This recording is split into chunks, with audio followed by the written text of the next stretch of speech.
You're watching the 420 Pace, found at 420pace.ca. Stay tuned. We'll be right back after this toke.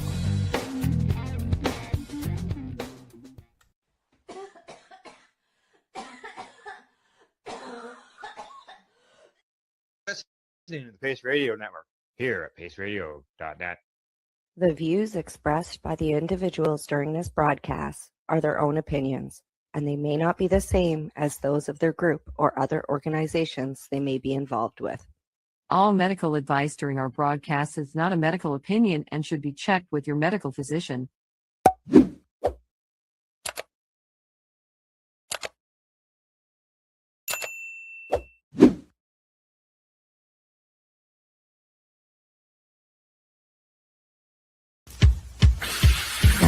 Oh yeah, baby, that's lovely.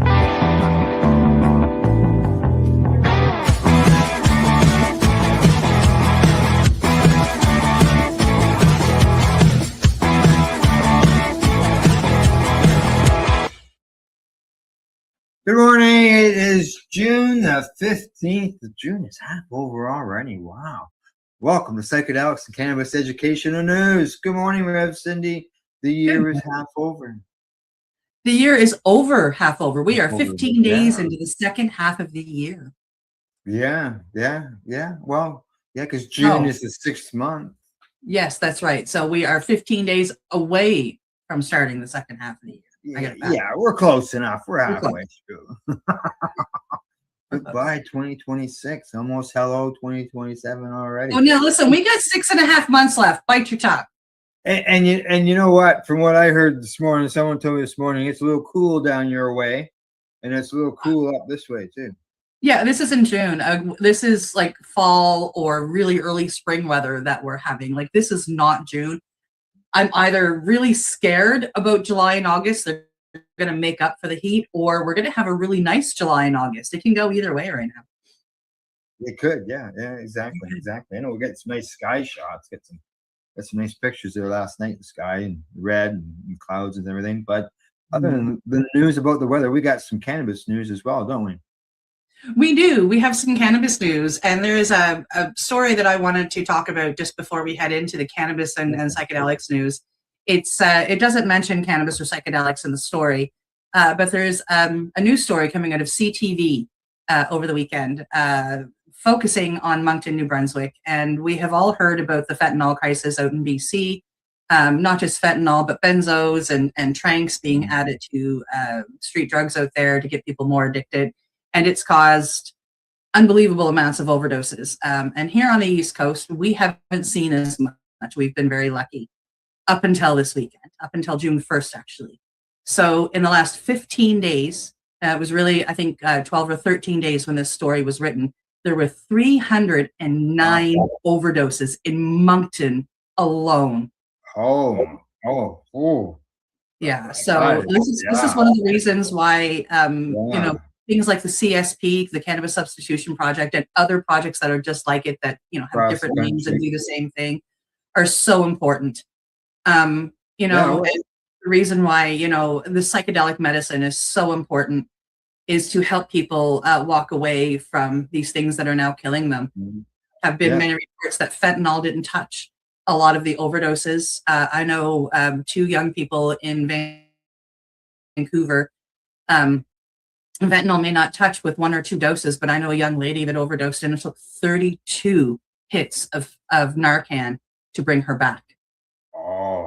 32 hits is what it took. Sister was the one that just wouldn't stop. Like, she just wouldn't stop. You're not dying on me. And the police and the ambulance crew, they don't know that necessarily, that if you keep hitting them, it can work.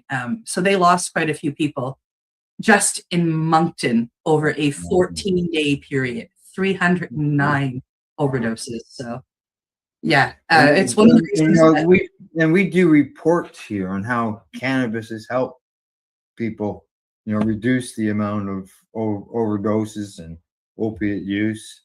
And So I felt it was important to share the story.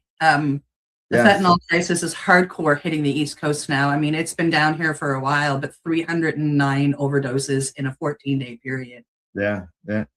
And that's, this morning, our first two stories are dealing Mhm. with cannabis and fentanyl and overdoses.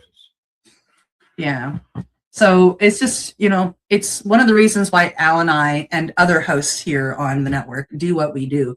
We do it out of love, and we do it out of compassion, and we do it out of wanting to share information to help people that need this information, whether you're fighting cancer, Crohn's, diverticulitis, or addiction, or anything else. Yeah.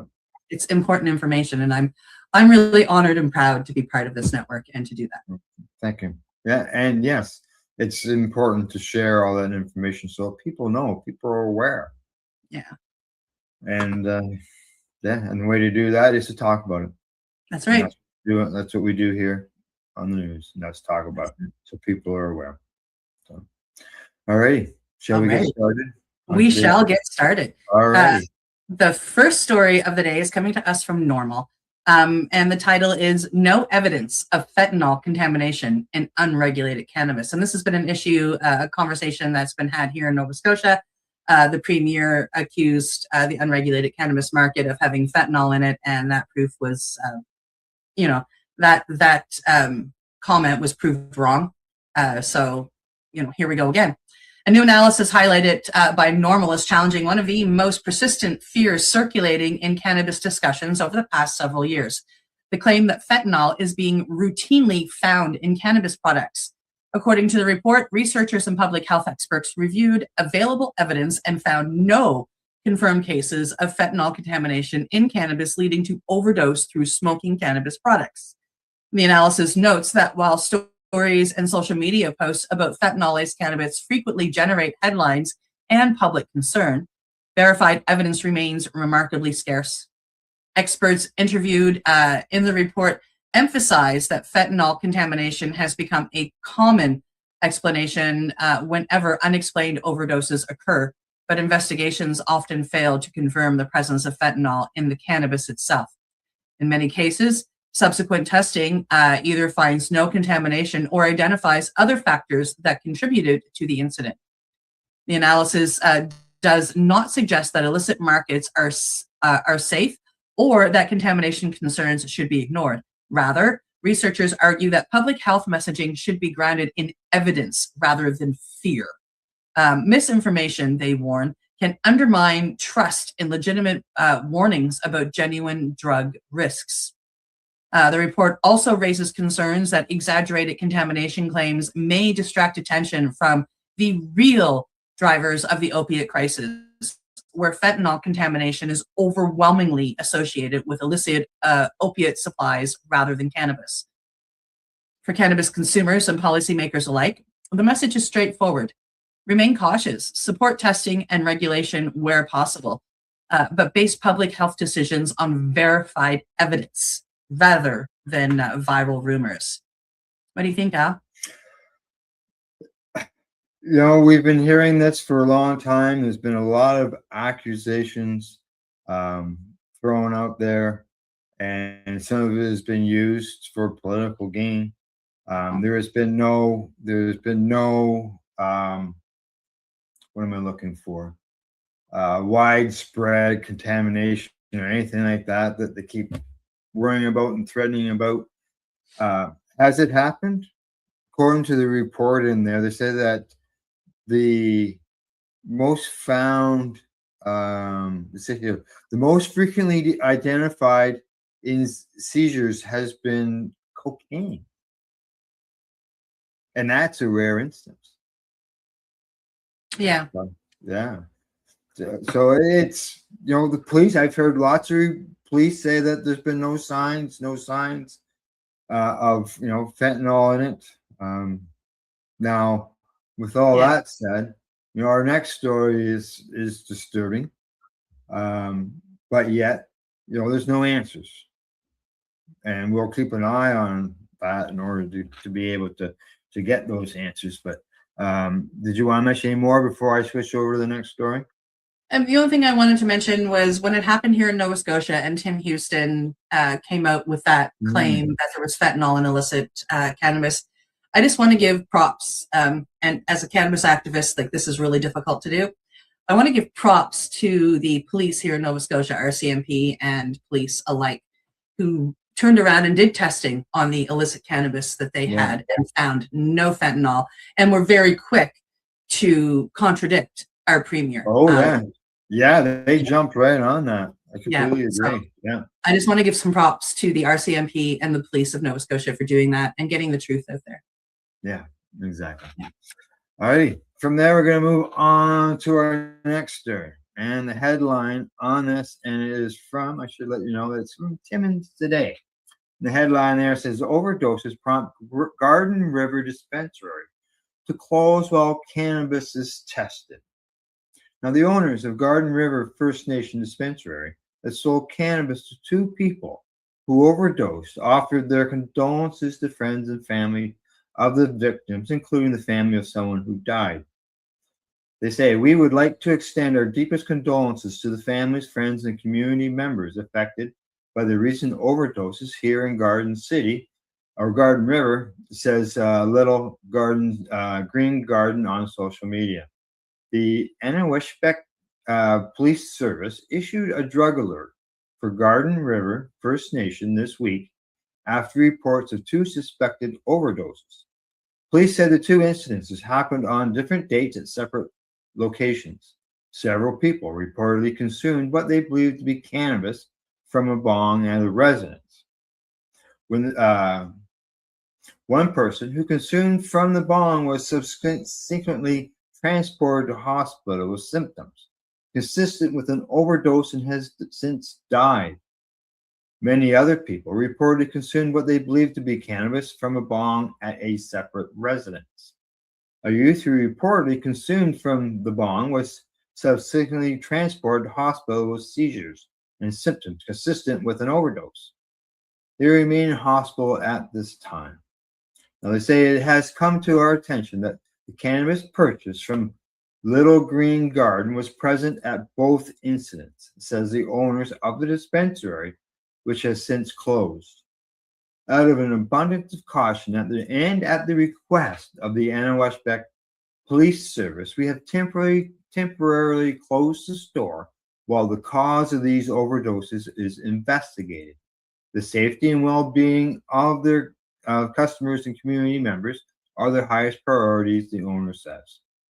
They say, we are committed to maintaining rigorous quality standards and providing a safe, reliable source of cannabis products. And to support the investigation, we have provided samples of every cannabis strain in our store to the police service for testing to confirm that the products did not contain or do not contain any harmful substances or dangerous items.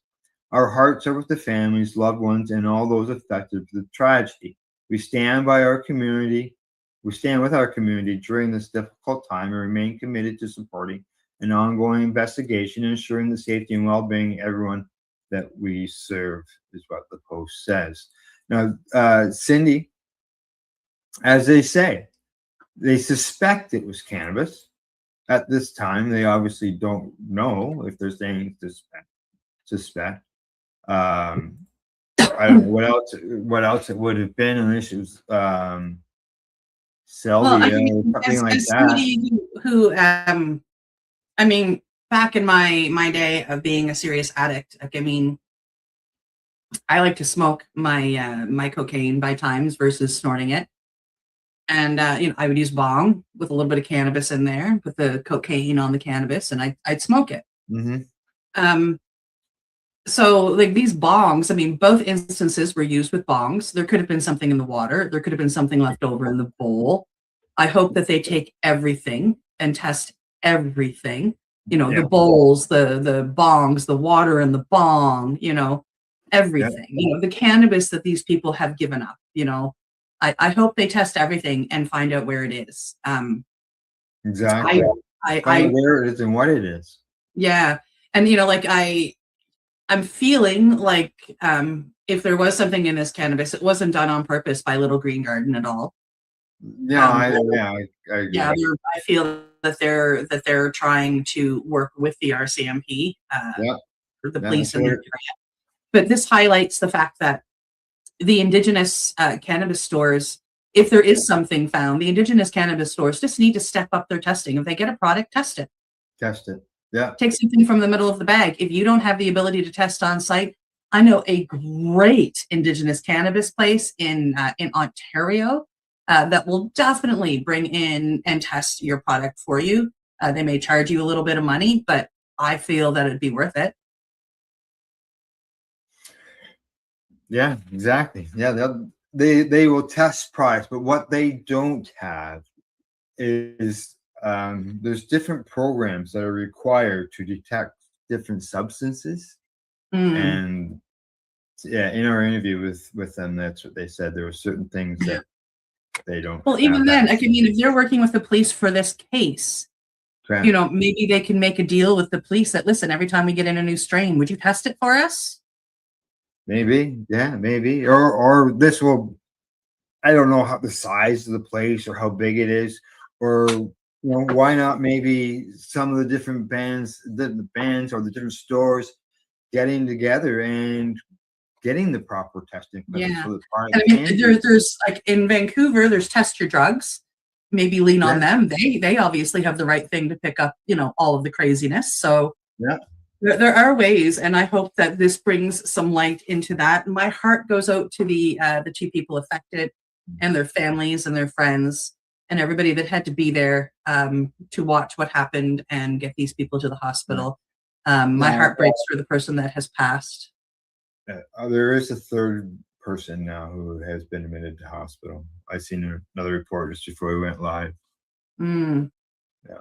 Yeah. So love and prayers for those three families then. Yeah. Yep. Okay. All right. Good news, bad news. We can bring it all. So you're up. Next story. Okay. Next story is coming to us from Stratcan, as I've got a little something in my throat. My apologies. The headline here says SQDC reports $809.5 million in sales last year. For the fiscal year ending March 28th, 2026, the SQDC recorded a total sales of $809.5 million with a net income of $132.4 million and a total contribution of $331 million to the Quebec government. I wonder what they're doing with the money. Total sales were up 9% compared to the previous fiscal year, while net income increased by 12%. Contributions to the Quebec government also increased by 12% year over year. Sales volumes reached 165,169 kilograms of cannabis in the most recent fiscal year. Wow, compared to just over 149,000 in the previous year, representing an 11% increase. The SQDC attributes the growth primarily to opening of 6 new branches and the allowance of cannabis vape sales, which began in November of 2025. Pardon me. Since the introduction of the new vaping category, vape cartridges have accounted for 6.5% of the total sales in Quebec. That's pretty big since it's only been out like less than a year.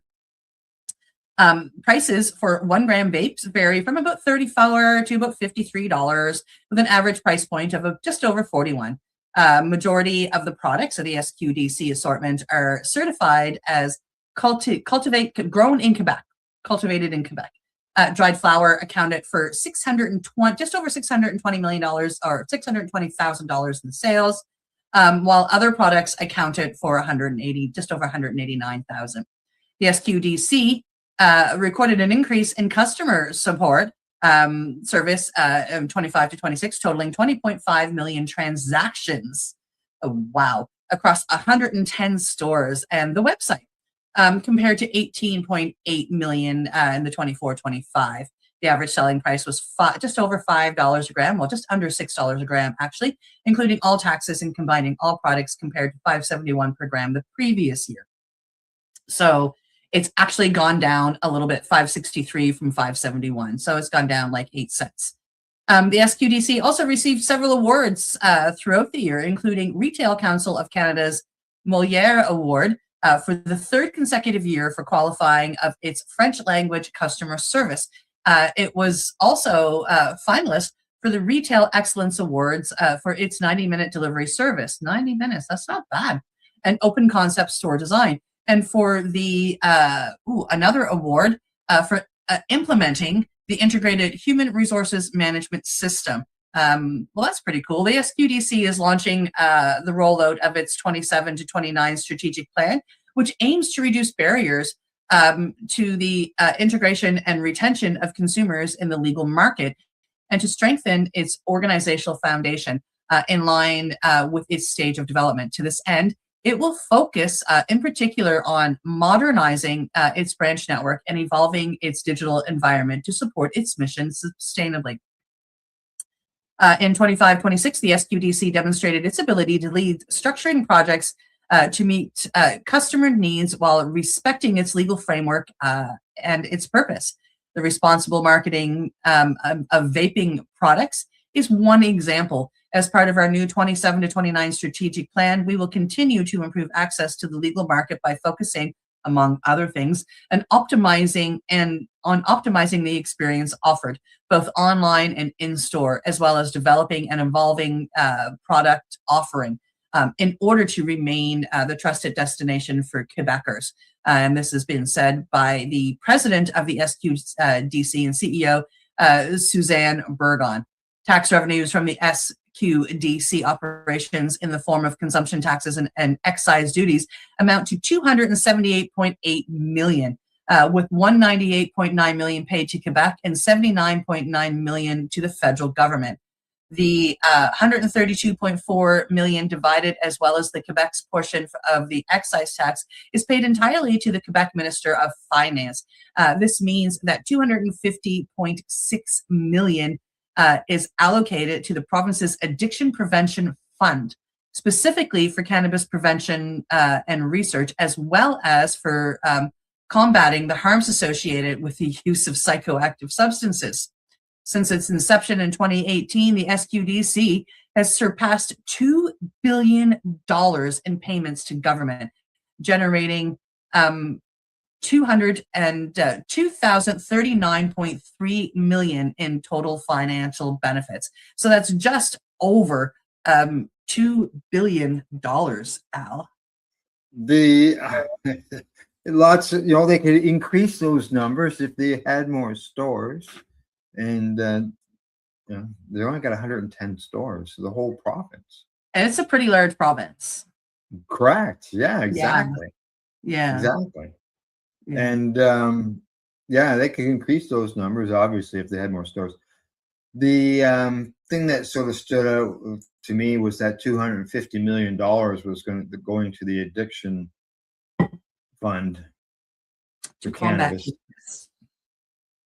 They produce things in the past that talk about how your neck can look like a giraffe neck stretch, and you can have pointed ears. I'm just saying, that's some of the stuff that they've created in the past. Listen, I know a guy that can do the pixie ears for you. Oh, but yeah? It doesn't involve cannabis. No, exactly. Yeah, for the longest time, I had those photos of what they used as promotional material to keep people away from cannabis, as that educational fund or that addiction straight fund. Up, it doesn't work. Because go to Montreal. Just go to Montreal. Walk up any street. I don't care what street it is. All you're going to smell, cannabis. Cannabis. Yeah, exactly. So yeah, it's kind of funny. Well, yes. All right. From that, we are going to head to our next story. There's my mouse. Now I can see where I am. All righty. Here we go. Next story of the day. It is coming to us from StrapCan. Headline says, FIFA bongs met with World Cup scrutiny at Canada's cannabis industry greets the world. Correct. This is an update of what happened here in Canada with the World Cup and this trophy. We reported on it last week here at Psychedelics and Cannabis Educational News about these trophies or these bongs that look like World Cup trophies. And now we see that the World Cup has stepped in with FIFA. So here we go. As the World Cup begins, bringing tourists to Canada from around the world, many cannabis companies hope to engage in a new global audience. The owner of the cannabis retailer in Toronto, though, says he was recently sent a letter from the representatives of FIFA informing him to stop selling a World Cup themed bong. Sean Cady owns and operates Cosmic Charles with 2 locations in Toronto, and they are near where 6 matches will be played in June and early July. Now, in a Canadian Press article published on June the 5th, he discussed the bong he was selling in a shop shaped like the World Cup trophy. And this caught FIFA's attention, resulting in the letter he received on June the 12th, stating that he was infringing on FIFA's intellectual property. Katie tells Stratcan that while he wasn't all that surprised by the letter, he was understandably a little worried, at least at first. After speaking with someone from the organization behind the letter, which represented FIFA's interest, he says he was told he only needed to stop selling the products. In the end, he says it's still been good press for his store. Imagine it has been. Obviously, when you read the letter, you take a deep breath and go, "Oh boy, I hope I'm okay here and can comply." And it looks like we'll be okay. So we're relieved there for sure. Honestly, any press is good press, continues Katie. We've had lots of people calling the store since the story first broke.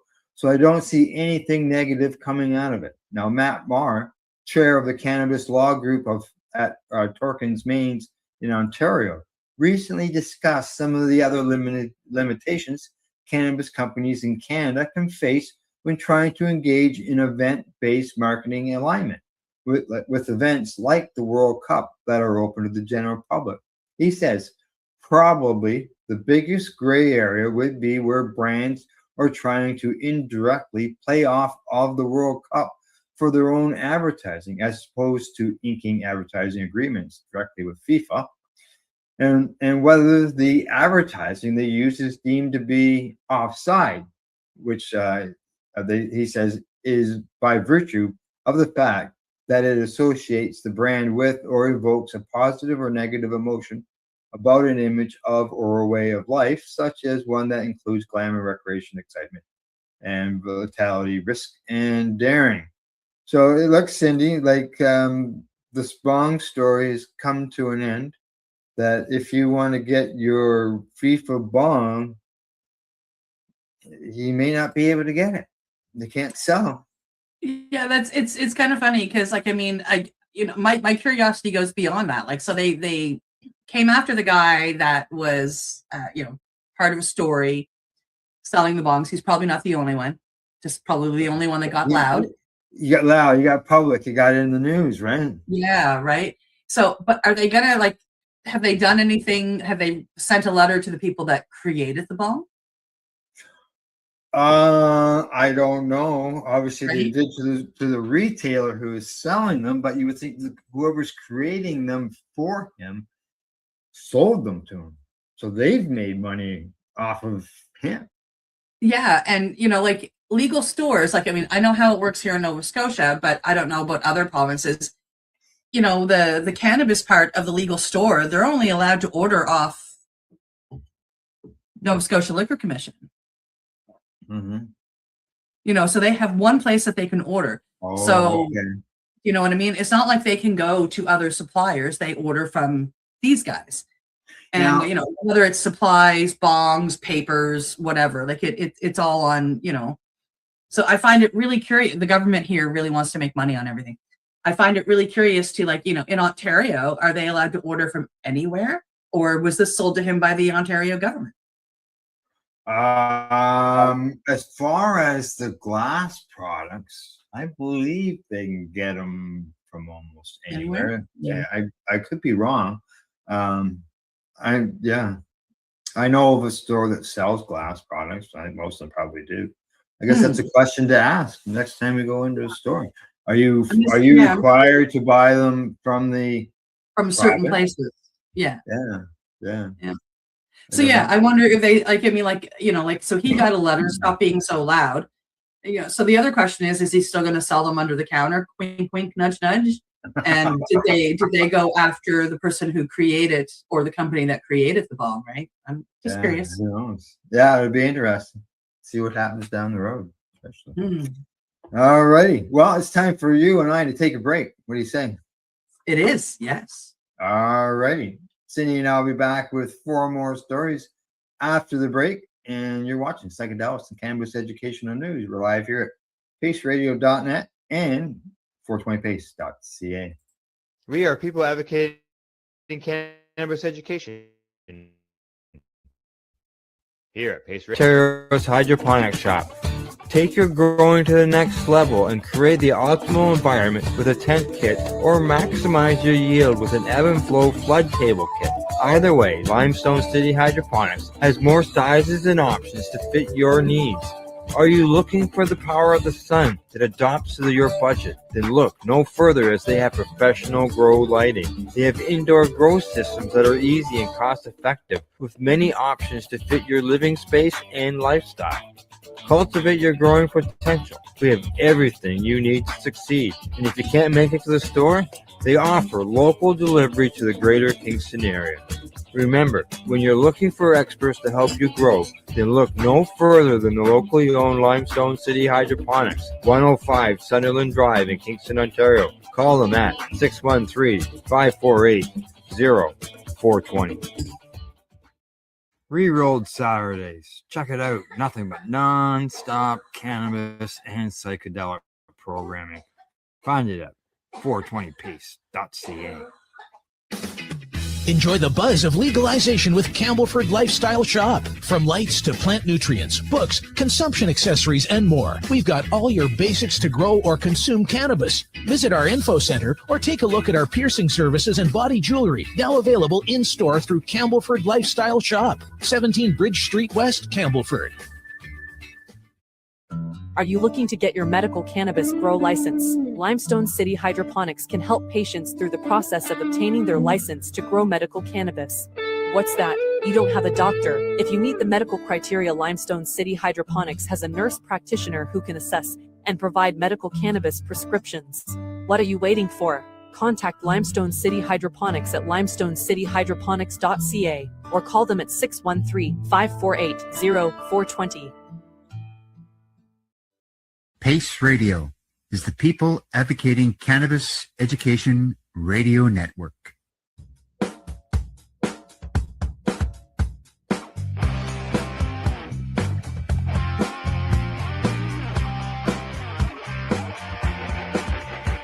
I'm having an awesome day, and I'm gonna make sure it stays that way. I'm having an awesome day, and I'm gonna make sure it stays that way. You're listening to the Pace Radio Network here at paceradio.net. And you're watching Psychedelics and Cannabis Educational News. We got what, 4 stories left there, Cindy? 4 more. All right. And you always you might have a little banter at the end. I've got something to mention. And so do you. And so do I. All righty. I will get out of the way and you can go ahead. Wonderful.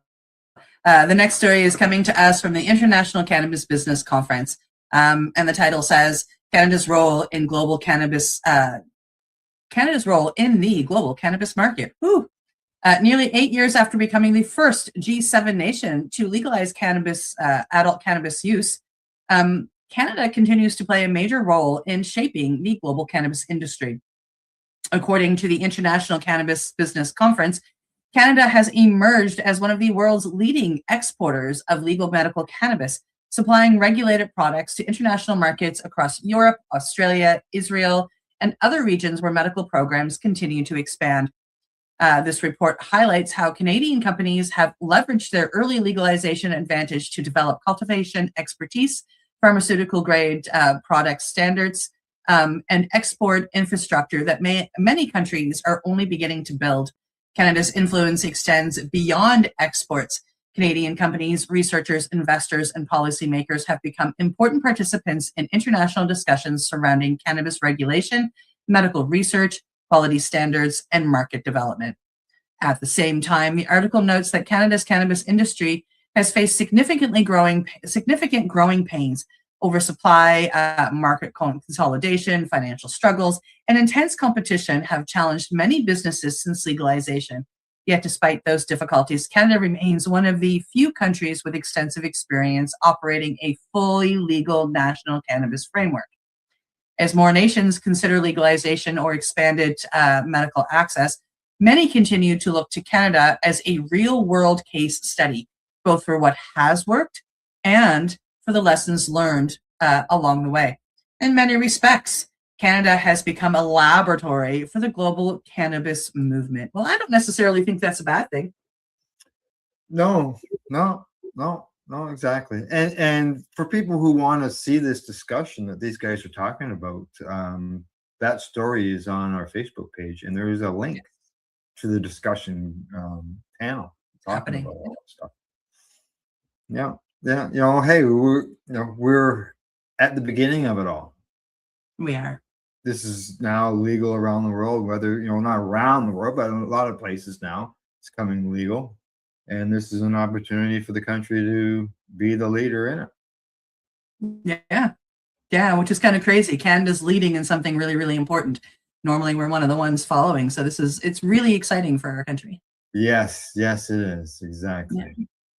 All righty. I'm just getting my story lined up. I just realized I didn't have it ready yet. Al needs to click buttons. Normally I'm the person that does that. So. All right. I've got it ready and we can move on next story. Anything else on this one? I think we're good. All right.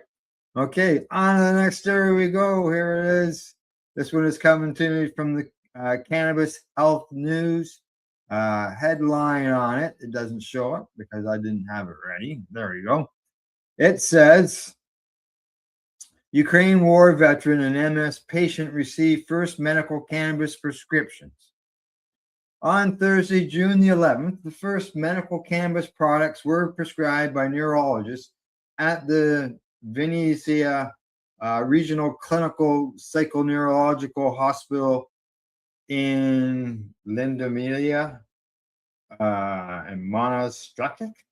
A patient with multiple sclerosis, and Yaroslav Yarchuk, a veteran who lost his leg a year ago while fighting in the Porosik area. Now, on August 16th, 2024, Ukraine politicians enacted a new legal framework for medical cannabis, allowing for the cultivation, processing, and distribution of medical cannabis under strict licensing and quota regulations, focusing on medical research and educational purposes.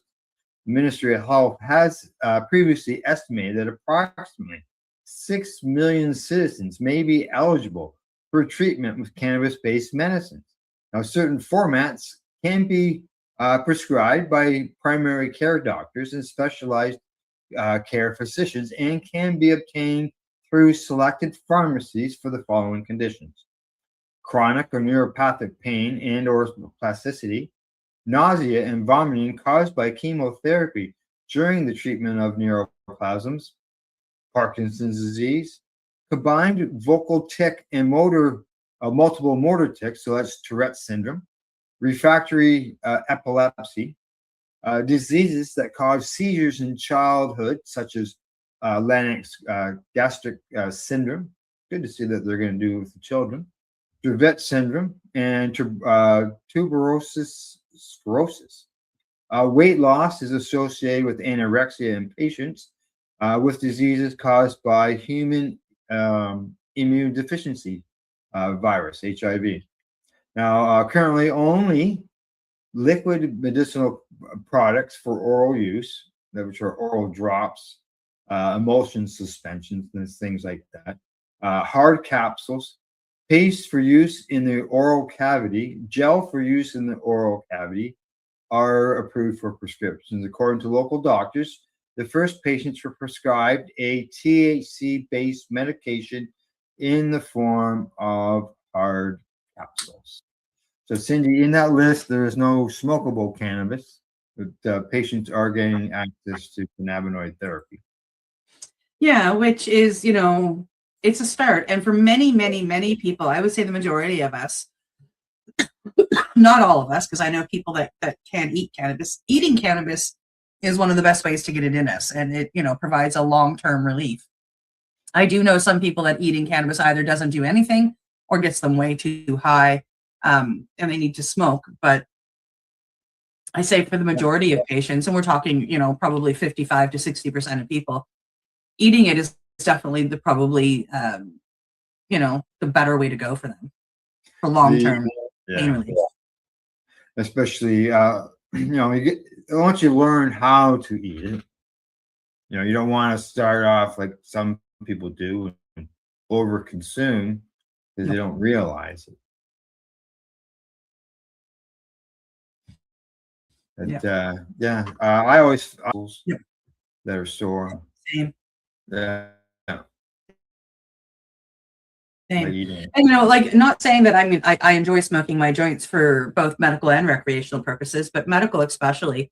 You get up in the morning and you take your edible, your CBD, your THC, your CBG, whatever, and it takes 20 to 60 minutes for that to kick in. What do you do in the meantime? You sit there in gross amounts of pain, or you smoke a little bit of a joint. Yeah, because that's it's immediate. Quickest way of administration.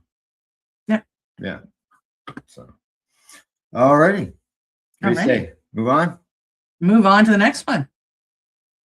All righty. All righty. On to our next story. Oh, he's talking and he's gone now. On to our next story from cannabis.net. This one kind of caught my attention. The last prescription. Why the dying should have access to any relief they choose. A thought-provoking opinion piece from cannabis.net is reigniting a conversation that sits at the intersection of medicine, ethics, and personal autonomy. This article argues that individuals facing terminal illness should have the right to access any reasonable form of relief that may ease suffering during the final stages of life, including therapies that remain restricted or difficult to access under current regulations. The author points to the experience of a terminally ill patients who struggle with pain, anxiety, depression, existential distress, and loss of the quality of life, despite receiving conventional modern medical care. The piece questions why patients nearing the end of life often face significant barriers when seeking alternative treatments that actually may provide comfort. Particular attention is given to emergent therapies involving cannabis, psilocybin, and other substances that have shown promise in helping some patients cope with end-of-life distress. The article argues that when cure is no longer possible, patient choice should play a larger role in determining treatment options. One of the central themes is autonomy. The author contends that terminally ill individuals should have greater authority over decisions affecting their comfort, dignity, and emotional well-being during their remaining time. The piece is clearly written from an advocacy perspective and acknowledges that concerns about safety, oversight, and evidence remain part of the discussion. However, it argues that these concerns should be balanced against the realities faced by people living with terminal conditions. Whether readers agree or disagree with the author's conclusions, the article raises a question that continues to gain attention as psychedelic and cannabis research advances.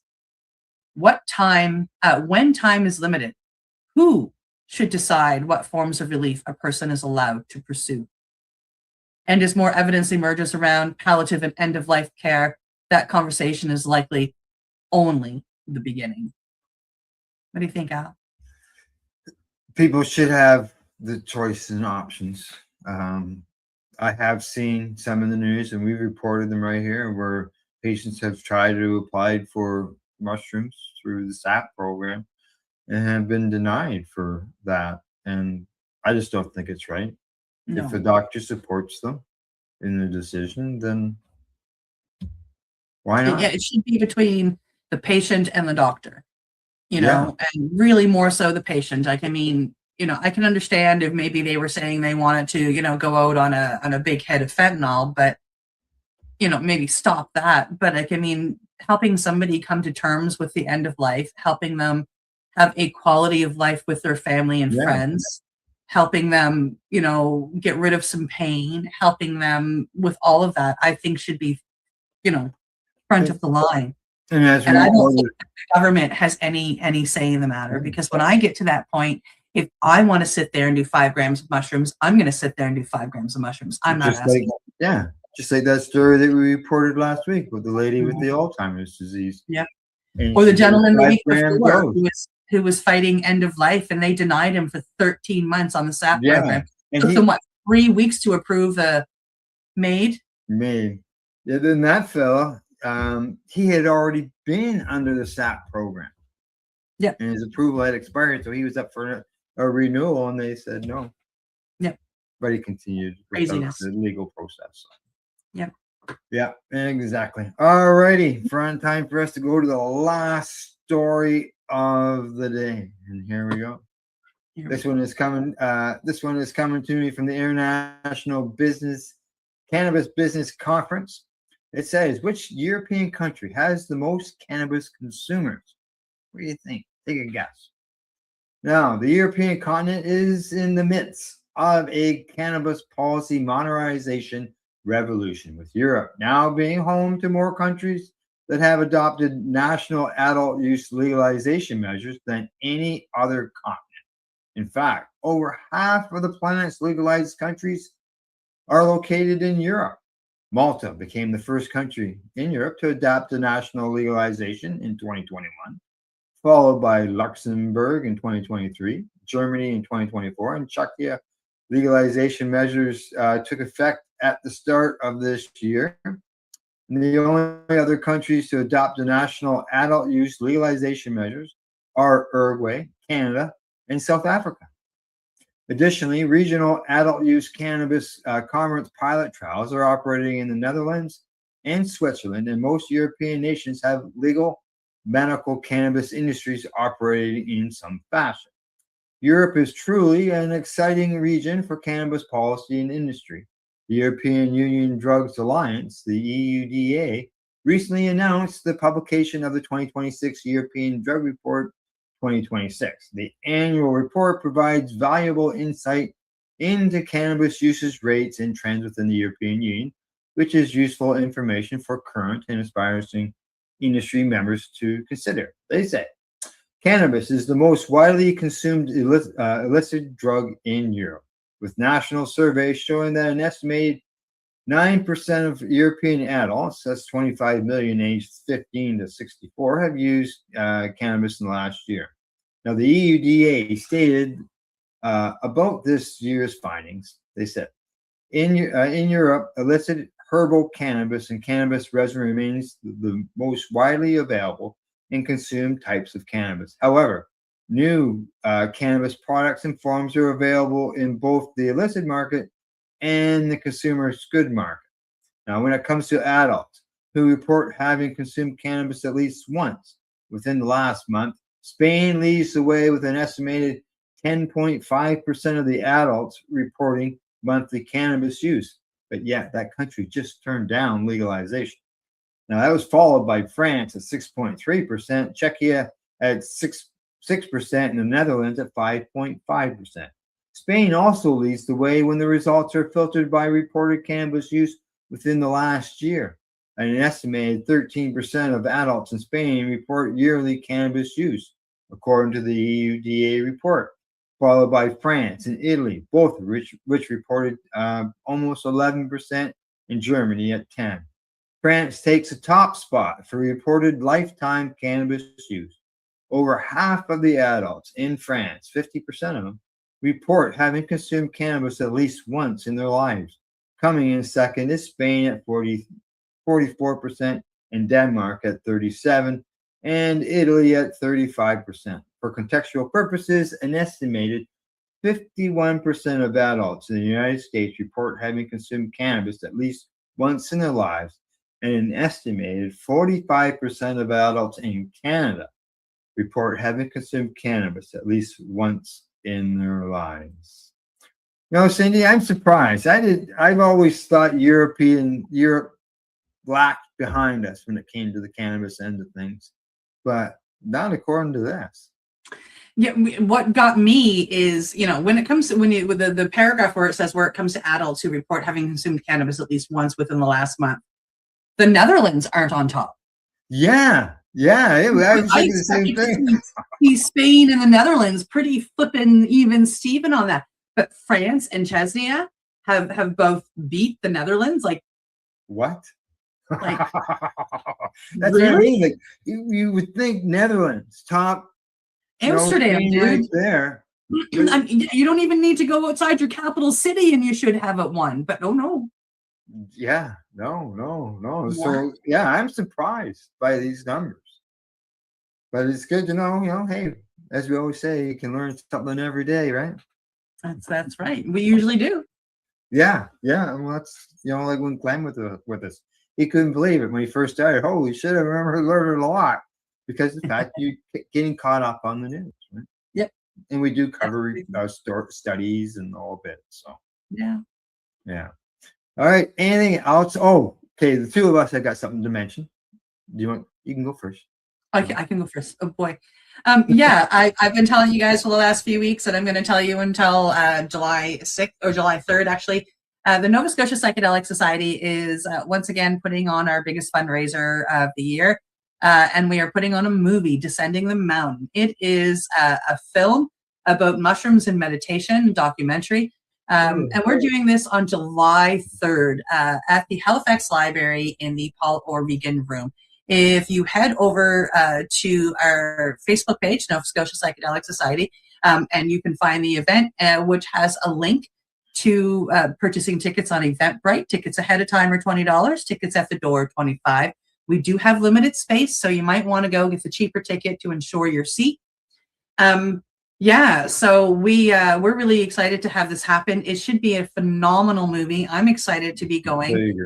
We have our one of our founders is going to be there to host it, and he's on the panel. Yeah, and then we have a couple other people we've invited to the panel as well to answer questions afterwards, as well as the rest of our, a lot of our board members will be there, and if somebody on the panel doesn't have an answer, one of us probably will or can find it. So please come on down July 3rd. The movie starts at 7 p.m. There will be a non-alcoholic elixir bar, and you are welcome to bring your own water. So we look forward to seeing you at the Paul Regan Hall, Halifax Library. It sounds like a very educational and informal night. Something that you can go there and learn something. If anybody has just got any questions or looking into it, this would be something that would be worth going to for sure. Exactly. And straight up, just to tell my own story for 5 seconds. One of their movies, they brought in a number of years. They brought in Dose back in, I think, 2020, and they put the movie on, and it was my first time ever doing anything. They were the Halifax Psychedelic Society back then. My first time hearing about them. My first time going to anything, and they put on the movie Dosed. At that point in time, I had gotten sober and I was starting to heal myself using microdosing of mushrooms. And Dose was supposed to be all about, how to heal yourself from addiction with mushrooms. So I went and I watched and I sat there and I took notes. And eventually it brought out Iboga in the story. And, that movie changed the course of my life. Yeah. Oh, yeah. So you can come and you can learn and you can help to make changes in your own life with this. Yeah. Completely agree. Yeah. If I was closer, I'd be there. Love to have you here, Al. Bit of a drive, but 14 hours, but you could make it. Leave first thing on the morning of the 3rd, and yeah. Okay. Another thing I want to mention is this weekend I got to experience something I had never experienced before, and that is I went to a cannabis farm gate store. Here in Ontario, I believe we got 5 of them, and one of them is like 30 minutes from me, if that. And so I went down, checked it all out. They got their plants, just got the plants in the ground. I talked to the guy about, it was just an employee, and we talked about planting them and that they're working with McGill University in Montreal. This is just so you know, it's Abide Cannabis, and they're working with McGill University on some experimental stuff, testing. Yep, they're there, and then they are they got a bunch of different products in the ground. This thing here, I believe he said it was some type of instrument, but I could be wrong. Somebody posted some information about it online, and they didn't mention the instrument, but it does take 8 people to operate. So it's quite the thing. Now this is it's one of their buildings, and not in the picture are the plants. I wasn't even thinking about that when I took the picture. This is just one of their working buildings, and then they have the store. That's the inside of the store there. Yeah, there you go. That's the front counter. And just like with tobacco products, there's things in behind that you can't see, right? Little sitting area there with fireplace in it. And then display cabinets on the history of hemp as well as cannabis. Very nice. Yeah, there's the building right there. Now, the owner of this facility has been in the cannabis industry for a long time. I had some friends over the weekend, and I said to them, "Have you ever heard of the papers Pure Hemp?" And they said, "Yeah, I've used them lots of times." And I said, "That's them. That's the same people." Yeah. Oh, that's really cool. Yeah. Interesting. So they've been involved in the cannabis community for a long time, obviously, if they've been selling those papers. Yeah, And, Pure Hemp's been around for a while. yeah, exactly. So I hope to be able to down the road be able to maybe go do an interview with the fellow and get a bit of a tour. That would be really cool. I mean, you know, this area where it's at, you know, I've been doing cannabis advocacy there for almost 25 years. So it's been, you know, being how it's been changing over the years, and now they've got a store, a farm gate store there, and so I guess 3 stores basically to the community, but it is not located along some highway or anything. It's as far as driving, you think about walk-in traffic in a store downtown. Somebody walks by, you go, "Oh, look at that. Oh, I'm gonna go in there." They had no clue that they were even gonna do it. So that's walk-in traffic.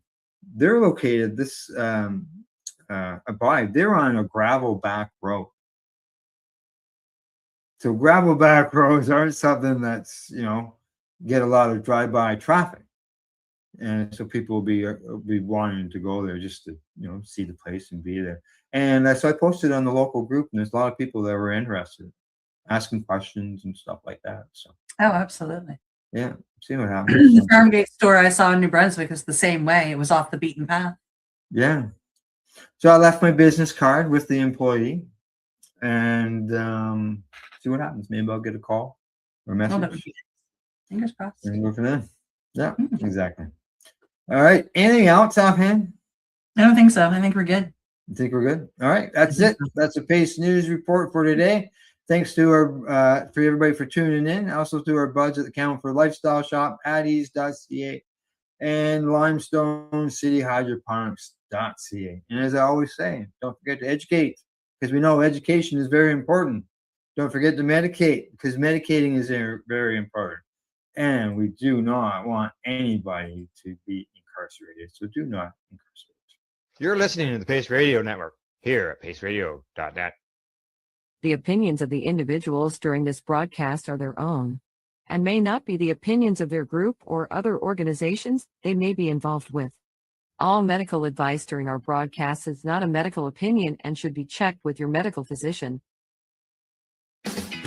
Enjoy the buzz of legalization with Campbellford Lifestyle Shop. From lights to plant nutrients, books, consumption accessories, and more, we've got all your basics to grow or consume cannabis. Visit our info center or take a look at our piercing services and body jewelry, now available in-store through Campbellford Lifestyle Shop, 17 Bridge Street West, Campbellford.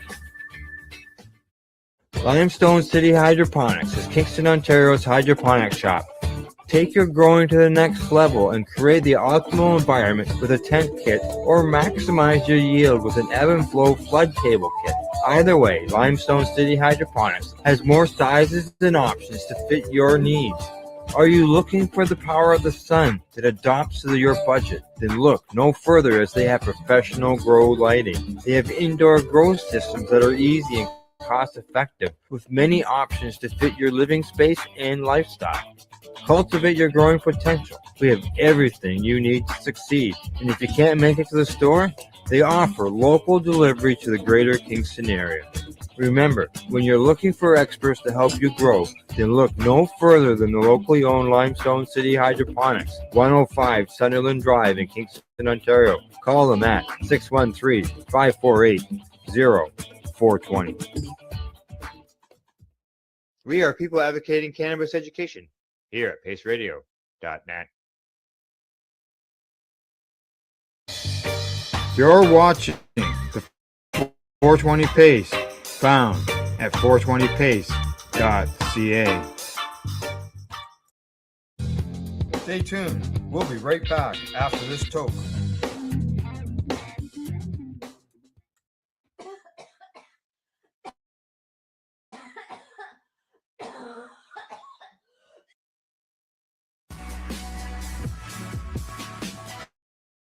Tune in Fridays at 7 p.m. Eastern Time on 420radio.ca.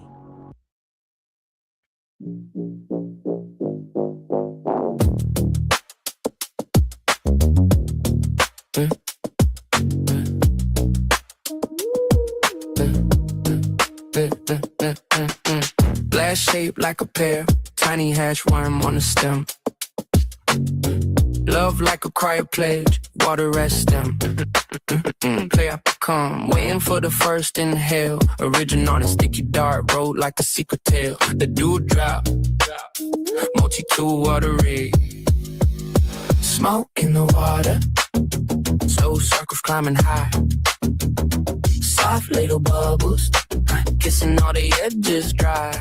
Pull it through the percolator, cool it down before it flies. Smoke in the water, the dewdrop is on my mind. Use with a bowl, use it with the net and nail. Use it with hash, it's multi-use tool for your bash. Fill it with water, medication on the table. Get it ready, turn it on or light it up. Take a haul, it's gonna be a ball. Smoke in the water, slow circles climbing high. Soft little bubbles, kissing all the edges dry. Pull it through the percolator, cool it down before it flies.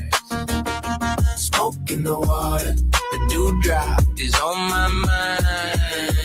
Lips on the small glass straw, careful like a counter dose. You said we're learning how to stay medicated, not the one to get the most. Slow draw, clouds begin to rise, burning cleaner, breathing softer, trying to stay on the safe side. Smoke in the water, slow circles climbing high. Soft little bubble, kissing all the edges dry. Pull it through the percolator, cool it down before it flies. Smoke in the water, the dewdrop is on my mind. We remember the moments, we remember the times. We're chasing something greater, not just another hit. Let the glass be kind and clear. If we're gonna inhale a little, it's not like chugging beer. Smoke in the water, slow circles diamond high. Soft little bubbles, kissing all the edges dry. Pull it through the percolator, cool it down before it flies. Smoke in the water, dewdrop is on my mind.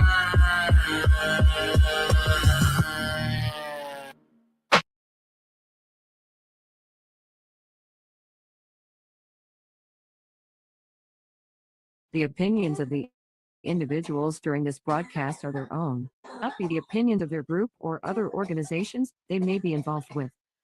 All medical advice during our broadcast is not a medical opinion and should be checked with your medical physician.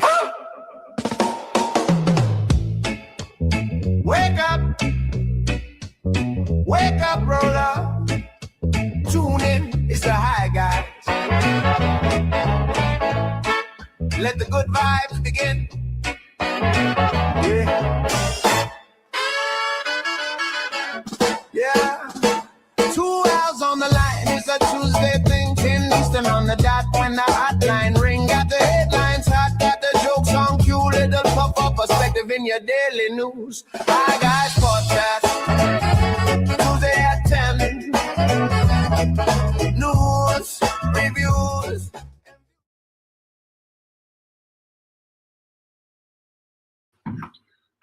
Hi, Guy. Hi, Guy. We're on the wrong side again. I just took a toke here just as we came on, and it went right to my head because I haven't had anything yet. I just like, whoa. So I guess the answer to the question is yes. I saved, yeah, but not by much, but I saved a doobie for the show. Oh, yes. And I got one more pipe load after this, and then I'm empty. Oh, well, I won't tell you what I got sitting beside me then. Yeah, don't. But, you know, the good things are coming. So, yeah. Good. Good. I think. We'll touch on it during the show, but I went and did some, say, discovery on Friday. Looked into some things I'd seen online. Oh, really? Yes. And what else? Oh, I had a problem. I don't know if you saw that. I had a problem with my vape pen. Yes, I saw that. And did you contact Tribal? No, I haven't. You should, because they'll take care of it. Yeah. Well, they're a pretty big company, and Al, I just want to tell you and remind you, you're pretty well known. Yeah. Okay. Well, hey, look. I got it. I got my cartridge out. Did you fix it? I put it back in the hole. I took the cartridge that was on it. I got it off, and then I stuck it back in the hole. Just so not everybody knows what has happened, but the little thing right there in the center where the threads are and everything inside the battery, it popped right out. I had the wires hanging out. Yeah. I've had that happen, and the wires broke. Yeah. I've had it twice. I haven't had the wires break yet. But that's because there was a leaky cartridge in it previously, and I have tried to clean it out. But cheap leaky cartridges, eh? Oh, well, I found a store actually that will give you a 7-day guarantee. If your cartridge 7-day guarantee. That's do they do that with weed too? Yeah, I believe so. Really? Yeah. So if you don't like it after 7 days, bring it back. Yeah, there was a sign there. I didn't ask about the cannabis, but I'm going to assume so. I asked about the vape cart because of the problems I've had in the past with them leaking, with them clogging. They said if it clogs anything like that within a week, bring it in. That's nice. And this is where? Where? Oh, at one plant here in Havelock.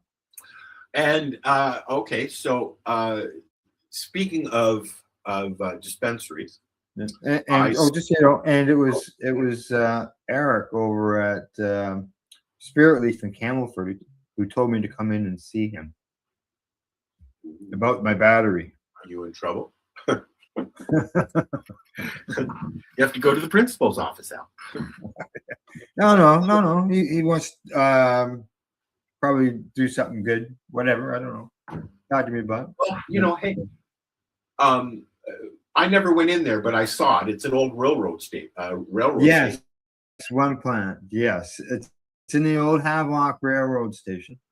Right where they used to have the festival. The Jamboree was just up the road from the Jamboree. Yeah, Right. yeah. Well, Havelock. Yeah, that was huge. You know, when I lived, I had a friend. He's still a friend, but a friend of mine's father had been going to that Havelock Jamboree. He's like he was in his 80s, I would think, and he's been going for however long they've been doing it. Mm-hmm. And apparently, it's the largest, event of its kind. What? It's no Yeah, longer. I know. It got to the point where it was too much for the owners, I believe. Well, they got and there was fines. COVID came in, and then the owners decided it was coming too much, like you said, and they tried to sell it. They owed. There was a bunch of people that were owed money for tickets, because they had advance tickets that were sold. Drama. And so forth. So I know that the for sale sign is no longer up. It's been down for over a year. So I don't know what's going on with it. I did see a guy out there with a little small 4-inch wide lawnmower trying to cut acres and acres and acres and acres of feet of grass. But don't talk to me about lawnmowers, please. Okay, I need one too.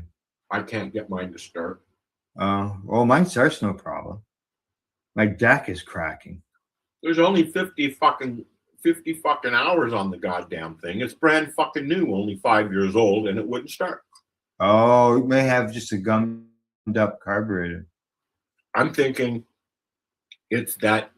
Yes, I mean it's been sitting out all winter, but I'm thinking that it might be the trigger. You know, you have to push the brake down completely to turn it on. Yeah. I'm thinking that maybe on the rider. Yeah, you got a rider. Yeah, maybe. My lawn is so. Sorry, I'm eating an apple. I see that. We should let everybody know we got. We should let everybody know what we got in store for today. We should say hi to everybody too. We haven't even done that. Well, I just said hi, guy, when we started, and that was about it. So yeah, we got If viewers. you're listening, say hi. Say hi. Tell us what you're smoking. I'm just gonna let you know that. Did you go out and feed your mosquitoes this morning? Dude, don't talk to me about fucking bug bites. My arm has been itchy all week. It's driving. I got 1, 2, 3, 4. Yeah. One you can't see. I know I went out and fed the mosquitoes this morning. I was out doing my trail cameras, and as I showed you before the show, it looks like I found a moose trap. Yeah. So it is moose season. Well, that means the moose hasn't left, because I do have the moose on video. Yes, I saw that. Yeah, I got him like 2 or 3 weeks ago, or her, and so I seen the tracks this morning. So I've set up cameras down by the swamp. See if I'm jealous. I've never seen any tracks. What's that? Finding tracks are almost as exciting as finding the actual beast. Yeah, because you know it's been there. You know it's there. Yeah. I see my lawn, because I haven't done my lawn. It's really long. I haven't done it yet this year because I was waiting for the bees to be done with the flowers, right? With the dead. Yeah, and the lawnmower to start. And I just found that out like 2 days ago. So. Oh, okay. So I'm seeing trails through the grass. It kind of resembles the hill at the farm. Remember my hill at the farm? I left it wild. Yeah. It kind of resembles that right now. I've actually had neighbors come over and said, I'm doing my lawnmower. If you'd like me to do it. And I'm like, nah, I'm good, man. Wait, the neighbors are offering. it's when they start knocking on your door and complaining that they're. You know what? The response, and I thought about that because we do have people from the town drive around and, you know, spit at you every now and then. I thought about that, and I was like, my response would be, well, come in back and get my lawnmower started, and I'll fucking do it. Period. The upkeep of your yard when you live in town. Yeah, like that's something that ends up on the old bylaw end of things. That you got to keep your yard. I've seen somebody. There's a gentleman on my street here that has a whole lot of skids and old wood in his backyard, and I've seen the town snooping around taking pictures because they want it out of there. Right? Yeah. It's. I get it here because, you know, bears are like the neighbor's dog here. Okay. I mean, I can't stress that. I mean, this is a daily occurrence, bears here. It's not like, oh, I see a bear. Oh, cool. This is a daily occurrence. They come on my deck. They roam around in my yard. I see them walking around in the park right out back here where the kids play. Okay. Well, they've got the jungle gym back there. And I'm sitting there hearing the kids play, and I see a bear walk by. You know, like I'm in the forest. I am in the forest. Kids playing and a bear walks by. Yes. But it's a common thing here. This is what people don't understand. It's a common thing. I've walked out of the grocery store. And everybody just keeps doing what they're doing. Last year, excuse me 1 second. Yeah. Missy, what are you doing in here? Eating the cat food. Oh. Go away. Go lay down, please. Rosa, lay down, please. Like I said, I've walked out of the grocery store into a bear. I've walked out of my front door into a bear. I've been sitting on my porch and turned around, and there was a bear sitting on the lawn watching me. You know, so bears are our raccoons. Yeah, I guess. And it's, you know, they're hungry, right? I'm still waiting to see Tony Two Tags. Oh, right. Yeah. Last year. Yeah, man. Apparently he was not caught last year. But he's been around a while. He knows how to get. There was a trap right behind beside the house last year. They were trying to catch him, and he slipped in, left his feet on the floor, like on the grass, and slipped in, gathered all the food, and then slipped out and took off. And then a mom and a cub came along and jumped in, and they got the mom and the cub, not Tony. Tony was in my backyard eating the food that he had just cleaned out of the trap. He knows how to do. He sends mom or the pup in there to get it and throw it out. We have an association here. Maybe you've heard of them, called Bear Wise. And yes. they do all the bear patrols. They work with the government. They actually do the trapping. They took Tony last year twice, 120, 150 kilometers away. And he came back. Oh. 3 times. 3 times. They took him twice, and he came back, but 3 times because he didn't leave the last time. Right. So, yeah, it's interesting. So like obviously it keeps coming back. Well, like you at the farm in Hastings, I would be just sitting there, and deer would walk right past me, or I mean, I sat at my fire pit many times, and a little what do you call them? No tail bobcats would just sit there and watch me. They would sit on the hill. They would sit beside me, you know, and just, they didn't interact with me at all. They just sat there and watched. They were waiting for a meal. I know. One time Tim was in the trailer getting, and this big, huge motherfucker walked up and just sat there like sat like a dog staring at me while I was at the fire. I think I'd be a little concerned at that And the point. birds are different. They're different down there. I mean, we've got ravens and crows. Obviously, you guys have them too. We have the seagulls. We have, the occasional robin or bully comes by. I don't see blue jays very often. No, Maybe it's too cold for them. I don't know. you're too far north. It's a Yeah, I long know. way. But there's a lot of woodpeckers, big ones Yeah. and small ones. You hear them. Yeah, yeah. I had a woodpecker at the farm, and he used to tap on my fireplace, on my barbecue. Ding, ding, ding, ding, ding. Oh, yeah, yeah, hours. we hear the loons.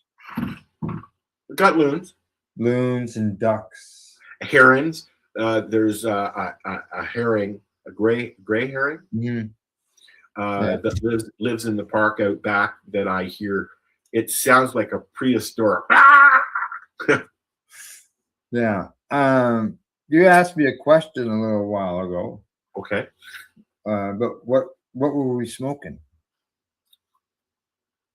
I have I saved a doobie, Right. and I have a hybrid dime bag pre-roll Mhm. that I saved, and I've been sitting here waiting to smoke it. Well, as I mentioned, I got a cart. That's all I smoke in the house, right? And you know what's really nice about this cart? I think this is one of the first carts that the strain name is actually on it. Yeah, I know. I noticed that. You don't normally get the strain name on it, but this Um, one does. It's got the right there, right at the top. There's one cart company that has it stamped on it. Is there? Yeah, I can't remember which one. It might be Tribal, actually. Tribal they have their name. Yeah, no, there's one cart that I got. I Yeah. think, and it has a band around it, like a plastic piece Oh, that has the name of the strain stamped right on it. was it? Oh, Yeah. yeah, I ran into that one yet. I think it's a good idea. Just saying this out loud, I think it might be a good idea and the reasoning behind not putting the strain name on the cart is because you get pulled over with a cart that's got a strain name on it. And you're there's the dues right there, the tell all is right there. Now, But if it doesn't have, you can take that sticker off on some of them. Some of them you can't. no, this one you can't.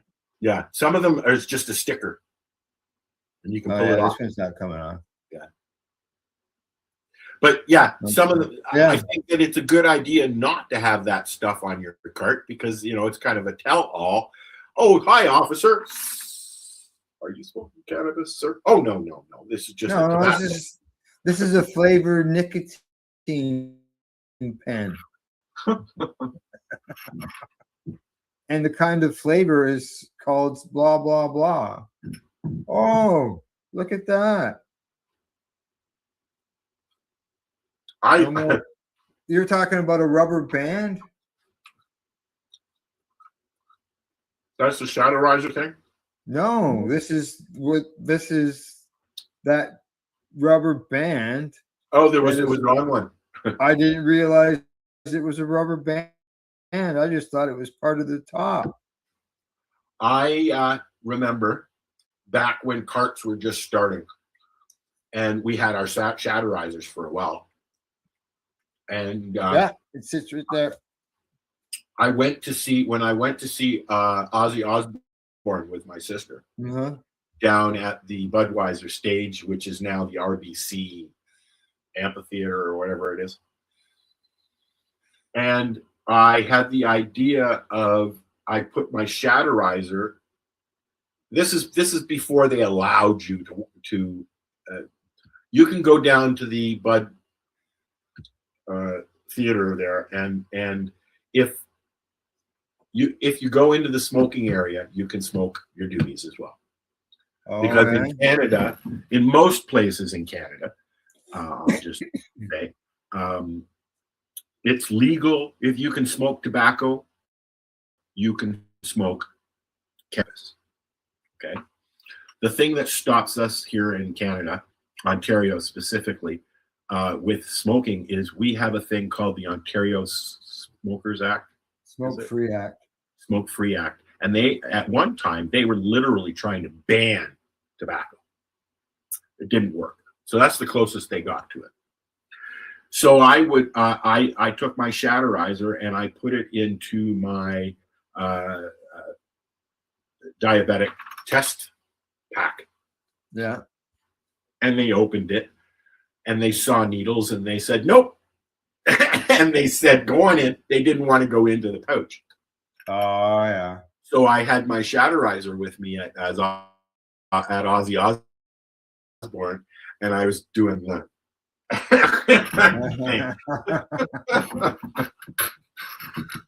I think I had it with me at Air Canada Centre, which is now the Scotia. Well, I know the last few concerts we've been to, they've got so many lights on, like for stairs and smoke, entranceways and stuff like that, that you're not sitting in the dark. I went to James Taylor. Yeah. Thinking, oh yeah, there'll be people puffing away and stuff. I didn't smell any weed at all, not inside or outside. Yeah. Like what the exactly. I didn't either. Ones in Peterborough. We sat, Kelly and I went to the Meridian Center. I think it's still called that. Oh no, it's a Kodak or whatever. But anyways, it's the old St. Lawrence Theater in Toronto. And we went, and this concert was probably one of the best concerts I've seen. We went and saw Culture Club, the whole band, with Boy George. Oh God, he sounded great. I mean, the sound system in that place is amazing. And we sat outside just on a stoop for about an hour, puffing away, and nobody bothered us. Good. Nobody bothered us. Well, Kelly and I took Emily to her first concert, which was, I can't remember the name of it. And we each did a gram of shatter. We ate a gram of shatter each. Which was a different buzz because it's not decarbed unless you burn it, right? Right. Yeah, it's true. Yeah. Hey, what do you think? Is it time for a song? I think so. All right. What do you want to play? I want to play a song that, okay, everybody knows, well, anybody who knows me knows that my ultimate favorite event is the Karma Cup. I've known Sarah a long time. And I just love that festival. Oh yeah, it was always a good time for sure. So I made a song about the festival. Nice. Yeah, and I haven't even sent it to Sarah yet.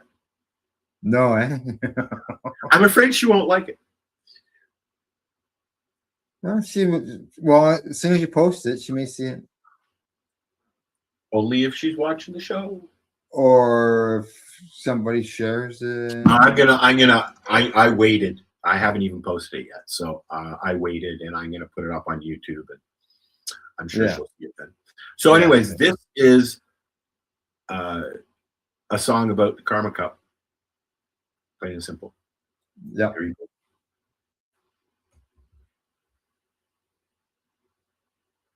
Raise a cup. The Karma Cup. You know what, Al? What?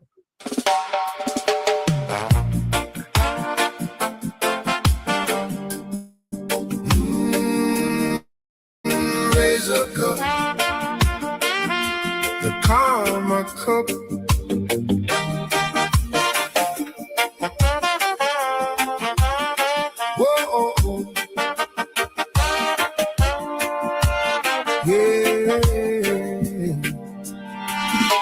2014, down a hidden Toronto lane, a dream was born in a house with no fame.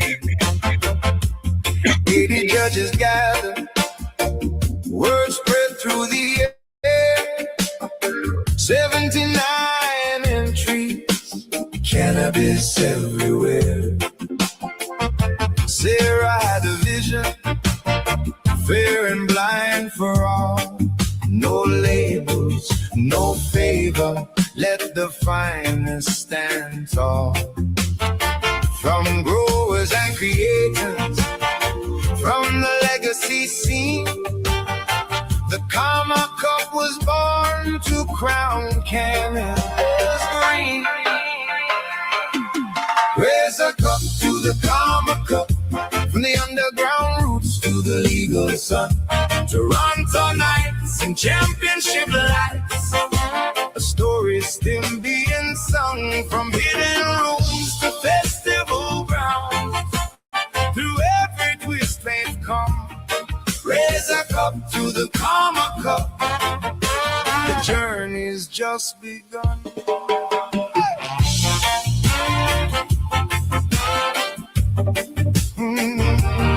Yeah.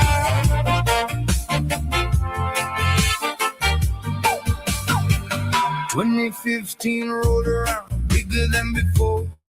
Hundreds came together, knocking at the door. Vapor lounges buzzing, judges by the score. Canada had never seen a cannabis cup this large before. Then 16 and 17 opened up the gate. Public festivals arrive and attendance escalates. Music, art, education, vendors side by side. Cannabis culture in Toronto shining with pride. Raise a cup to the Karma Cup, from the underground roots to the legal sun. Toronto nights and championship lights, the story still being sung.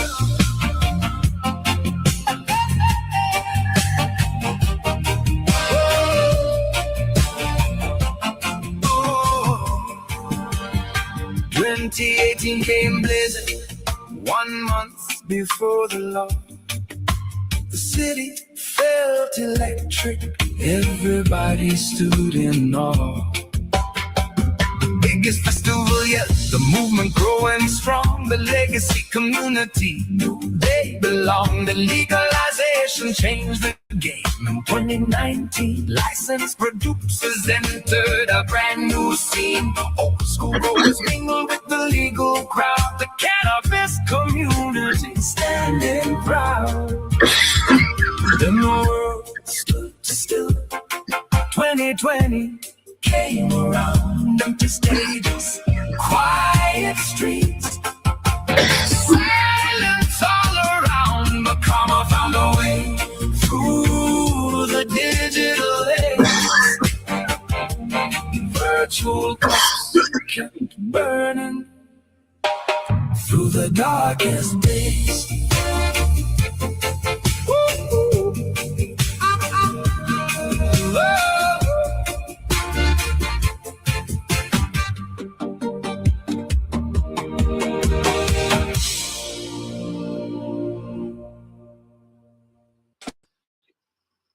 I like that. You're mute. You need to unmute yourself. Yeah, it works better that way, doesn't it? The Karma Cup was really a launching pad for still going on. Still going on. Yeah, okay. I'm looking at as far as the festival and with the legacy end of things, and because there's companies there that were there as legacy companies that are now legal companies, and Karma Cup itself is now using the legal stuff products when it comes to testing. But last year, I know Sarah made a change on things, and I don't know what's happening this year. I have no clue. We didn't have a festival last year. There was a gathering. Yeah, and the year before that, you could buy everything at the store, at the legal stores. Correct. Yeah, I even got it up here. Yeah. We did we've either been to or done a gathering of our own for judging for I don't know. we did that broadcast Last year. Last two year, 2 years ago. year before, from on my back deck here. Yep. Maybe we'll do it again. But last year there was no judging, and any judging that was done on site. They didn't put any judging packs out or anything like that. Right. It was more done on site. It was a weekend thing where they did the judging one day and did the awards the next day or something. 1 second. I'll be right with you. Oh, all right. Rosalie, get over here. Okay. Hey. Dealing with the dog again. Getting into the cat food. No, the litter.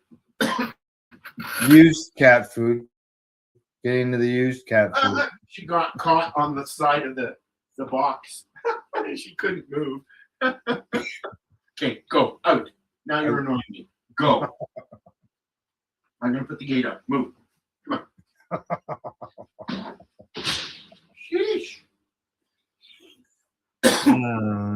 Even noticed her harness got caught on the side of the cat litter box, and she couldn't get out because she just sticks her head in. She has kitty snacks. Poopsicles. Yeah, poopsicles. Yeah, that's what I call them. Because I had a dog that used to dive into the snowbanks to get them out. Drives me fucking nuts. Oh yeah. She would go in there and clean out the whole box. And Steve isn't a barrier, so everything's right on top. The pee soaks through, but the poop just sits on top until the next time he comes in and makes room for another squat. So it's readily available for her. Now she's coming back. She's upset now. She's standing at the door. She can't get it through that little. Anyways, you folks didn't come here to listen to me complain about my dog eating my. Just one more. What's one more pet note? I have to take our cat into the vets today at 1. The vet that you sent me to. English line, probably yes. Yeah. I love them. Very great people, but unfortunately, when I took Rosa in, she came out with the cough that she still has. Oh, which happens. They get it from the vet, usually from other animals at the vet. Right? Oh. Yeah. So she's had that. She's had since then. She's got a. Well, have you had her to the vet since another vet to see what's going on? No, but we went there a few times. Yeah. I was there a couple of years, so. Yeah, it's been years since you've been there too. 5 years. She has a vet here. Yeah. Very expensive because they're mobile. Oh, yeah, vets are expensive anyways. They're they're doctors, right? Twice the price because they're mobile. Yeah. You get that extra expense to pay. I think since I've been here, Stephen got really sick, and at the farm he got really, really sick. But Stephen's got issues with stones and urinary tracts. Yeah, UI infections and stuff. It seems a lot of people are getting UTIs lately. Yeah, well, talking about getting sick, before we went live, the two of us were talking about an incident up north, closer to you than me, anyways. Yeah, it's up here. I think Sudbury area. Yeah, about some teenagers who got some stuff that looked like cannabis, is what the article says, and the information says it looked like cannabis, so they're not even sure whether it is or not. And one of them died, and another one's in hospital. I think it was actually might be a third person. I don't know about you, Al, but I have never, ever, ever, ever, and even the DEA has said this, found fentanyl in my Fentanyl, camera. yeah. Would it be And- easy to do? Yes. Just sprinkle it in your bag and mix it Right. up on it, and it'll just sit there. Correct. Yes, it would be easy to do, but even the police have said they have never found fentanyl in cannabis or mixed And with cannabis. I completely agree with you. We're going to play a video shortly on that, actually, on the exact topic. Okay.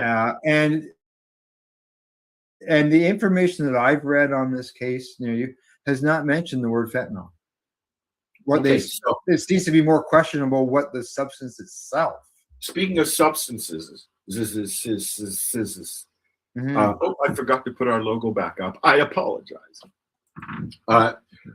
There are other substances Yeah. that are out there that look and feel like cannabis. Spice is one. And what did I say the other one was? Salvia was Now, the other one. Both, in my early days of doing this, I've tried on the air. So there are shows where we're all ripped on spice and salvia. Yeah. I've also tried, there's another one. I can't remember what it's called. Yeah, I don't know. But those can kill you. Okay. And I would think, I've never done fentanyl before. I would think that the buzz would be pretty damn close between salvia, spice, and salvia is an actual plant where spice is made. Yeah, correct. And as far as it's a fentanyl, synthetic. you get that at the hospital sometimes when you go in for procedures. I don't want anything to do with fentanyl or anybody who. No, I know exactly. Do with it.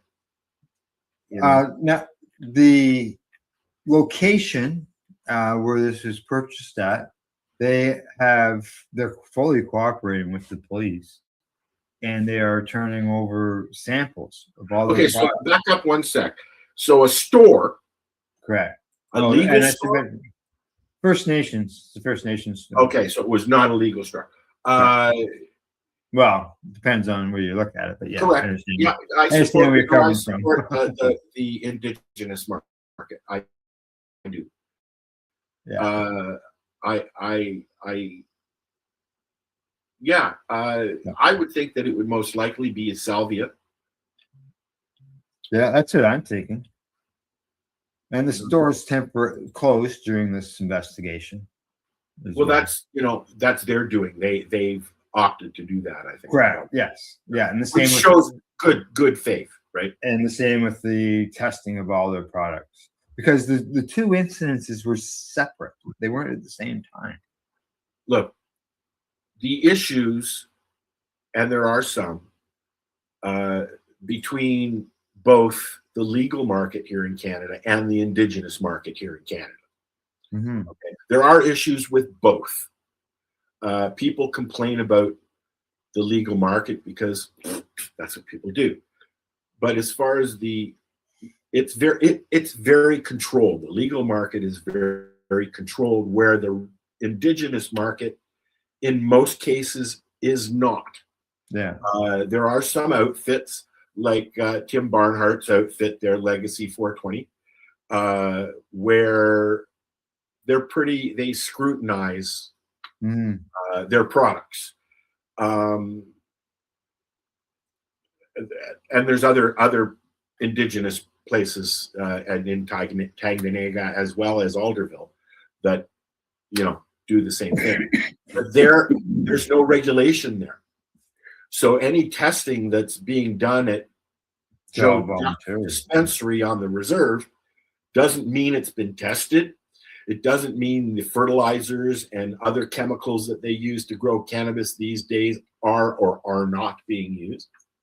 There's no control there. This is the issue, I think, the main issue that Health Canada has with the Indigenous market. There's no structure. There's no regulations. There's no way to regulate that because, in a sense, you go on a reserve. That is a self-contained country.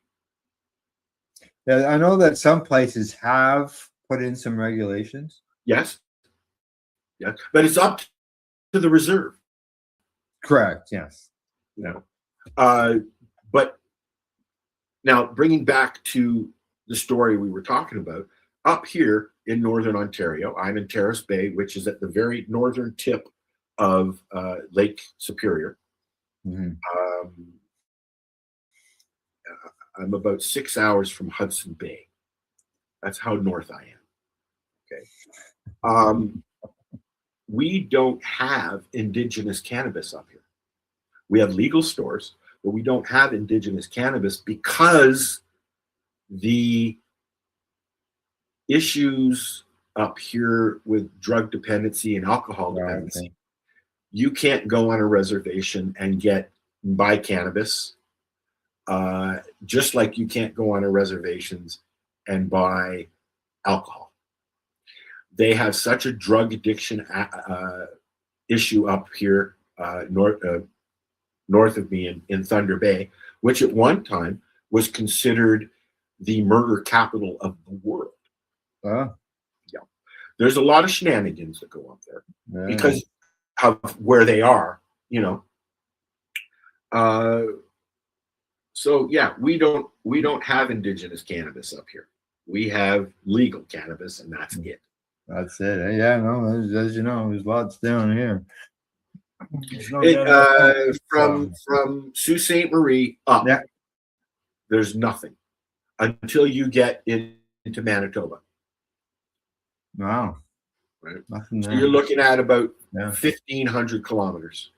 Nothing other than legal stores. There's a place in Sudbury that I believe is Indigenous, but it's a legal Indigenous store. And there are those, yes. Yes. Yeah. And what I mean by that is legal stores opening on a reservation with permission of the chiefs and that, but it's controlled and legal store. So it's controlled by Health Canada and the OCS in Ontario. I don't know how it. I don't know. I know that there's a lot of reservations that have cannabis in Vancouver and BC, as well as some of the other provinces. Well, why don't we? This might be a good time to maybe play that little news clip that I had mentioned about. This is Al trying to get me to shut up. No. Cindy says the same thing. What was that? Cindy says the same thing. She says, "Okay, Al, shut up." Like, excuse me, can we move on?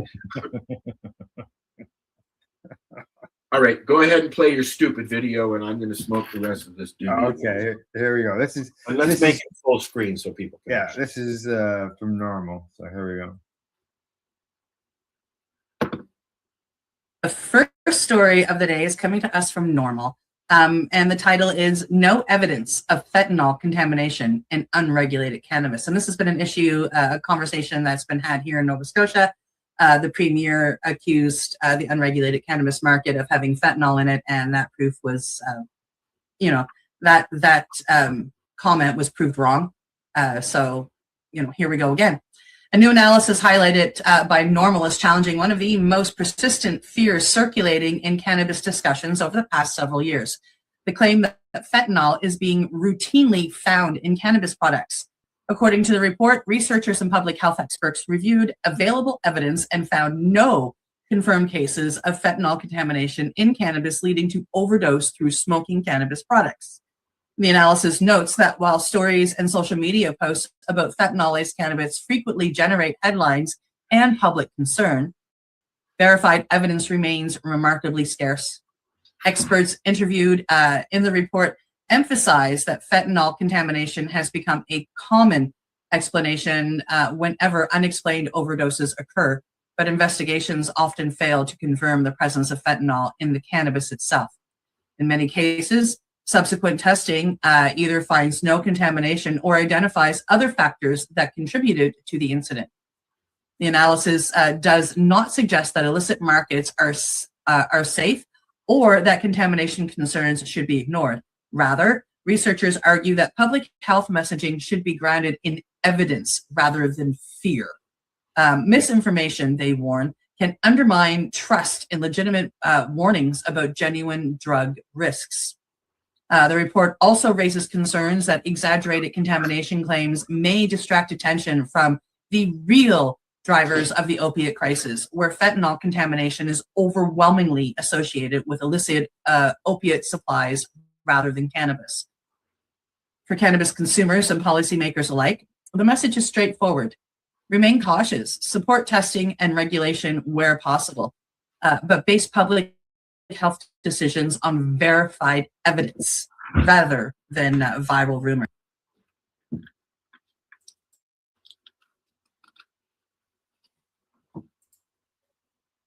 There you go. Wrong one. They're not finding any in the cannabis. Now, no. And we've seen this story before. Yeah. Right. Yeah. And in the incident Cindy mentions about down there on the East Coast in the premiere, there's a perfect example of someone screaming that. And then right after he does that, the police came out and said, no, there isn't any. They haven't found any, so I don't know why you're saying that. I believe I seem to remember because Marcel has a hard-on for this guy. The new governor, the premier of Nova Scotia, openly said in a news conference that there was fentanyl or something like that found in cannabis there. Yeah. No, exactly. So I thought police came out and said no. Yes, RCMP, if I remember. Yeah, exactly. Yeah. So since we might as well continue this conversation, sure. I was at the OCS store here, the legal store, My Cannabis, and I wanted to show people what the Health Canada puts out. You find these in legal stores. See, I gotta blow this up so I can see what you got in your hand there. Do cannabis with confidence. Let's do a full screen here. Wow. Okay, and it's a leaflet. There's half a dozen pages here. Well-discovered oriented cannabis, approaching cannabis from a wellness perspective. Start with reliable information. See, even Health Canada is trying to push consuming. So there's I don't know if you can see all this, but consuming safely and mindfully, discover wellness oriented cannabis. So that's discover wellness oriented. It's medicinal, right there. I'm surprised they even mentioned that. But they don't. The Health Canada still has on their website that they do not recognize cannabis as a medicinal product. Yeah, I know. And they still call it marijuana. So I'm not gonna read everything, obviously, but I wanted to show these how cannabis works in your body. Know your cannabinoids. I should do a song for each one of these. I think you've already got cannabinoid songs, don't you? I do. Yeah. Find your format, which is important because I apologize. My mic was really close. I might be really loud. Finding your method of using cannabis is important because cannabis is patient or user specific as well as strain specific. I'll give you an example. A sativa for me might not bring me up. It might bring me down because I have ADHD and my dopamine is all stupid. Okay. So I have to watch my strains. Smoke White Widow with me and you're probably going to get a punch in the head. I'm very serious. It just trips me.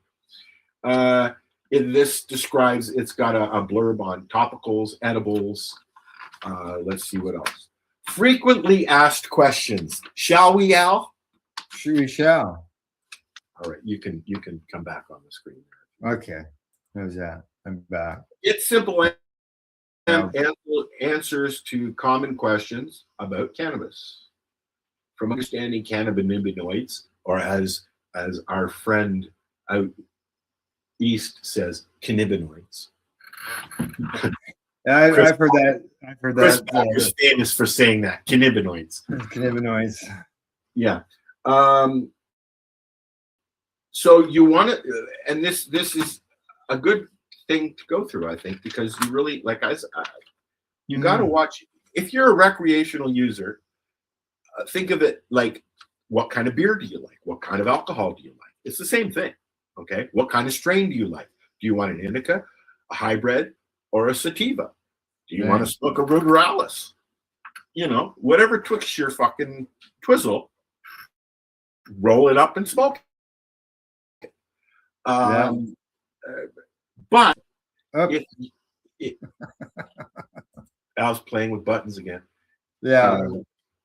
If you are using it medically, that's a whole different animal. I stopped taking antidepressants. I use cannabis and psilocybin. Okay, works for me. I was feeling really depressed, not depressed, but just low yesterday. So as I said, I boosted up my brain battery, and I had, I think it was 2.2, 0.2.22. So that would be what, Al? Al's playing. I'm playing. I'm trying to find those little squinty eye. There it is. Yeah. There it is. There we are. What was I saying now? 0.02. Oh, yeah. A microdose is considered 0.2 of a gram, which is a 20th of a gram. Is that what that is? 0.2 or 0.25, so a quarter, basically, quarter of a gram. Yeah, which is not a lot. And, you know, people are even doing that with cannabis, you know, sticking to, you know, this much. I have 5 grams on my license. My doctor asked me the other day how much I use. I said, you know, 6, 8 doobies. Nice doobies. Mm-hmm. And there might be a few others there, but which is about 5 grams a day, maybe 6, 7 grams a day. Have you weighed your doobies? It's been a long time since I've weighed them. I weighed mine. I would say I'm anywhere between 5 and 7 grams a day. Yeah, but you know your doobies are very small, my friend. Yeah, that's, I kept that into account. Al comes to the farm and he hands me a doobie, and I'm like, "What the fuck is that?" I smoke like 1 1/4. Al uses. I just use standard papers. Oh, look at that! My doobie tray, my container is empty. Let's go back to this frequently asked questions. Is cannabis safe to consume? Yeah. God, I'm going to have to read this, aren't I, Al? Hi, puppy. Most people who consume cannabis occasionally will not experience negative consequences to their health over time. All legal cannabis, I got to throw that legal cannabis in there. Products are rigorously tested. My point, our conversation earlier, yeah. nevertheless, they should always, people should start low. I remember the first time I smoked a joint, it was after years and years and years. I was selling it. But it was after years and years and years of peer pressure and come on, Al, come on, it's time. Come on, smoke that. I tried it. And I think the only reason I tried it was because at the time I was on very high doses of Ritalin and Dextrin. Oh, okay. As I was a case study for hyperactivity back in the 60s and 70s. And it didn't, really. Then I went to my doctor and he told me that he asked me if I was smoking pot. And I said, no, my friends do. He said, well, if you start smoking pot, stop taking the pills because it's going to do the same thing. That's what I do now. Oh, and that was what your doctor said to you years ago. I was 16. Yeah, that's a long time ago. I didn't start smoking pot on a regular basis until I was 19 or so. Oh, okay. But the first joint I smoked was in a hash bar in Amsterdam in the red light district with my mom. While we were watching the shows in the window. My mom in Amsterdam. First time I smoked a joint was a hash joint in a hash bar. Yeah. And we had lunch, and then a lady came around and with a tray and offered us many different kinds of doobies to go after after dinner mint, as I call it. And we literally sat there and watched the sex shows in the windows. It was the 70s. Probably why I'm a big old pervert. Thanks, Mom. I used to smell it in the house. So. Okay. Let's go on to the next question, shall we? Can I use cannabis daily? Some people can, and some people can't. I'm not even going to read it. Some people can, some people can't. Just don't overdo it and green yourself out, as we call it. And if you do, don't panic. You're not having hypermesis. You're not scromiting. You're not scromiting. You're having, I had too much cannabis.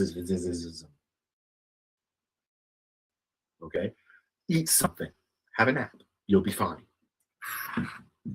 Is cannabis addictive? Huh? The last report I saw, they said that maybe up to 9% of cannabis users. Maybe 9. Maybe. Let's be honest, anything is addictive. Sure. Even for me, is addictive. I was sitting here for days in my office. I can't stop. I can't stop. No. Let's see what else we got. If CBD isn't don't eat an apple and then talk. If CBD isn't intoxicating, does it matter if I buy it from an authorized source? I look at that, whether you're buying your CBD or whether you're buying your cannabis, which is your CBD. I would say if you go into a corner store in the city and there's CBD pens that are sitting there. That's a different thing. Yeah, that's most likely just a hemp juice. Yeah. Which, the authorities have done a good job at getting that stuff out of the stores. But if you go into an OCS store or buy from an OCS from OCS website, Ontario Cannabis Store, or Ontario Cannabis Store. Yeah. Yeah, OCS. That stuff is, as we spoke earlier, regulated. Right. If you go to a reservation and buy a CBD cart, you don't know what's in there. Correct. That's the issue that Health Canada has with indigenous cannabis. You don't know what's in there. You don't know because there's no regulation. Will I feel high using cannabis products? Huh?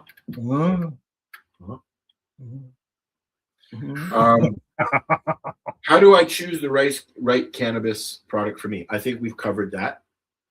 Cannabis is patient and strain specific. I say patient all the time because I don't give a fuck who you are. If you are using cannabis in any way, you're using it for a reason, to change your mindset, to enjoy a concert or a movie, whatever it is. It's medicinal. There's a reason why people have been calling it medicinal cannabis for so long. Moses, look at the bush, people. Okay. Should I store topicals and other non-intoxicating? You should be storing it. Anything. Yeah, keep it away from your kids. I keep mine in the fridge. When I have, would you keep all hands moisteners away from kids? Well, considering most moisturizers have chemicals in it, yes, unless I showed them how to use it right. I mean, if David came to me when he was a young man and said I hurt my arm, I'd put some on, some rub. Sure, why not? Why not? I mean, Yeah. He's not going to get high off of it. Well, your hand might.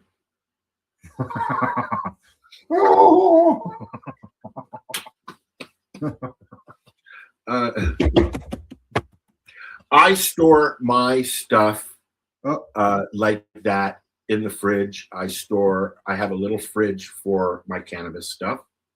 How come you're blue? And you look blue on my screen. I look blue. Oh, okay. It's all right. I found it. Yeah, your circle was blue. I could see you, but I was looking through a blue screen. I'm going, what's going on? Okay, I want to read this last bit on the back. You get this last thing on, and then I've got something I want to get to. Yeah, and we got other songs to do too. Yeah. Exploring cannabis is easier when you have trustworthy, easy to understand information at your fingertips. The legal market offers clear labeling, consistent quality, I don't know about that, and formats that support making mindful, confident choices. Do your research, people. Wherever you are, your willingness. Oh, okay. Wherever you are in your wellness journey. You see, yeah, it's not fucking medical, but you're on a wellness journey. Take it as go at your own pace. If you have any questions, ask somebody. Come and listen to us. Al uses cannabis medically. I do as well. Our guests, if we ever have any, as well. And that's on both of our networks. You know, I mean, I've had several conversations with Rick Simpson himself, the man that brought cannabis oil back to the forefront. That's been there for centuries, but the burning bush people, just saying. How do you think they lit it? I think I'm hearing the dog growing upstairs that she wants to go outside. Let's put on a song. All right. Do you want to play one or you want me to play one? You can play one. You haven't played one of yours yet? No, not yet. Okay. So I'll play one. This one's called Walking Billboards. And the reason it's called Walking Billboards is because I believe that every time somebody wears a cannabis t-shirt, you are a billboard promoting cannabis advocacy. And whether you are wearing that t-shirt walking down the sidewalk or whether you're wearing it in the grocery store, a conversation can be struck up and education can be spread. So as far as I'm concerned, t-shirts can be walking billboards, and that's exactly what this song is called. I don't like wearing my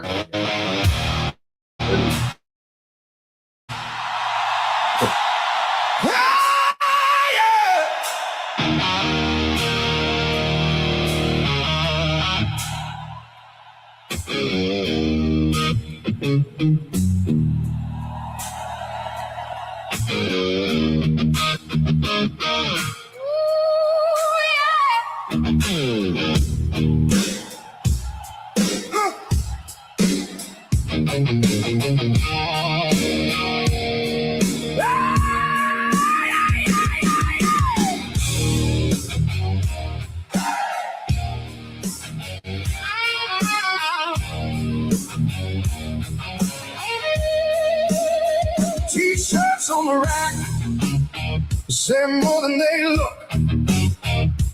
Front and back, like a little lesson book. In the grocery line, while the car rolls slow, somebody reads the facts, and suddenly they know. Short sleeve, long sleeve, let the message breathe. Hemp in the fabric, truth in the seam. Walking billboards, let the people read. walking billboards, Plant the facts and seed. walking billboards, In the checkout line, walking billboards. make the word shine. Cannabis divinity for the day and night. Educational info printed bold and right On a handmade shirt that feels clean and strong. Wear it to the crowd, let the knowledge move along. Short sleeve, long sleeve, let the message breathe. Hemp in the fabric, truth in the seams. Walking billboards, Let the people read. walking billboards, Plant the facts and seed. walking billboards, In the checkout line, walking billboards. make the word shine.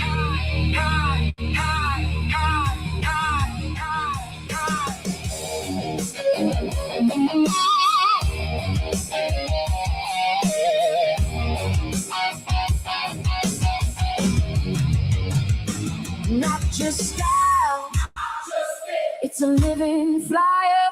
You can wear You can lift, one small eye, turns heads around, one good tea. spread the word through town. Walking billboard, let the people read. Walking billboard, Plant the facts and seed. walking billboard, In the checkout line, walking billboard.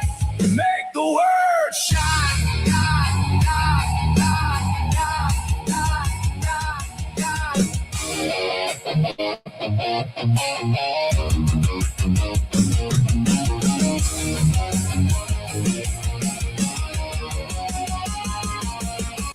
T-shirts Full of memories, full of history, a time gone by. educating on the fly. Time never forgotten. Cool kind advocacy. Quiet and direct to the point. Gotta go smoke a joint. Walking billboard, Let the people read. walking billboard, Plant the facts and seed. walking billboard, In the checkout line, walking billboard. make the word shine.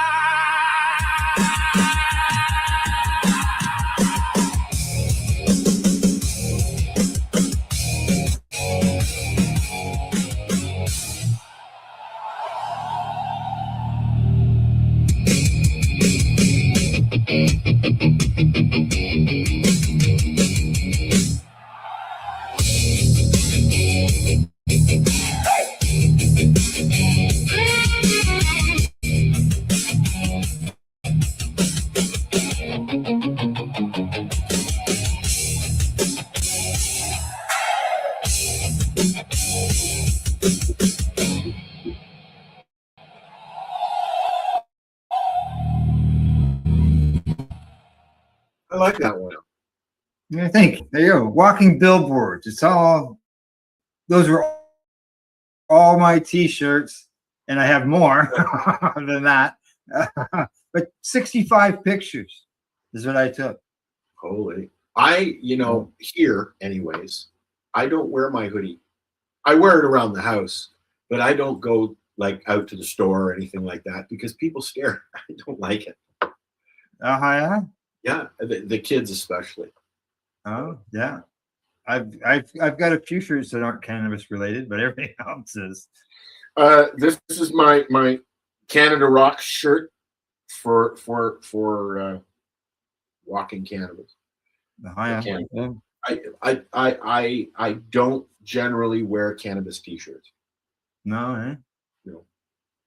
Mm. I get self-conscious, and then I don't want to be out. I just want to go home. So that contributes. No, would that be because of the stigma around cannabis, the concerns that you have that people have a negative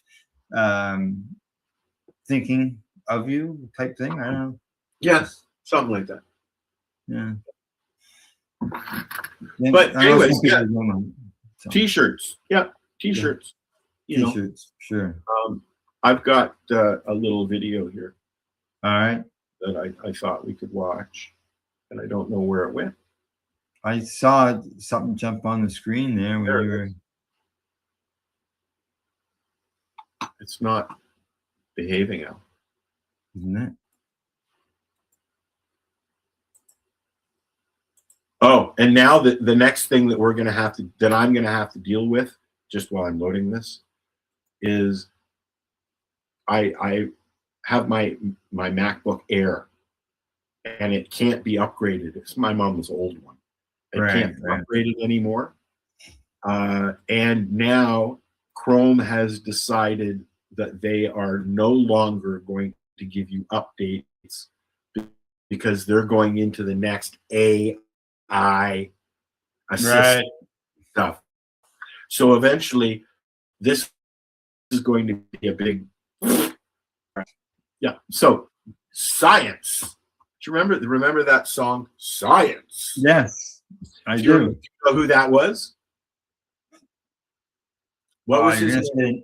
Oh, would you like me to tell you? British. Yeah, and I'll say, yeah, that's it.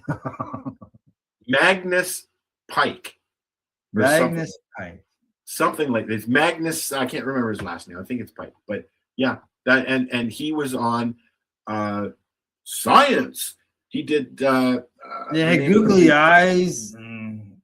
He looked like a scientist. In fact, he was. Yeah. He was the Mayim Bialik of his time. You know Mayim Bialik, Blossom. She has a PhD in biology. Wow. Yeah. She's very well versed in stuff. So, okay, I found it. Here we go.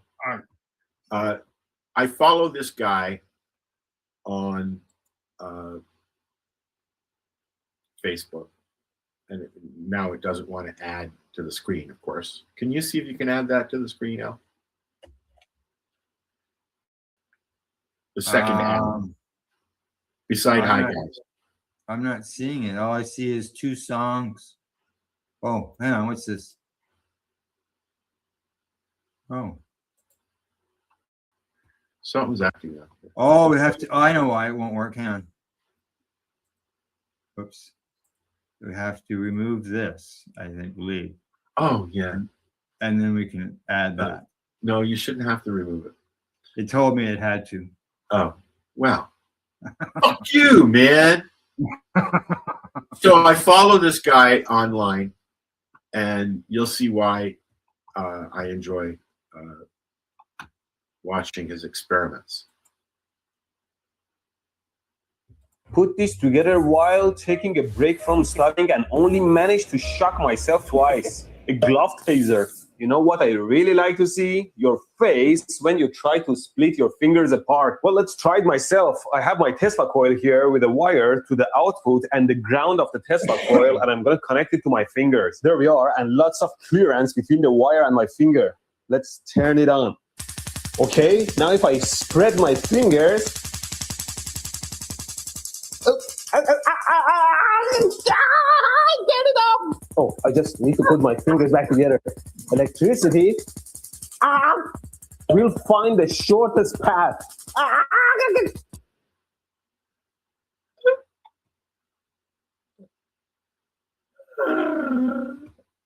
That amuses me. Don't know why. He has another one where he's got his Tesla coil and he gets too close to it with his bald head and it shocks him out. Oh, really? Yeah. It's fucking hilarious. And that must be why he does it, because I don't, yeah. I'm not into Yeah, getting obviously. myself I mean, done. that's every thing that he does, he ends up hurting himself or catching himself on something, you know. Yeah. Oh yeah. Yeah. Let's see. What we got? We got like 10 minutes, 15 minutes left. Then I got to get ready to go to the vet. Shall we listen to a song? Well, I mentioned at the very beginning of the show, but I didn't. And I didn't get to it yet. As you know, here in Ontario, we have access to like maybe 5 farm gate stores in the whole province. Oh, I know where you're going. And it just happens that one of them is near me, like half an hour away. It's in Campbell. And was near me when if I was there, Yeah. still it would have been near me too. Yeah, well, that's probably it's 20 minutes to town, and then it's on the other side of town. It's down. It's about the same distance to your place from Campbellford as it is to mine. Or well, to the farm. Yeah. So I went there last Friday. I seen a post in the local group. Explain what a farm gate. Okay, farm gate store is at the store is at the location of where the cannabis is grown, and they can have a store at that farm. So there are a few popping up. The first one was just outside of Peterborough. No. I'm not sure. Yeah, I'm not sure exactly. There was a legal store that opened up, and he got expressed permission from Health Canada as long as there was a barrier and a glass, and it was all blah blah blah. You could go into and purchase your cannabis, and then look into the grow. Yeah, it was right there in the store. Right there. So that's what a farm store. Yeah. is. So this here's I think I gotta take out our logo again because it won't let me do it with it there. Oh. So there. This is the store. You see it there. This is the store, and is this a reservation store or a no. This is on. This is a legal store for under the Cannabis Act, under the legal system, and it's down a gravel side road, and inside there is. I don't think they got any pictures or not. But here, as you can see, the fields of the cannabis. Everything is grown outdoors.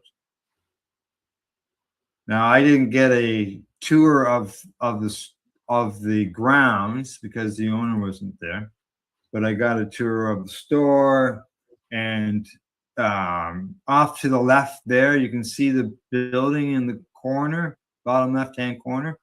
Out by there is where all those fields right here. So you can go to the parking lot. How many just acres? The store itself, and you can see the cannabis being grown right there. How many acres, Al? I don't know. It's big. You know, in fact, I may have driven past it while I was there. Well, I don't know. It's not rated. No, I wouldn't have. Did you ever go to the cheese factory? It's down between Campbellford and Sterling, down a back road.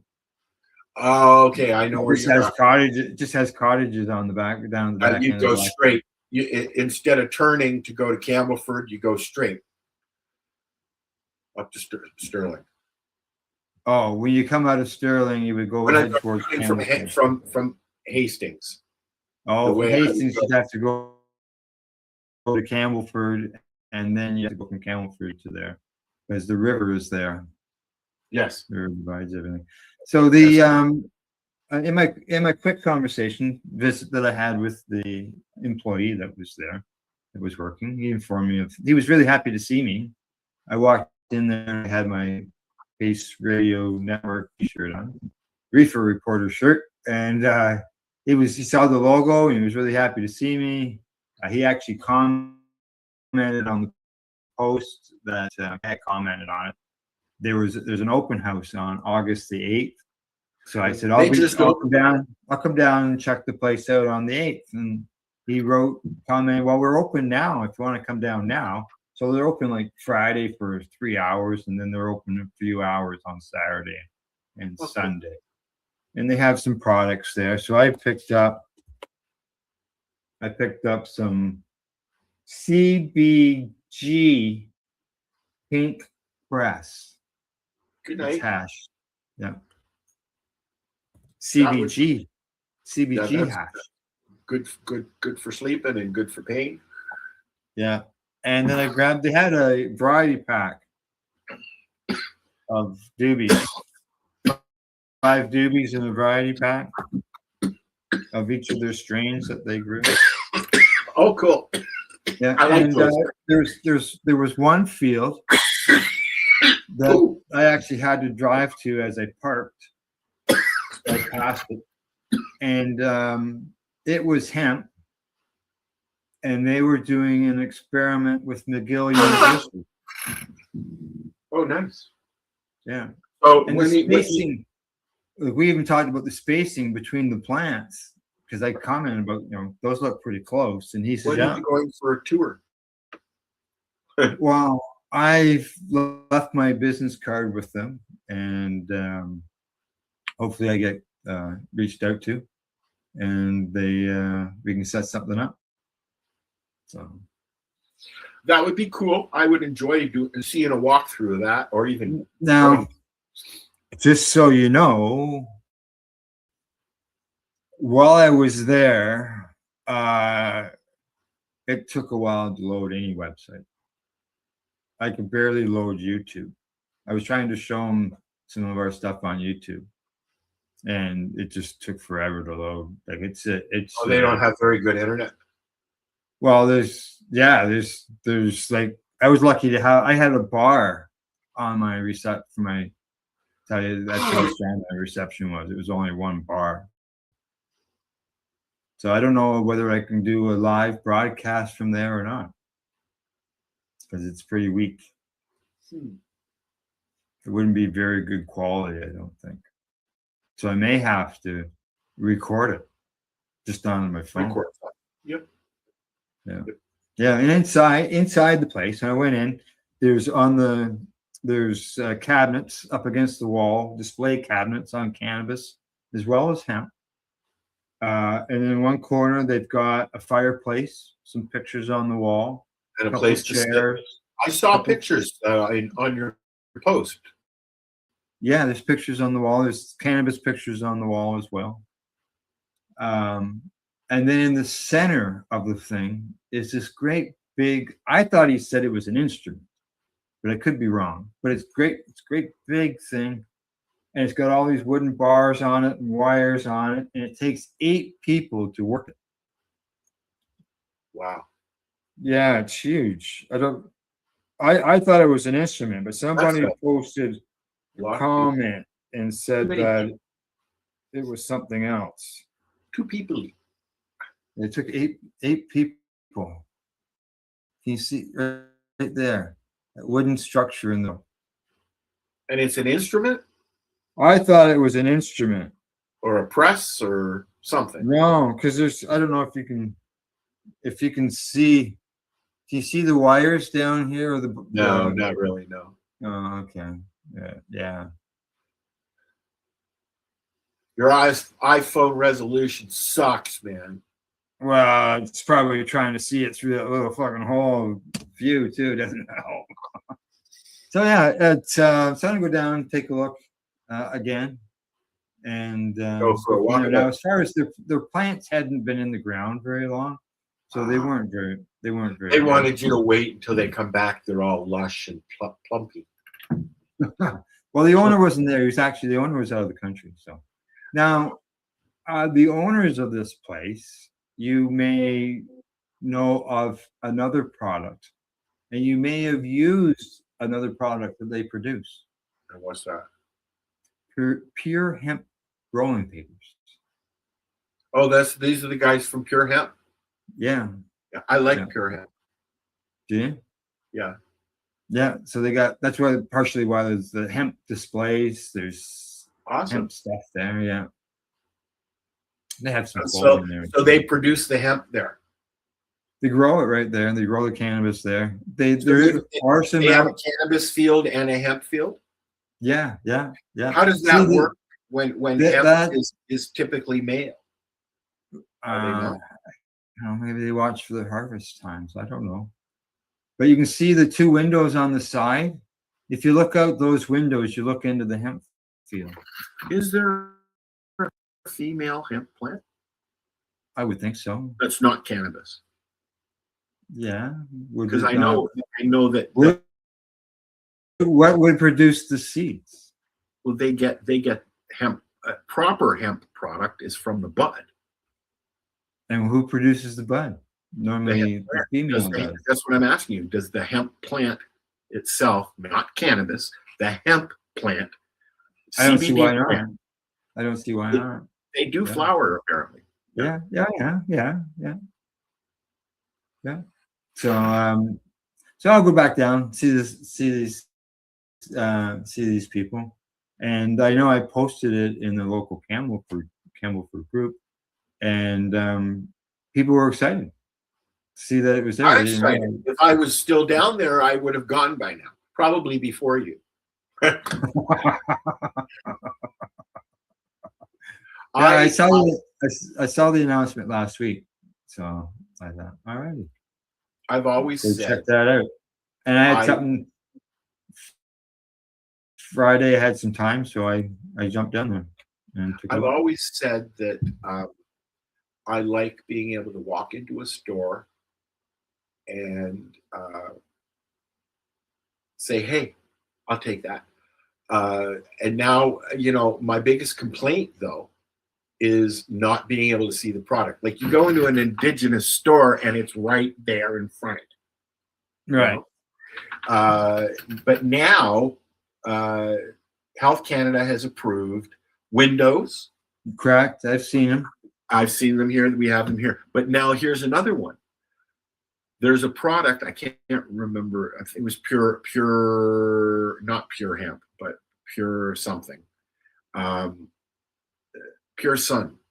But anyways, there's a product that you can get that now has a window, so you can see your pot, you can do your squish test,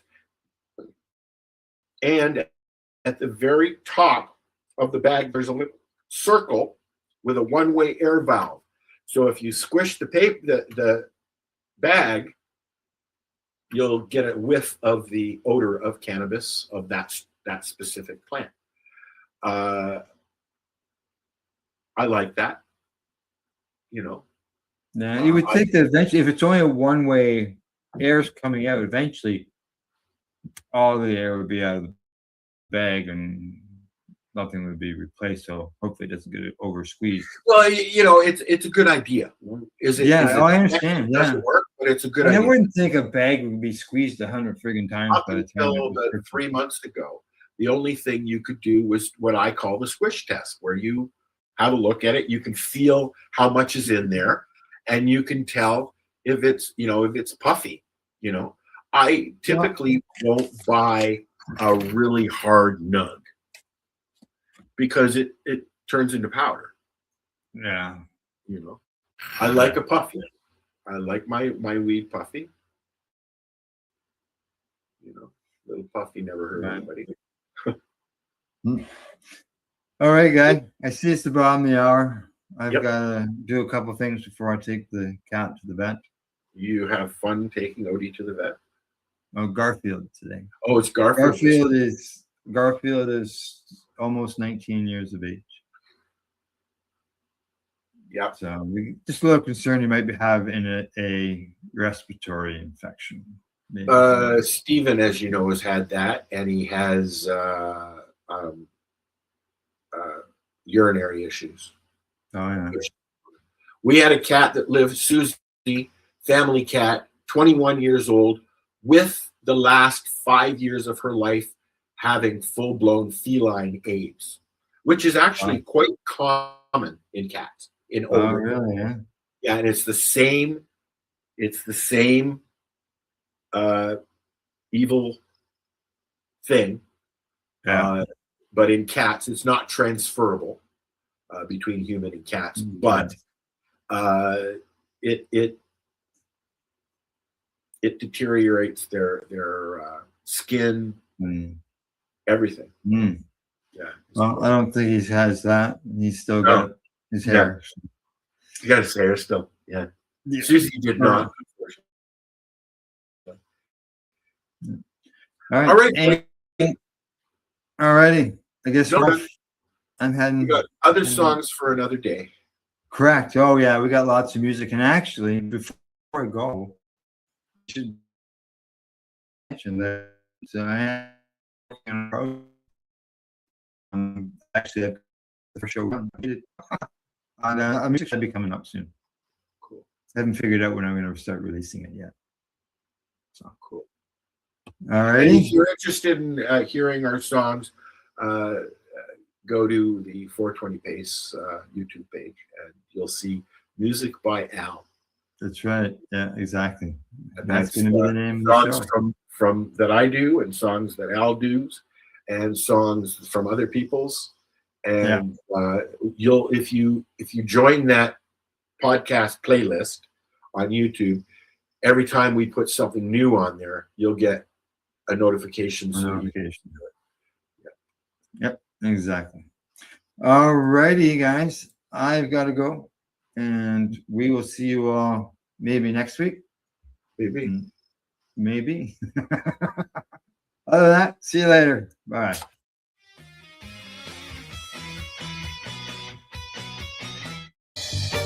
You're watching the 420 Pace, found at 420pace.ca. Rerolled Saturdays. Check it out. Nothing but non-stop cannabis and psychedelic programming. Find it at 420pace.ca.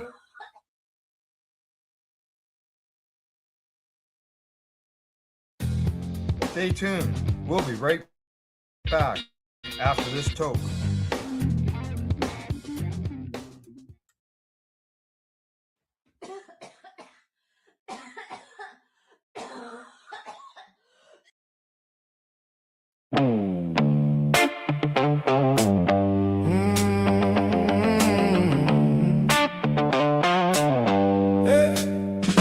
Running that trim, slow hands, clean grind. Green on the table, scissors in time. One wrong move and it burns like sin. Keep your face back, let the fan spin. Remember, don't touch your eyes.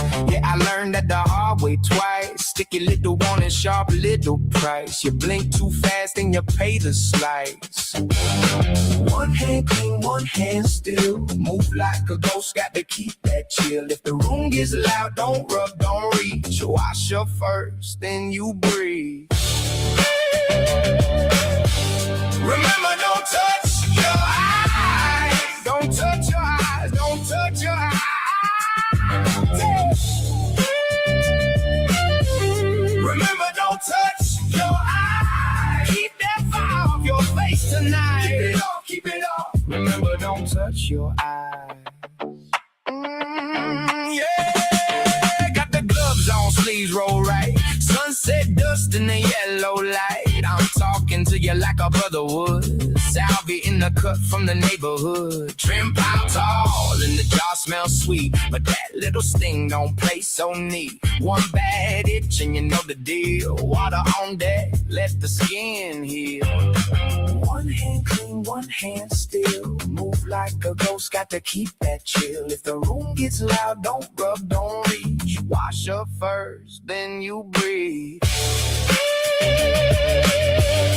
Remember, don't touch your eyes. Don't touch your eyes. Don't touch your eyes. Yeah.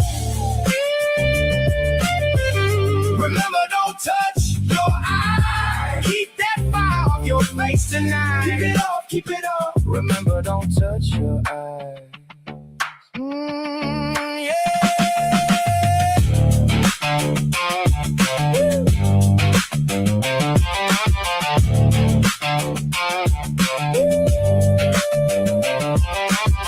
Yeah, I seen that red come quick. One straight touch and it hits like grit. So I pause, let the moment pass. Rinse it out, don't make it last. Hands low, mind clear, that's the code. Take it slow on the tender road.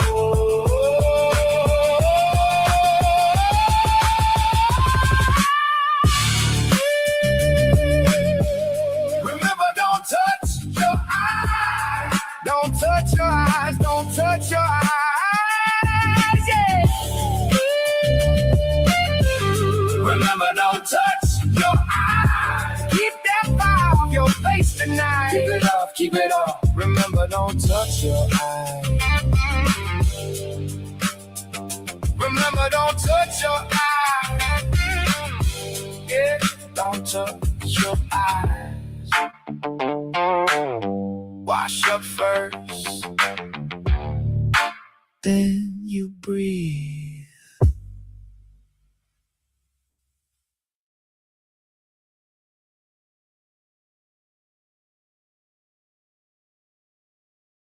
You're listening to the Pace Radio Network here at paceradio.net. The views expressed by the individuals during this broadcast are their own opinions, and they may not be the same as those of their group or other organizations they may be involved with. All medical advice during our broadcast is not a medical opinion and should be checked with your medical physician.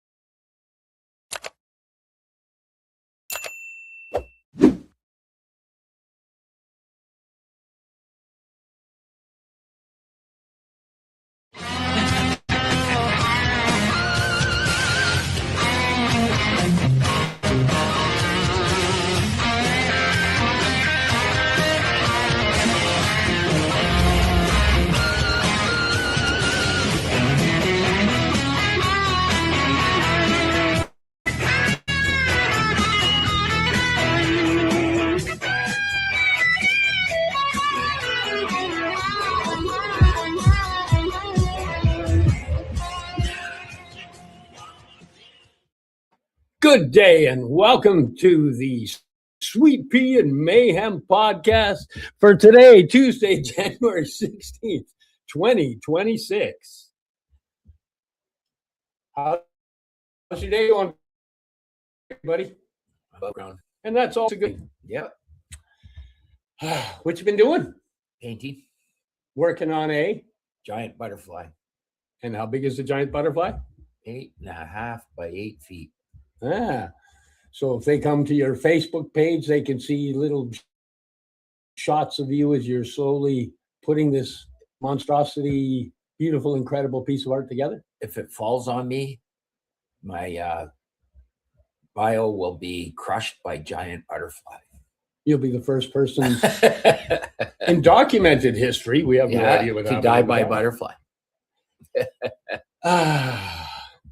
Well, hope everybody out there is having an awesome springtime. We're going to be coming up in summer, like next week, 2 weeks, something like that. Sometime. Who knows? When you're retired, every day's summer. One day. Except every second Tuesday. Yeah, because but this isn't work. It's not work if you're having fun. No. No. Today, we're going to take you for a walk in the woods with an incredible forager. Unfortunately, she's from the East Coast, and we're like West Coast guys. But that's okay. We'll take you out to the East Coast for a moment. So if we go down in a plane crash, it better be on the East Coast then. Because then at least we'll know how to forage properly out there. Okay. Or hopefully one day we can get her out here and she can do it here. A, vegetarian, so they don't eat you. and B, East Coast. Okay, got it. We got it. Okay, ladies and gentlemen, please welcome to the podcast the one, the only master forager from the East Coast. She's not the one and only master forager out there, but the one and only on our podcast, Jessica Gobbin. Good day. That was Hey, guys. Hi. Well, I had to put on my announcer's That voice. was very loud. That's my Bruce I'm Buffer scared. voice. You scared me. You scared me. How you doing, Jessica? Pretty good. It's been raining almost every day over here. We're digging it. Yeah, we're in drought conditions already. Oh, goodness. We're on phase 3 water conditions already. Wow. Yeah. And meanwhile, you're out there in the springtime. Now I have to tell people, I got to meet you in person when I was out in Nova Scotia, New Brunswick, and PEI. I'll name them all. And it was awesome actually getting to meet you in person. And we went out and we had a bite. And then you went, "Hey, there's a place just down the road. You want to go foraging?" And of course, we had to say hi or say yes.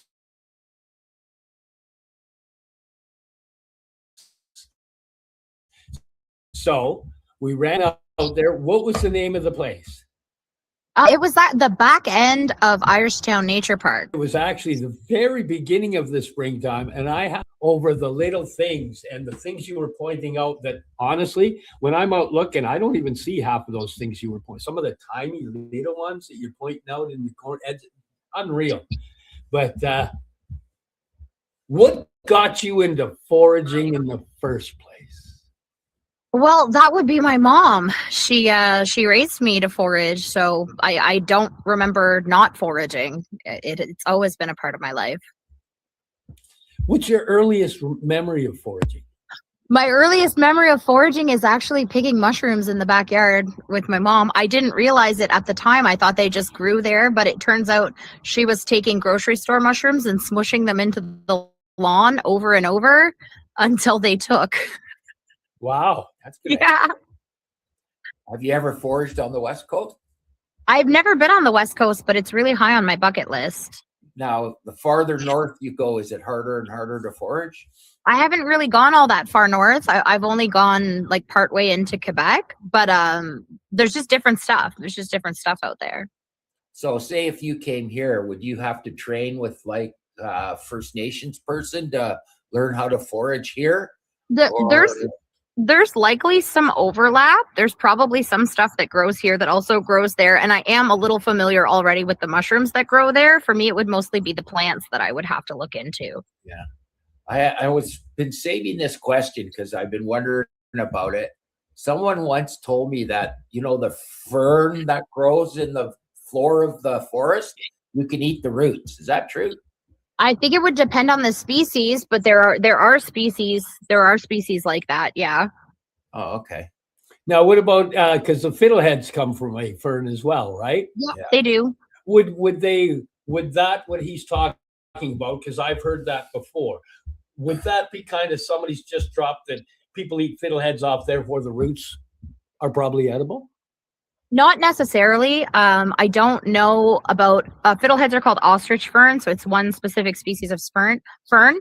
To my knowledge, it's only the fresh fronds that are edible on that particular fern, and there are lots of instances where some parts of a plant are edible and some parts are poison. So it's you got to know. Yeah, because there's a lot of ferns on the forest floor here. Like that's probably our most common thing. Here is the ferns. Yeah, I'd be curious to know what species they're talking about for sure. Have you ever run into any wild animals? I saw a porcupine climbing a tree yesterday. What? Porcupine? Yeah, I know, right? I didn't know porcupines could climb trees. It was pretty crazy. Wow. I didn't either, actually. Yeah. Have you ever been chased by anything or? No. I did have a bear run up my car once, but I mean, I was in the car. I was next to the car foraging and I saw the bear, then I jumped in the car. But that's pretty much it. Well, that's exciting. Yeah. What would you consider your most exciting foraging experience? Oh, no, that's hard. That's really hard. For me, the most exciting thing recently was probably we kayaked out to this little island on Chamcook Lake. Was it yesterday or the day before? It was yesterday or the day before. I'm not sure which day, but we kayaked onto this tiny, tiny, tiny little island, maybe like half a kilometer, like a tiny, tiny, tiny island. And we made a grid, we combed over the whole island, and we found a giant chicken of the woods growing from a hemlock tree. And I've heard that they could grow from hemlock trees, but I've never seen it. Usually I find them on oaks. So it was my first one that I found on a hemlock tree. So that was pretty cool. But I've had so many. What a tree chicken is to our listeners. Yeah, so a chicken of the woods is a really big orange, like big. They can be 1 foot, 2 feet, and they're stacked on the tree in little shelves. So there can be. You know, they have them here too. Yes, they're all over North America. Yeah, so it's like a soft, tender mushroom. It's got holes on the bottom, and it's got all these bands of color on the top, like yellows and oranges, kind of like candy corn a little bit. It's really pretty. And apparently it's tasty. Very tasty. It's Super like tasty. chicken, apparently. Yeah, well, it's got the texture like chicken. It tastes more mushroomy, but it's like a meaty kind of mushroomy. Have you ever eaten anything by mistake that made you sick? No, never. Never. Mm. I'm careful. I'm really, really, really, really careful. I actually help people that do ingest stuff. Yes. Mistake, correct? Yeah.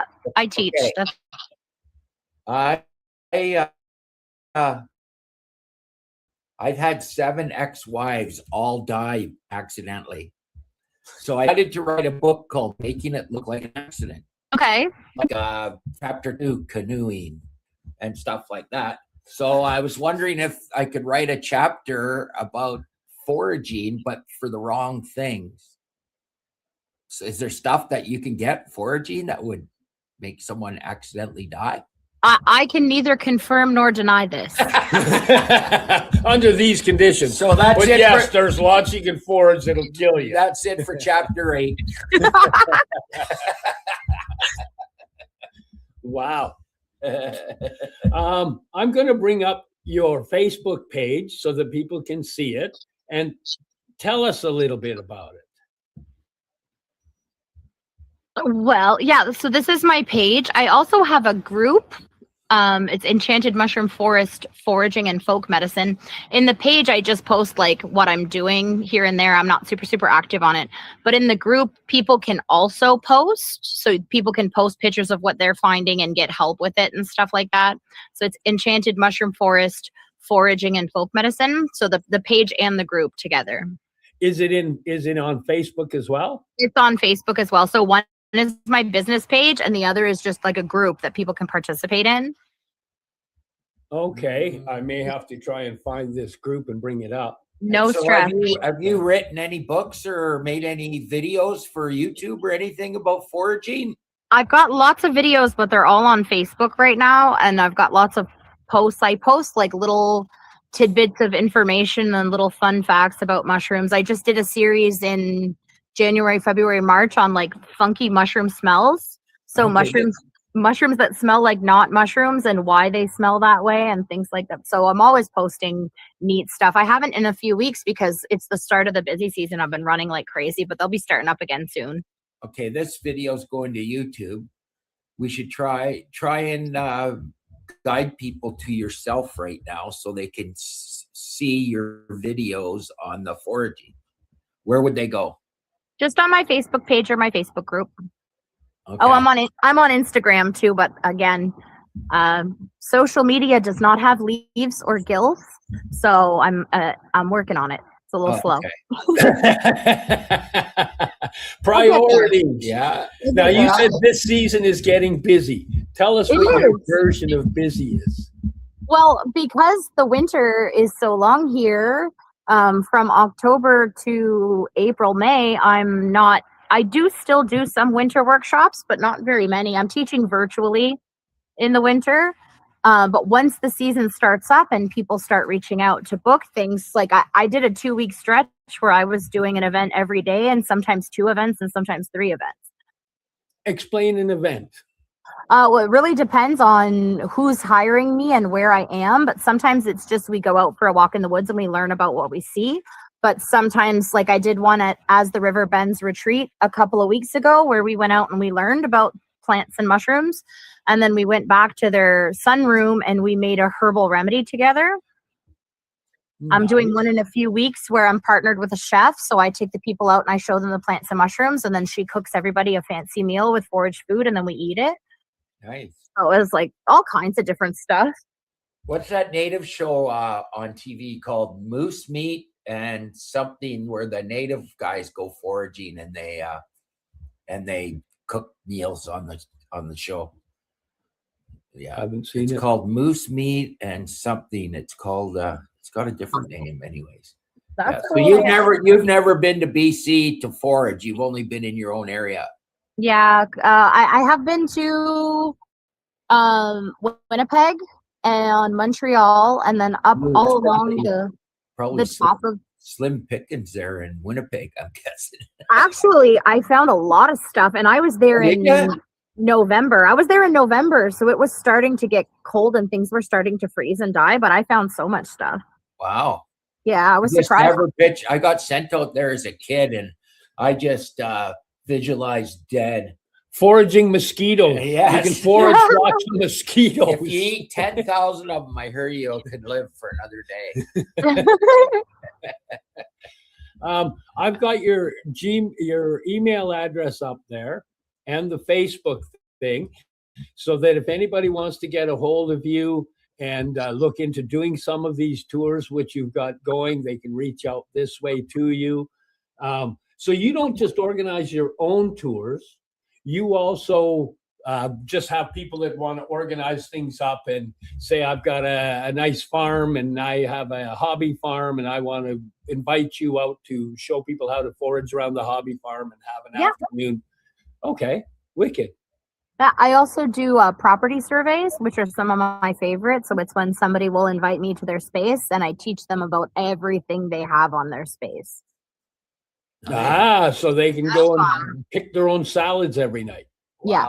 That's pretty cool. Yeah, those are one of my favorites. Yeah. Is there any favorite thing that you like to eat when you're foraging? Is there something that you think is the best? My favorite thing to forage is a black trumpet mushroom. Black trumpet mushroom. And how scarcely do you find them? Well, it depends on the year. It's been 2 years where it was too dry when it was time for them to fruit, so I didn't see any for 2 years. But when the conditions are right, they fruit in abundance. Me and a group of people, we picked 80 pounds 3 years ago. Wow. Now, is that the one, the trumpeter, black trumpeter? I'm not familiar with the specific black trumpeter, but I am familiar with trumpeter, and they work for clearing arterial plaque and whatnot out of the blood. Does the black trumpeter also work? What do you know about health benefits for it? The black trumpet, I'm not 100% sure. I have this thing where if something is really, really yummy, I don't look any further into it. I'm just like, oh, this is delicious. I'm just going to eat it, right? But for the most part, when it comes to mushrooms, every single mushroom I've ever looked into the medicinal benefits of, even the grocery store mushrooms and oyster mushrooms, like your commonly bought at the store mushrooms, all the way to your popular wild edibles and your medicinal mushrooms, every single one of them has antioxidant properties, anti-inflammatory properties, anti-cancer properties. A lot of them have antimicrobial properties. So some sort of assortment of those kinds of benefits, and some are better in one category than the other. But they're good for. All mushrooms are medicinal. All mushrooms. Yeah. Well, except the really poisonous ones that kill. Well, yeah, of course. Yes. Okay, now what would you say besides a mushroom? Is there a favorite berry that you like, or what is the favorite thing? What is the favorite berry that you like, and what's the favorite thing you like to cook and make after foraging? Okay, so my favorite berry is called a service berry or a Saskatoon berry or a June berry. It's all the same. It's the same name for the same fruit, but it's actually really exciting to mention that because they have started to fruit and the fruit is ripening. So it's going to be maybe 3 weeks, maybe 4 weeks, and then I can start gathering them. And it's Ours are ready. I've been eating them. Nice. It's the tastiest fruit Not even the tastiest wild fruit, but the tastiest fruit I have ever had, ever. It's kind of unique because, you know, I'm also a raspberry strawberry guy. And when I saw them, I was like, oh, I haven't seen these in ages. And then I started eating them, and they're it's not, if you're expecting just super raspberry type sweet, you're not getting that. Oh, they're the yellow raspberries. that Yeah, grow that- wild. that Yeah. The old. So, what do you like to cook to make though? Like, Honestly, I usually just eat them, the service berries. no, but I No, mean, but- like, is there a meal that you like to prepare out of your foraging that you think is your favorite meal from foraging? That's a tough one because it's constantly shifting. But right now I'm into dandelion fritters. So Dandelion fritters. it's really simple too. I just use pancake batter. So like a box of pancake batter. So I just take the dandelion and dip it in the batter and fry it in the frying pan, and it's so tasty. It's so Really? tasty. You wouldn't Like think the it's orange tasty. part of the dandelion, everything. Yeah, just the flower head. Just Yeah, the top. not the milky stem. No, not the stem, but the little green bit at the back, that's what you hold on to. So you hold on to the little green bit and you dip it in the pancake batter and you fry it. Oh, And It's health so good. benefits of dandelion?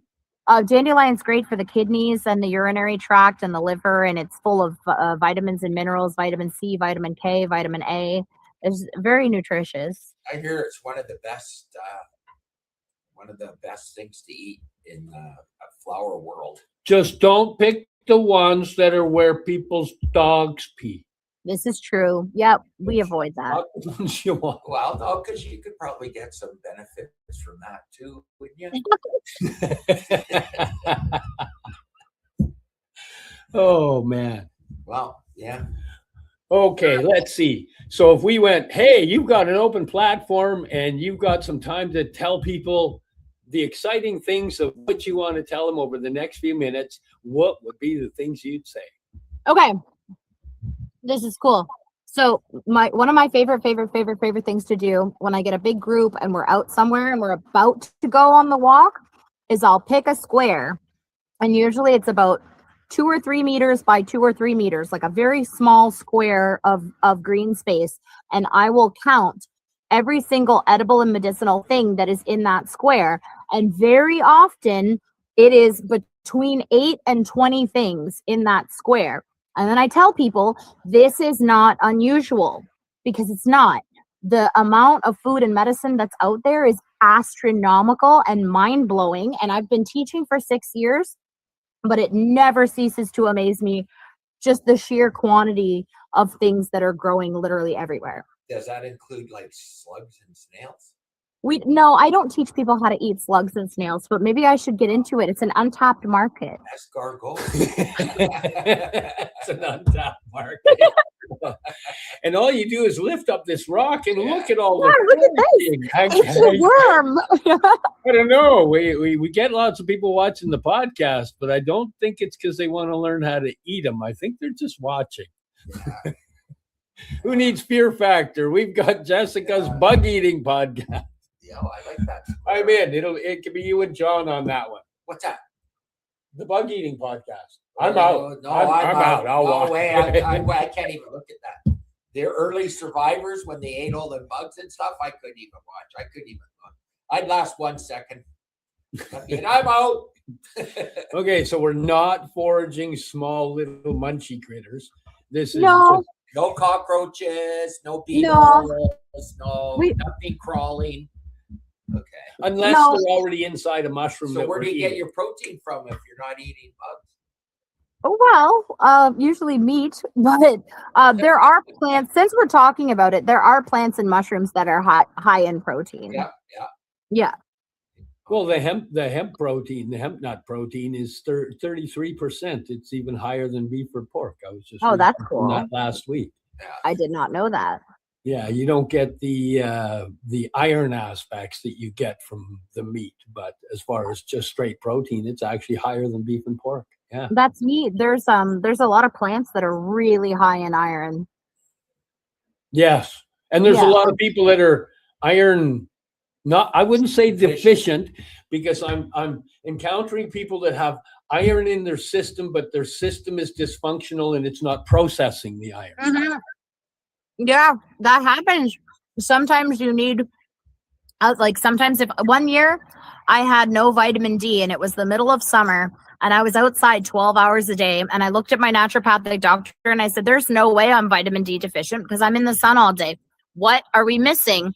What's the vitamin that the body needs to process vitamin D, and am I low in that? And she checked into it. Turns out I was low in zinc, and without zinc your body can't synthesize vitamin D properly. So we fixed the zinc, we fixed the vitamin D's. That happens across the board. There's lots of vitamins and minerals that if you don't have this one, you can't process this one. So it's very— Well, that was one thing that I learned that a long time ago, because they play that game with genetically modified and organic. They have all the same vitamins, but they never go to minerals.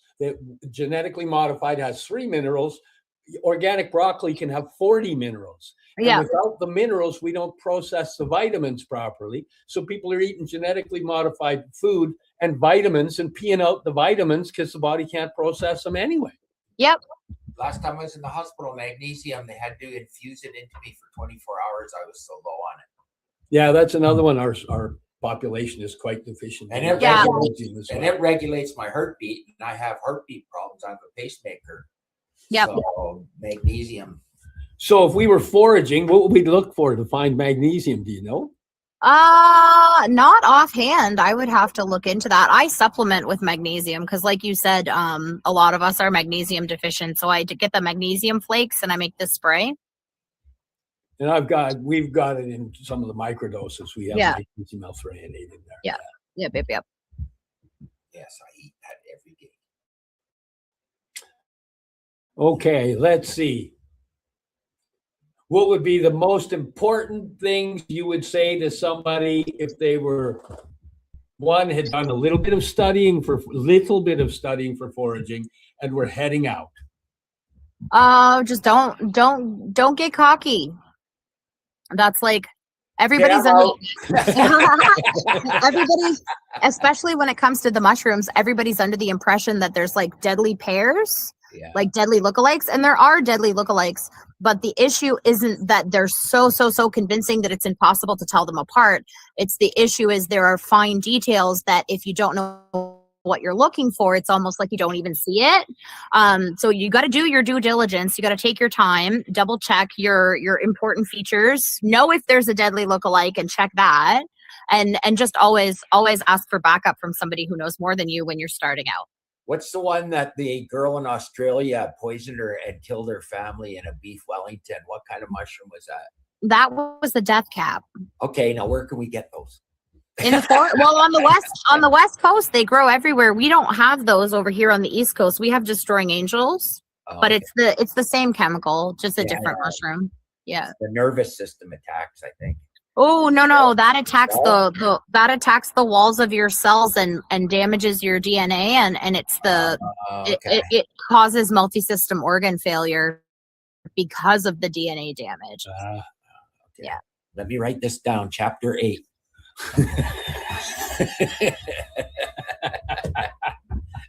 He knew he'd get it out of you. I got it from Jessica. I didn't tell you how to find the mushroom. I dedicate this chapter to Jessica because I've got rock climbing, canoeing. What else do I have? You're the one writing it. Yeah. Oh, water and electricity, gun cleaning, all sorts. I've lost 2 to gun cleaning. So, anyways, and making toast in the tub. I don't know why anybody would do that. Watching TV. She goes, "You can't do anything. I watched that CSI," and I go, "Well, here, watch it." No, that's a joke. That's a joke. I figured. Because in reality, perhaps. How long have you been married? 42. Aw. He's proof. Yeah, that love exists. I don't know how she puts up with him, but he's. Some people say it's a miracle.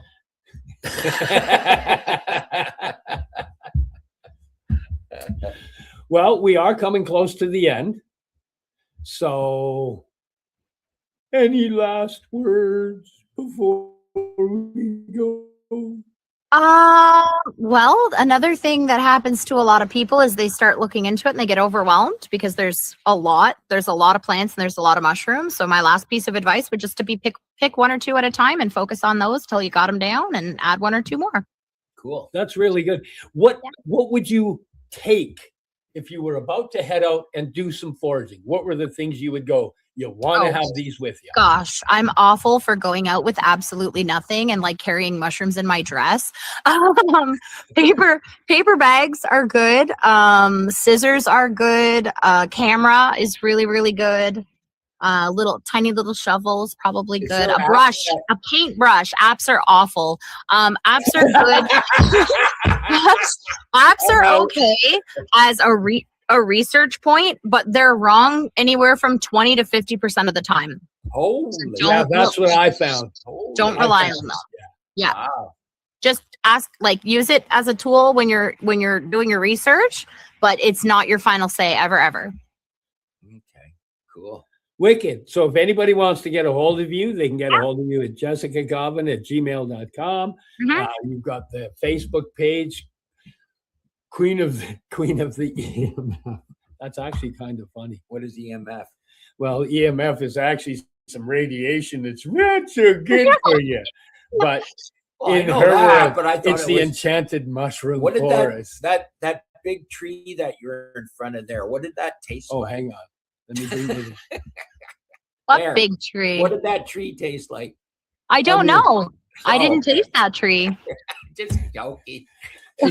Just hung the fairy up and said, I'm getting a picture of this sucker. The fairy was there. It was already there. Oh, really? Somebody put it there. It was cool. So we took a picture.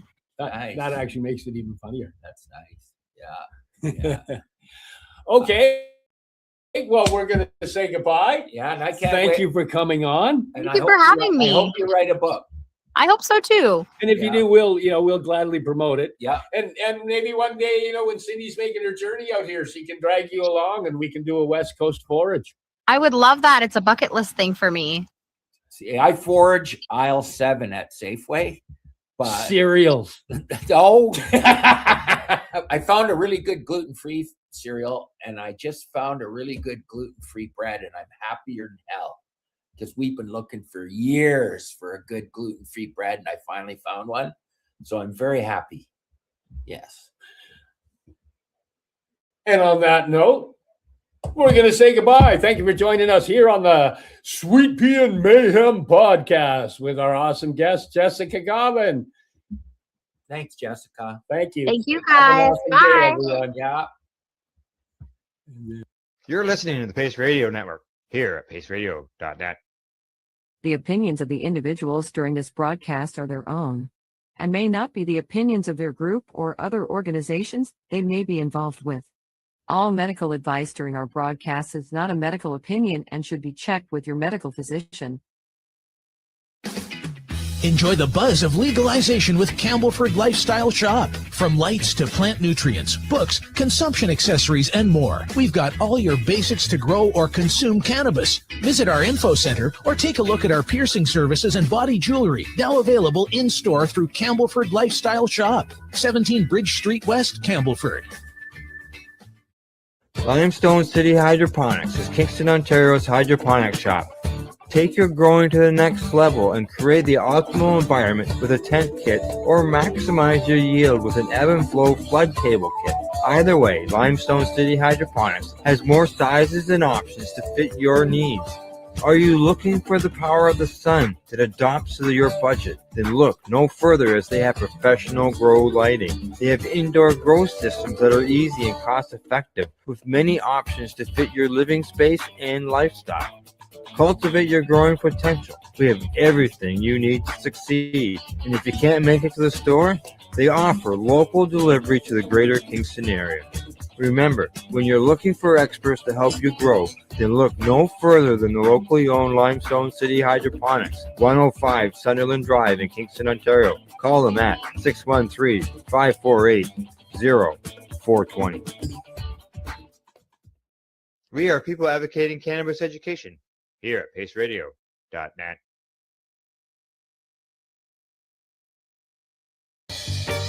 You're watching the 420 Pace, found at 420pace.ca.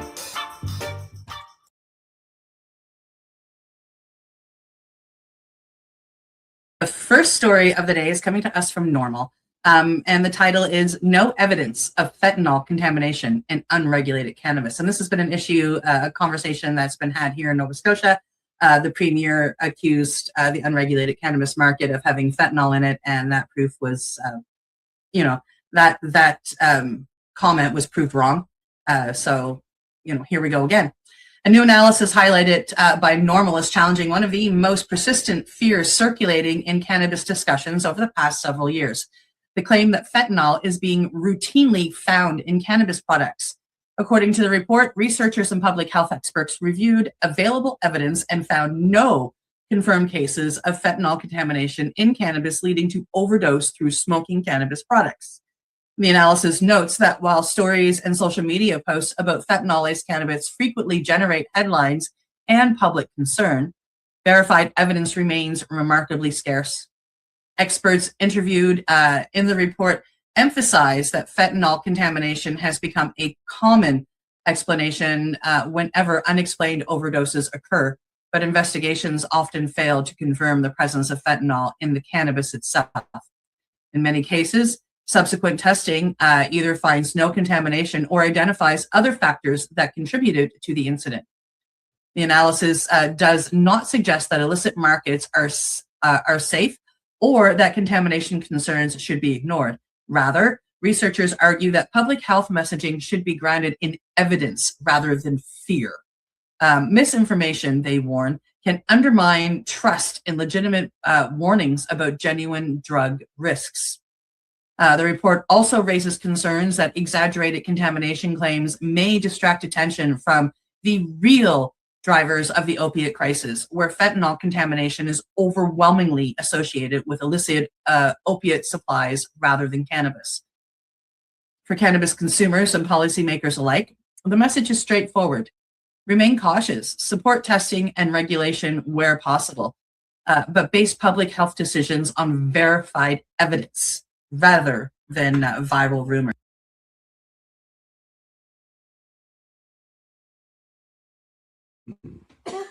You're watching the 420 Pace Reroll Saturday.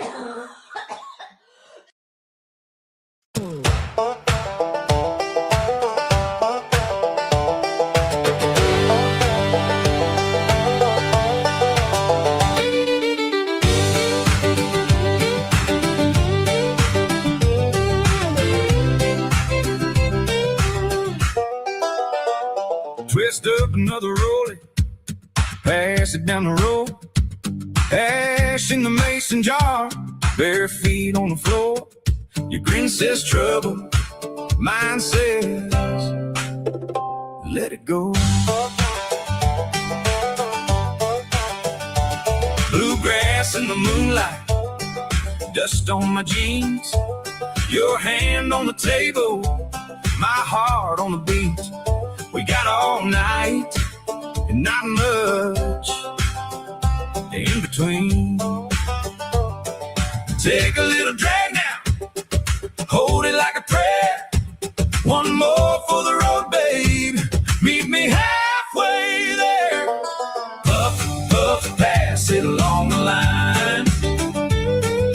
Puff, puff, pass it along the line. One more laugh, one more time. Puff, puff, pass it along the line. Boots by the doorway, bottle on ice. Your name on my tongue tastes sweet and wild. This old room still buzzes when you get this high. Take a little drag now, hold it like a prayer. One more for the road, babe. Meet me halfway there. Puff, puff, pass it along the line. Puff, puff, pass it along the line. One more laugh, one more time. Puff, puff, pass it along the line.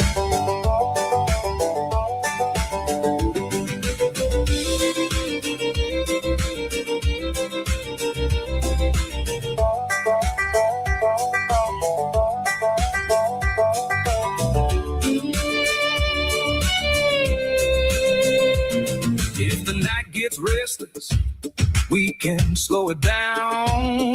If the stars start falling, we'll keep them around. One spark, one circle, one more round. Puff, puff, pass it along the line. Puff, puff, pass it along the line. One more laugh, one more time. Puff, puff, pass it along the line.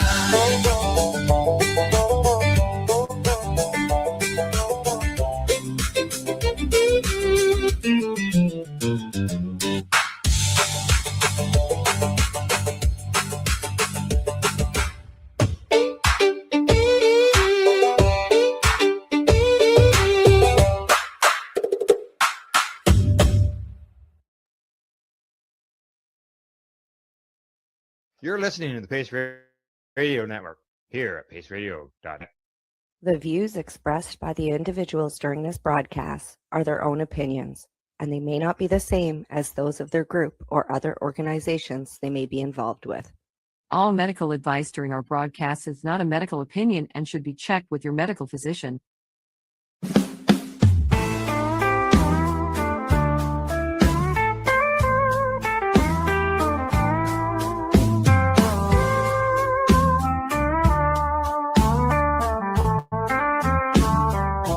Look at all that money, yeah, the money that they've spent. Take another look and take some time for him. Don't cut trees for paper, 'cause it hurts the environment. Stop deforestation, yeah, it's time.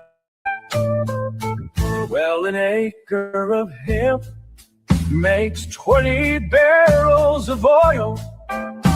No need for pesticides to poison all our soil. People got no food, they got no clothes, they got no rent. Well, it's time for him. Yes, it is. It is time for hemp, and I want to thank you for tuning in to the big broadcast. I am your host, Casper Leach, and you can find other broadcasts like this at timeforhemp.news, and it's all free to download. We got videos there, we got audios there, we got great music there. And here today, we've got somebody on the line that you're going to enjoy hearing from, and we got a couple of great joint hosts as well. Don't forget, anytime you hear the word joint on the big broadcast, we ask that you hit your pipes, your bongs, and your vaporizers and take time for him. Ain't that right, Al Graham? Yes, it is. Correct. It is right. We always like to take time for hemp, no matter what time of the day it is. How you doing, Casper? Pretty groovy. You got a lot going on up there at the Pace Network. Yes, people advocating cannabis education. You can find the Pace Network at paceradio.net. We cover psychedelics as well as cannabis 7 days a week. And also on the big broadcast, Friday mornings at 10 o'clock. Oh my gosh, that's pretty groovy. Remember that, 10 o'clock a.m. Eastern. And also on the big broadcast today as a joint host is the author of this groovy book, Albert. Hey, Al. Hi. I don't think I've heard groovy in quite a while. You're dating yourself. You bet you're bippy I'm dating myself. Groovy. Yeah, well, thank you. Yeah, it's a groovy book. I'll go with it. And I did write it, and it's been written. And if you don't have one, I'd suggest you get a hold of it, especially if you're a healthcare professional, a patient, somebody that loves one or cares for a patient or somebody sick or a veteran. It's 360 pages of basically medical cannabis information wrapped into a story of 40-year history of how did this happen anyway? How did we get medical cannabis in the United States? And speaking of And speaking of veterans with great stories, you've got a friend that you brought to our network a long time ago, who's a friend of ours now. Why don't you introduce him? I will do that. And Castor is an Army veteran, and I am a Navy veteran, and our guest is a Marine Corps veteran, which, of course, he's in the Navy, you see, but part of the Navy is called the Marines in the United States for us Canadian people. But Marines are a separate entity of themselves. They have their own history, their own dignity, their own honor, and they deserve it all. So what we got here is we've got a retired Marine officer, a combat veteran, and a guy I've known now for several years. Had some great discussions, and we're going to have one today. His name is Brian Buckley. Hey, Brian. How are you? Hey, Brian. All right. Yeah, you guys are groovy, right? Yeah.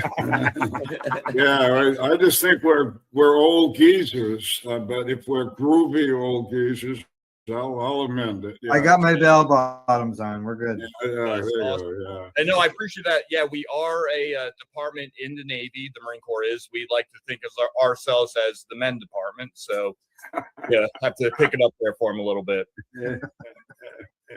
I love inter-service humor. if you are not familiar with it, you might think these guys are demeaning each other or something. Just the opposite. It's just the military is its own little world, and it was a great one to be in, and I know you felt that way too. So give us a short background, and then let's go into different things we've discussed, but we go into your business problems with California, any way you want to go. So you were a Marine once. Yes, yeah. So I originally went to University of Massachusetts to play football. 9/11 took place.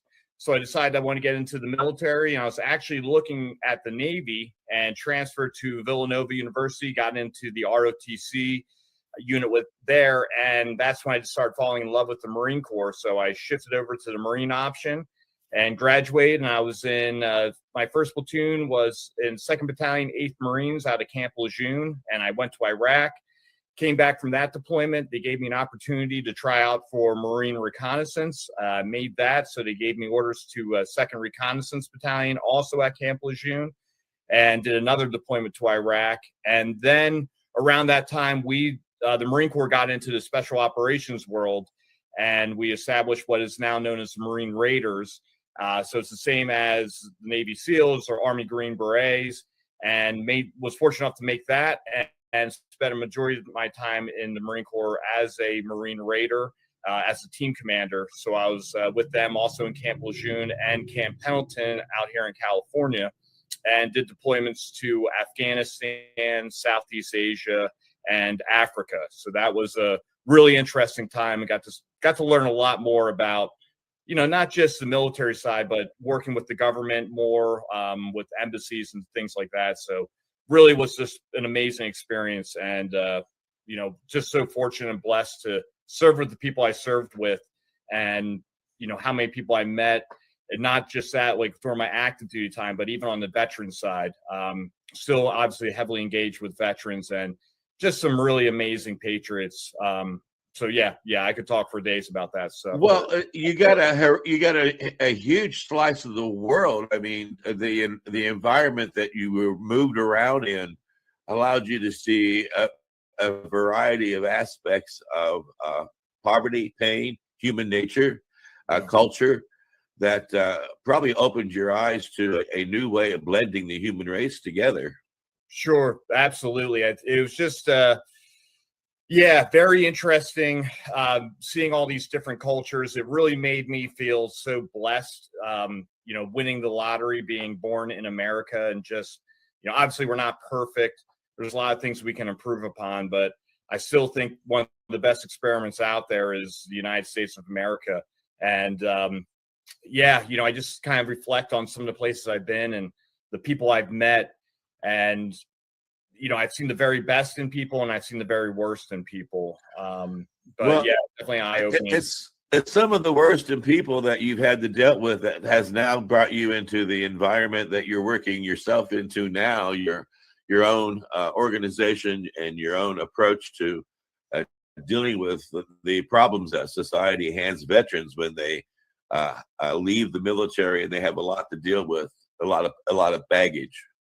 Yeah, that's for sure. And one of my friends one time told me, I think it was during the November time frame, and obviously that's big with Veterans Day and the Marine Corps birthday and all this stuff. So I was like a centerfold or something in High Times, and my buddy's like, whoever would ever think we would see Brian Buckley like in the High Times magazine and all that stuff. But it's been a very interesting ride, and never really dealt with anything on the cannabis side growing up. But now being a veteran and dealing with the things I'm dealing with and seeing what other veterans are dealing with, it's just amazing what cannabis can do for people. And, we're making progress, but still it's kind of baffling at times where we're not making fast enough, I think, improvements that we could to our But health. you've reached the understanding that cannabis brings peace of mind to those who have to wrestle with a lot of demons. Absolutely. Both, not just on, what you're going through like everyday life, but also on like, the physical side of the pain relief and things that cannabis can do versus opiates. It's an amazing Swiss Army knife, if you want to put it that way. I think you've done at least 2 positive actions to get involved with the things you're talking about. Why don't you tell the audience about the foundation, your Growers Association, whatever you are. Yeah. So what originally it was around the 2016 timeframe. I think that's, I got out of the military in 2013 and was just kind of head down in the corporate America world, just making money. Right. And, not only was I dealing with some demons, but I started kind of seeing what was happening with veterans. So I decided to start a nonprofit called Battle Brothers Foundation. And originally I was just using it to, help out veterans with their VA disability claims. And it just kind of grew from there. And again, saying I was dealing with some demons, one of my friends said, hey, why don't you try some cannabis? Obviously a little bit apprehensive at first, but, I kind of felt desperate. I'm like, hey, I'm willing to try it out. And I'll just never forget the first time I had some cannabis. It was the first time I went to had a full night of sleep in I don't know how many years. I went, wow, this is pretty remarkable, and kept having positive results. And it just led me to talk to more veterans about it and hearing how well it was helping them. So I decided to say hey, why can't I go to the VA and get, 15 pills of opiates or whatever like that? But it seems like this cannabis plant can answer so many issues I'm dealing with. And sat down, met with some members of Congress and said, what would I have to do to get cannabis into the VA system? And after they were done laughing at me, they said, listen, if you can go out and, get data and have it backed by American doctors, you're going to have a very positive argument. So I was at a UCLA cannabis symposium one night, listening to doctors speak. It was all well and good, but the most provocative part of that night was during a coffee break. And I met a gentleman named Alon Blat, and Alon is an Israeli, and he has a medical firm called Niamedic Healthcare and Research Services. And they really kind of got onto the map way back when Dr. Sanjay Gupta did a series on CNN. He actually flew over to Israel, and he was with Niamedic, and they were showing what cannabis was doing for the senior citizen community. And when I had discussions with them, they're like, you're going to need to get this thing called an institutional review board, or an IRB. And that falls under the FDA. And it means you have been cleared to whatever you're researching, you can now use it on human subjects. And they're like, listen, it's going to be very difficult to get. It's very serious business, obviously, whenever you're testing something out on a human being. And in America, it's a Schedule I narcotic. So they're like, we'll see what we can do here. And I was trying to think how can I make money to get this thing going and also spread the word about what I'm doing. So I decided to start a company out here in California called Hellman Valley Growers Company, or HVGC. And those 4 letters are significant in the Marine Raider world. It originally meant the Hellman Valley Gun Club, and you were able to get an HVGC tattoo if you were a Raider and you served in the Helmand province. So I wanted to kind of pay tribute to all the men and women who did time in the Helmand. And also, I thought it was a kind of a, cool way, a cool name, if you could, a cool brand. So I established that company. And with the money we made off of that, with our profits, we put back into the nonprofit to help raise money to get this IRB going. And that IRB cost about $150,000. So once we had that money, we went forward, put together a plan of action, went to the IRB, and basically what IRB is, it's a panel of doctors, and they're going through everything, making sure your I's are dotted, your T's are crossed. And we got approval for it. And once we got approval for that, we were able to get the University of California at Irvine to come on to be our principal investigators. They're strictly in an observational role, so they're not going to be touching any THC. So they were cleared to participate in that. So essentially, we'd have Israeli doctors working with U.S. veterans and having American doctors kind of in the background validating, like, yep, that happened. And away we go. So right now, we're still in discussions with Congress. We have on their desk, and we're hoping by next summer, we would get the approval to get the first study going, which will probably be about the $2 to $3 million range. And once we have that data, we would have a recommended treatment protocol and a formulation.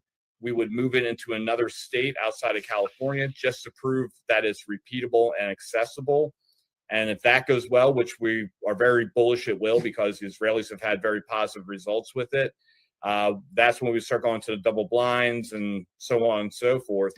And hopefully, at some point, we actually have Hellman Valley Growers Company product in the VA system where veterans can have it prescribed, being the key word, to help out with what their ailments are.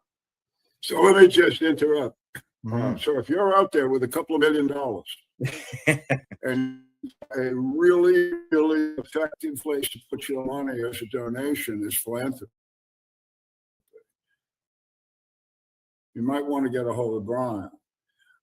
This is a program of would mean so much to the veteran community. I can't tell you what it would mean to us. And for a lot of you, a couple of $1 million isn't a lot of money. I know that. And if you could reach out to Brian or me or somebody, we'll be glad to take this money. And I'll tell you, I know this man. It will be spent appropriately. Any idea what state you're looking at next? We've looked at Colorado. They're basically what I've learned is kind of how the VA systems are broken down. They essentially have like districts, and one area in Colorado, they're trying to become a more progressive VA system where not just cannabis, but they also want to look at the psychedelics as well and see how it goes. And they're actually, more or less recruiting medical professionals who are open to that idea of cannabis and psychedelics. So that might be a spot we would like to go next. But, we've had this plan, like I said, since like 2016. So here we are almost coming up on a decade. So I think once we get through that first study and we show this is what we did, I'm hoping we have a lot of options and VA systems raising their hands saying we would like to try it out here. Well, I know one of our joint hosts is pretty much into psychedelics, aren't you, Al Graham? Yeah, yes, we cover psychedelics on the network. But and it's great. The stuff I'm seeing in the news with the veterans and psychedelics and getting, going through the process. I think it's fantastic what we're seeing, and if you can branch into that, then that opens up a whole new door for you. Well, and part of it too is that everybody knows that Canada is like one big party country. It's like spring break 12 months out of the year, so you're all psychedelics and smoking pot and woohoo. Well, they're sitting on frozen lakes. Theoretically fishing and just getting wasted on moosehead ale. That's what they're doing. And I think it's great too, because we need options. I tell people, like, listen, cannabis is not a silver bullet where it's going to heal everything. And some people might not need cannabis. I mean, we do see that it could enhance if you, it could make some things a little bit worse on some people. But you look at the psychedelics, that might be more the answer. I was working with an Army veteran, and he was saying, "Hey, I think I need cannabis," and it's like, man, I don't know if that's going to be appropriate for what you need. Maybe the psychedelic path might be more appropriate for you. So I just think having the options out there for that veteran is going to be paramount. You started this interview talking about your friend that went to an ayahuasca retreat or ceremony in order to help him out.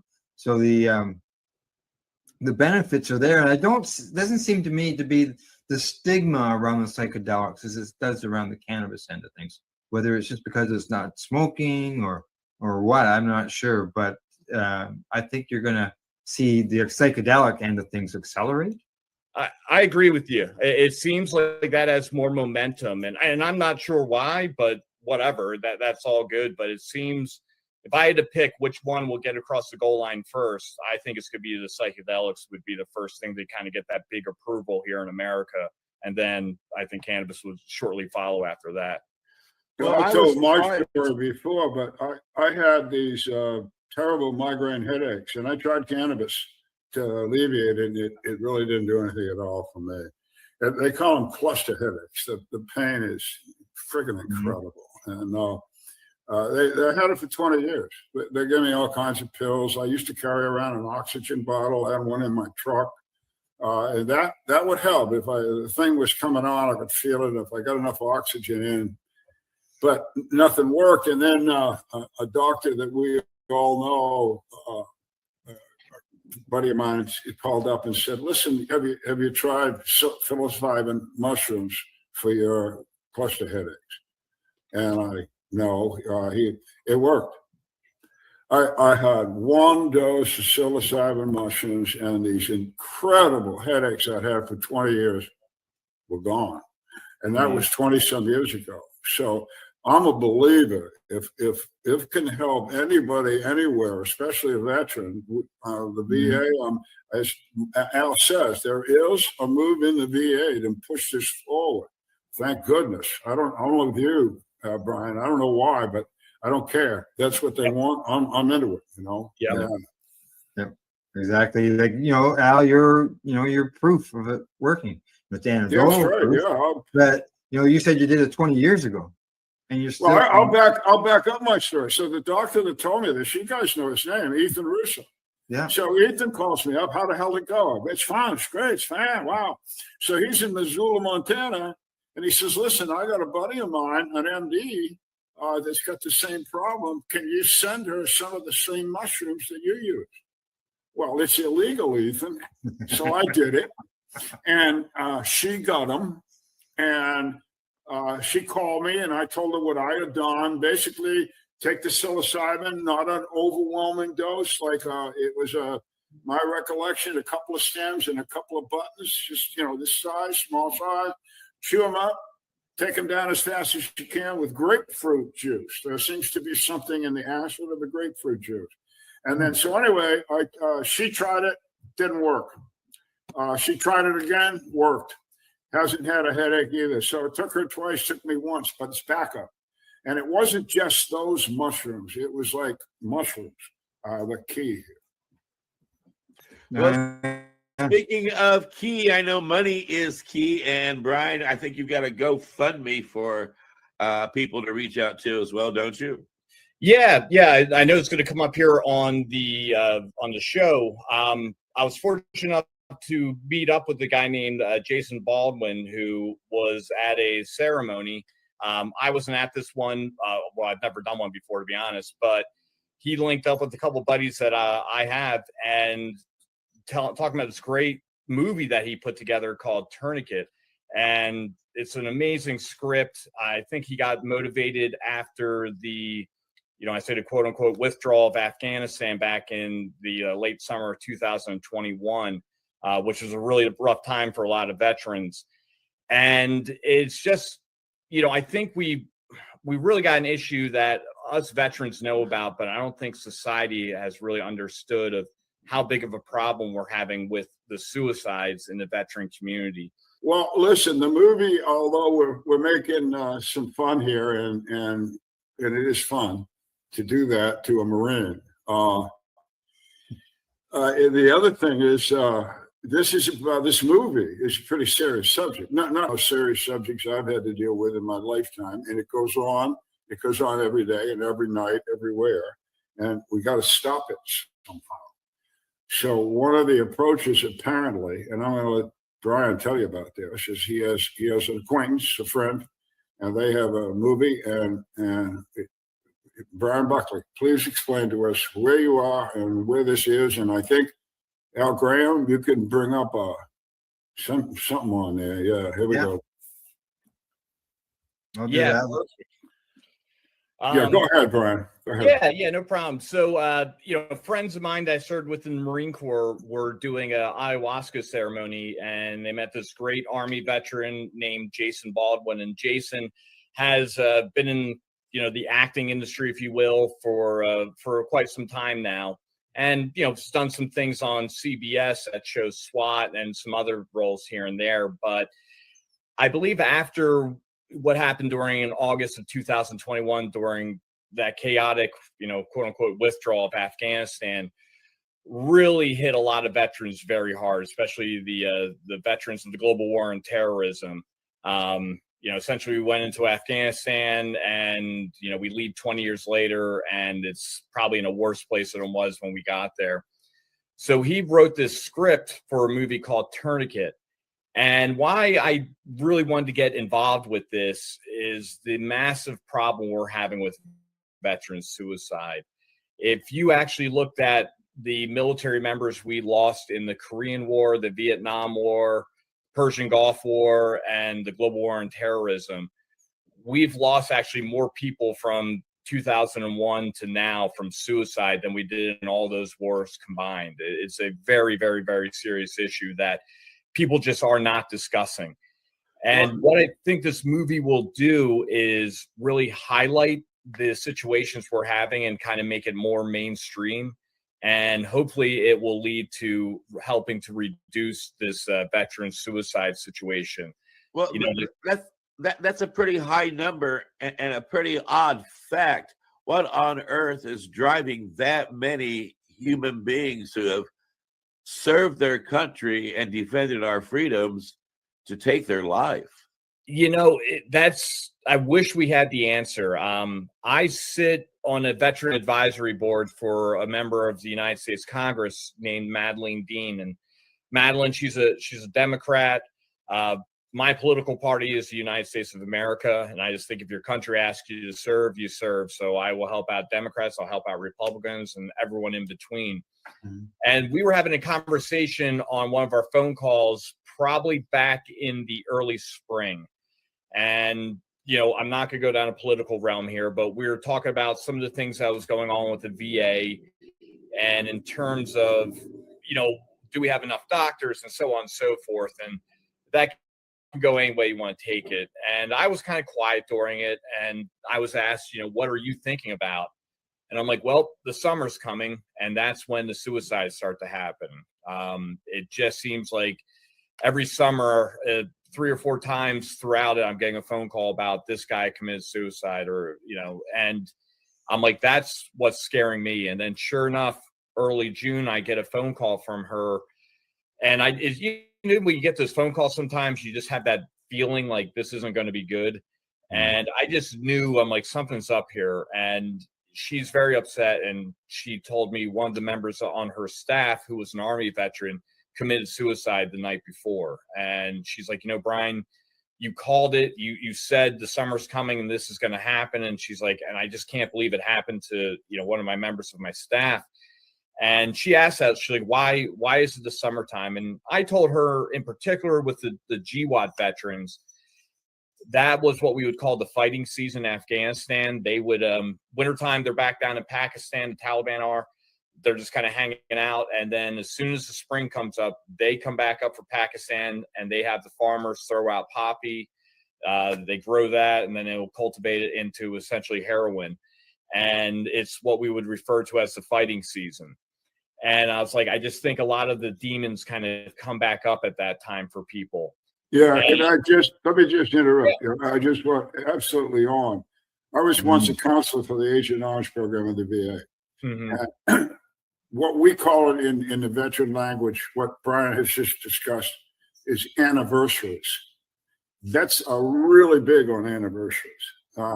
If they got shot or blown up or something on a particular day, boy, coming up on that day for the rest of their lives is horrible. And that triggers these types of suicide incidents that Brian is concentrating on.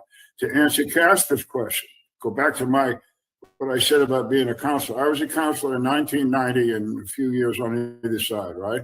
So that's 15 years after the Vietnam War, where we had 58,000 and a few more killed, KIA, down. They're not coming home. By that time in 1990, Vietnam veterans had more had committed suicide than had died there. 15 years later. So the numbers as we go forward with all these other different combat vets like Brian, it's so this movie. So the name Tourniquet. Hey, I mean, right there, it's like, what's that about? Yeah, it's I really liked how he presented it because it's about a son. There's a father and a son. So the son served in Afghanistan, and his father served in the Vietnam War. And try not to give away too much of the movie, but different wars, but kind of same issues. And you'll see during it, one kind of gets reminded by the demons and starts going down a dark path, where the other starts to find redemption and starts to, build the courage to live and, not just kind of go down a path of destruction. And it's just anyone, Al, I can send you the script and you'll read it and it will just blend right into like a personal story for you. It's a very personal, I think, to all veterans that we can all relate to. And it's really captivating, I think, for the audience. My wife read the first page of the script and was just totally sucked in by it. He does a really great job. And that's where, again, we just want to kind of present something that this is like your next door neighbor. This could be your cousin, your brother, your sister, a loved one. It happens to a lot of us. And I just think this is going to be a very powerful kind of, after you see this movie, you're going to sit there for 30 seconds and not say a word and you're just going to be thinking, what the heck did I just see? But, I think we got to start making the suicide discussion more mainstream. I think it was one of those things we just don't like to talk about, and we kind of hope it kind of goes away, and it's not. And I've really faced this hard in the Raider community, where we've lost a lot of guys to suicide, and we lost 3 guys last summer. And these are guys who were not like, they're sitting in a bar and just drinking their life away. I mean, these are guys, one guy got an MBA from Columbia University and was doing great. There were no big, like, traditional red flags. And I wanted to talk about that after this. But we decided that we're like, hey, listen, instead of just saying like, oh man, suicide's a bad thing, we got to really kind of get in people's face about it. And one thing we all started talking about was, you're giving the enemy a victory. That bullet, it might have just took that bullet 15 years to find you, but the enemy did essentially kill you. And, talking about the collateral damage, that fine, you hit the easy button, you killed yourself. But for the rest of the lives of your friends and family, they're going to be tormented by thinking, what could I have done? Could I have done more for them? And that's truly the horrible part of it. And it's like, hey, pick it up, put that ruck back on your back and get forward with life. I mean, don't just sit there and kill yourself, because that's just the easy way out, and you're giving the enemy a victory. And this summer was the first summer in a while that we didn't have one suicide. So we don't know if that was maybe just having that kind of hard discussion about it where, oh, please don't kill yourself, you got so much to live. Well, no, we kind of turned it back and saying, you're letting the enemy win if you're going to take your life. And maybe something like that triggered something and just kind of got things out there for people to talk about. And, everyone always asks, why is it, or what is it? Like, how do you know if someone's going to do it, or is there any traditional signs? There isn't. And a bunch of the Raiders I've served with, we're all in this one big Signal chat. There's probably like 50 of us on this thing. and we started talking about the suicides. And one guy said, he's like, I want to share something with you. He's like, I got up one morning, all the bills are paid, life is good, not an issue in the world. I made a cup of coffee and I'm ready to walk out on my porch and just take in a beautiful San Diego morning. And he's like, as I walked outside and sat down, a voice in my head said, today you're going to kill yourself. And he's like, and I put my coffee down and I was ready just to walk in my house, walk up my stairs, grab my gun and do it. But as soon as I opened that door, he kind of went, whoa, what the heck?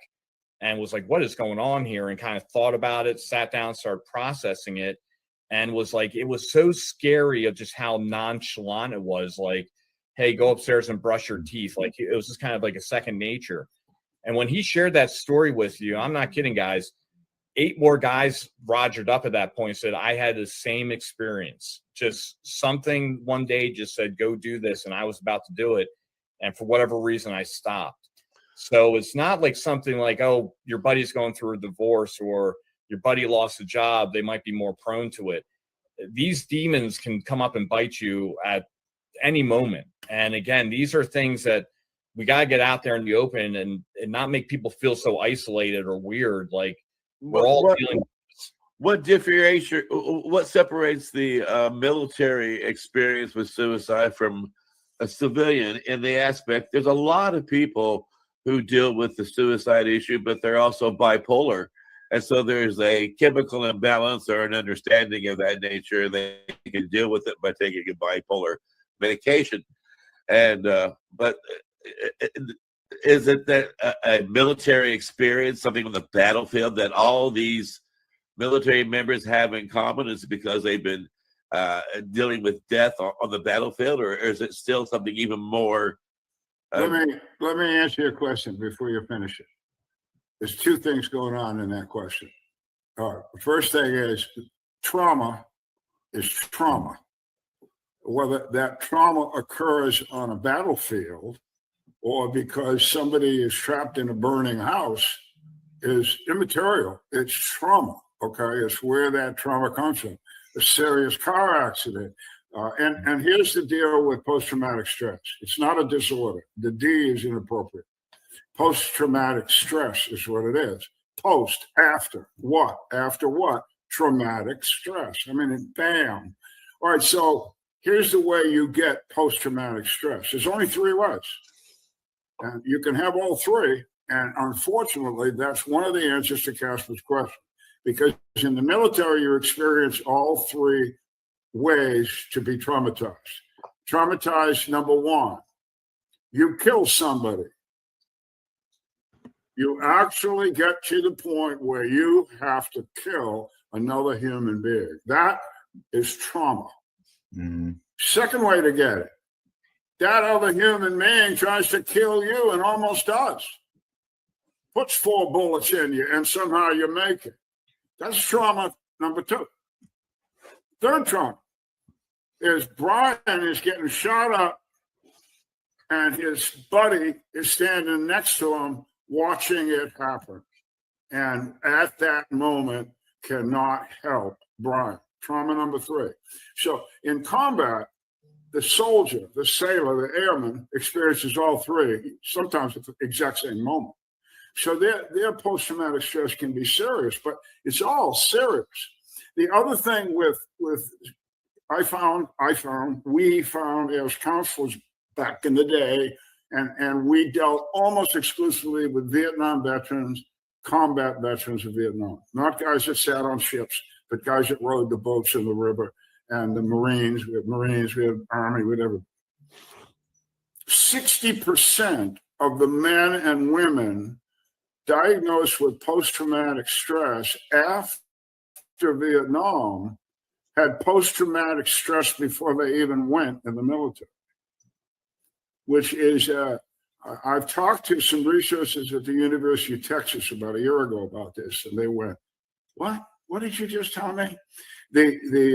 So what you got is you got some kid that was grown up and beat up by his dad for his whole friggin' life. He's already got post-traumatic stress. Or a girl that comes into the military and she's been raped or abused somehow, she's got post-traumatic stress.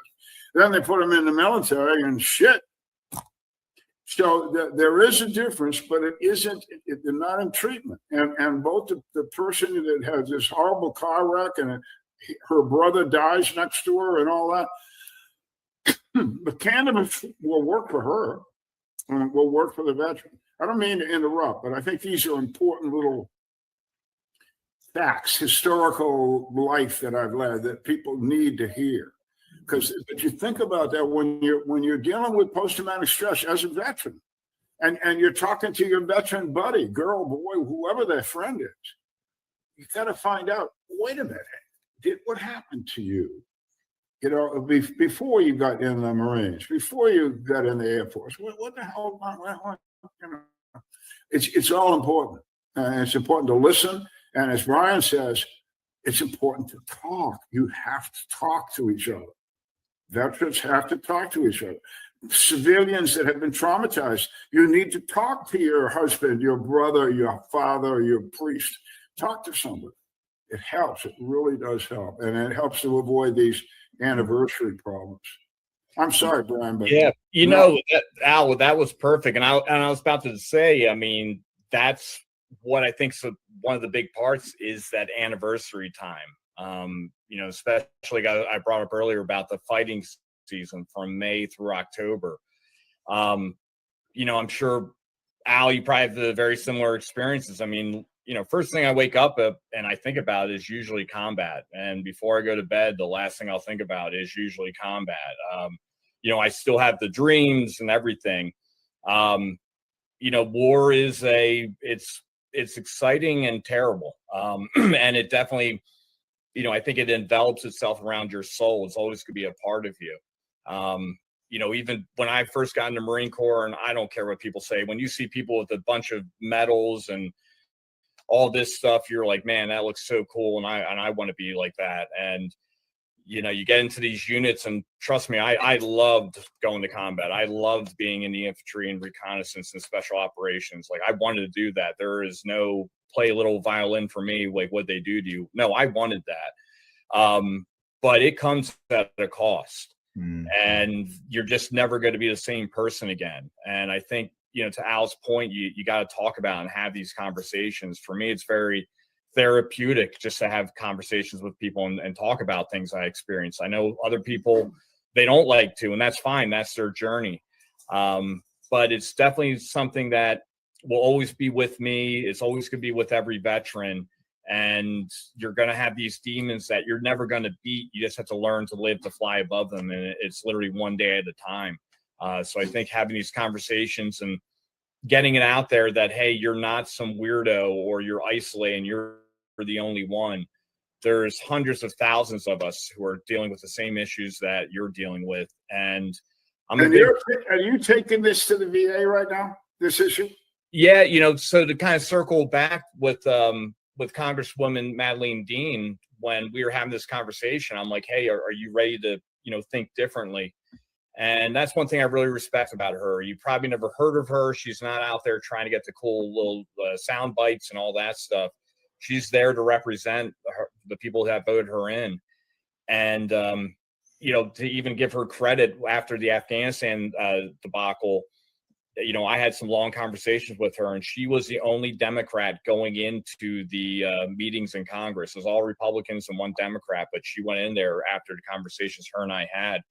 And I wrote a 25-page paper, all cited, no kidding, with all this stuff about things we need to do to start looking at things differently for our men and women who served, and not going down the traditional routes of just give them a bunch of opiates and numb them up and hopefully the problem goes away. There's no kidding, you know, Al, you said it many times during our conversations. There's been no plant that's been studied more than a cannabis plant. There's a ton of research out there showing the benefits. We're seeing the benefits of psychedelics. These are things we need to start looking at, and, you know, helping veterans out to help rebuild them, to help them get that purpose. We're all essentially working dogs. I mean, we all want to go out there and do things. Well, we got to find something that veteran really wants to do, not just give them money every month and again, hope the problem goes away. Give them that purpose in life again. So her and I have been working on this. She was very upfront. She's like, Brian, it's Congress. This is going to be a long slog of a fight to try to get through there. But she's advocating for our research. She's doing a lot, and hopefully we can get Congress to stop looking at this little stupid sound bites they always try to go out there and do, and circle back on the people that we really should be looking at first to help, and that's our men and women who served in uniform. So hopefully we can get there one day, but it's going to take all of us to keep talking about it, get things out there, and that's why I'm so hopeful we can get this movie made, because I think it's going to be a really big punch to the gut to everyone that's saying, boy, like I've kind of turned my back on the veterans, not in a mean way. You just think about other things, but there's these men and women who went out there and signed a blank check payable with their lives, and we're not doing much for them when they come back home. So, we'll see what we can do. I never understood that, because I being in the military, I can certainly tell you every member of the military matters, and every member of the military is a strong character individual who has really put forth a lot for the people they love. And you would think that their participation, even if it's for just 2 years, would definitely be forever remembered by their country. Yeah. I noticed before we get, I know we're getting close to the end here, but I noticed in the write-up on the movie, it mentions that any profits from the movies would be going to veteran organizations in order to help vets. Yeah. This isn't like hey, let's go out and win an Oscar and be famous. This is something that, we want to put forward to help the men and women who served. And again, this can be some sort of launch pad to help them go live that new life. That's what we're here to do. So no one's, we don't really, the only time we're talking about money is, man, we need to get some money so we can make this movie. But no one's saying, hey, what kind of car are you going to buy afterwards? That's not even on the table. It's how can this help men and women who served? That's the goal. Well, and that's certainly true of being a hemp activist as well. I know that Al can also testify that we are hemp activists because we believe passionately that this plant can be of real benefit, but we're not making any money off of what we're doing. We do it because we love the people around us and we care about the future. So, with that said, Brian, why don't you let people know how they can reach out to you if they care to? Yeah, I would just say, please, look at that website we have there in the GoFundMe, and anything you can do to help support this movie. That's where my passion lies right now, is really to get this thing built up. I'm also kind of had the call again. I just, I do a lot of reading, and just how things are going right now, it can help out some more on an analytical side. I don't want to kick in any more doors. I think that door might come back and knock me on my old ass. So right now I'm just working on a master's program in Homeland Security and Counterterrorism. And I'm actually using my VA benefits to help pay for that. So there's a lot of things out there to all the veterans. There's a lot of money on the table that you can use that you more than deserve. And I'm going to Penn State, and they actually kind of really helped me find the right bucket of money to pull from. I'm a 100% disabled veteran, a Purple Heart, got shot up in Afghanistan, and I was going to use what they would call your Chapter 33 benefits to pay for school. And they're like, well, why don't you use Chapter 31 or 10? And a Chapter 31 is not more or less, hey, go out and get a college degree. It's use this money to get a degree so you can find a job. And what, I need to get this master's degree so I can go work for Homeland Security or one of the other agencies out there. So I'm actually using my Chapter 31 benefits that I even really know exist in life if I want to get a PhD or things like that. And there's also things that like my family can use off of this as well. My wife can go get another degree. My kids, their schooling will be paid for. So there's a lot of benefits out there. So I just really advocate for people to go out there, go meet with a counselor on your VA benefits, and just find what is out there. Because unfortunately, the government will not advertise the money you can get. But if you work hard at it, you can find ways to get that taken care of. So And just in case anybody's worried, Every benefit that Brian is talking about, cannabis will not interfere with it. Right. Cannabis has nothing to do with anything. The VA doesn't care about your use of cannabis other than they want to know therapeutically how well it does for you. But you won't lose any benefits. So we just have to repeat that. So that Cannabis means will that not they can, cause that. if they're out there listening, that means they can also be for country and cannabis, right? Absolutely. There you go. Yeah.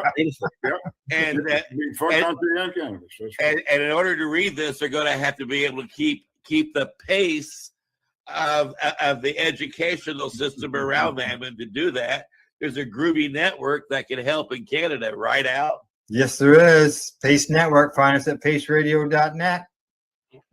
Oh, here we go. Cameo appearance. Yep, this is cameo appearance. Yeah, I gotta bring the dog up. There we with go. dog people, we everybody on this screen, folks, has a dog or more. What do you got? You got two of these guys, right? Yeah, this is Juno, so they're a poodle. So his sister is literally jumping on us right now. Pull her up. Yeah, well, they are adorable. And this is Chewy. And the girl's Chewy. What, she got a pink or a purple collar? Oh, Yep. she's a girl. That's a girl. Yeah. But she is the most fiery one of them all, though. She was the runt of the litter, and I think she just wants to prove her toughness every day. So she jumps on you and attacks and does everything. So, right, Good for Chewy? her. There you go. Very pretty. Very pretty. Well, and I want to thank our audience for tuning in today. Remember, the next time you see me, you'll know that it's time for hemp.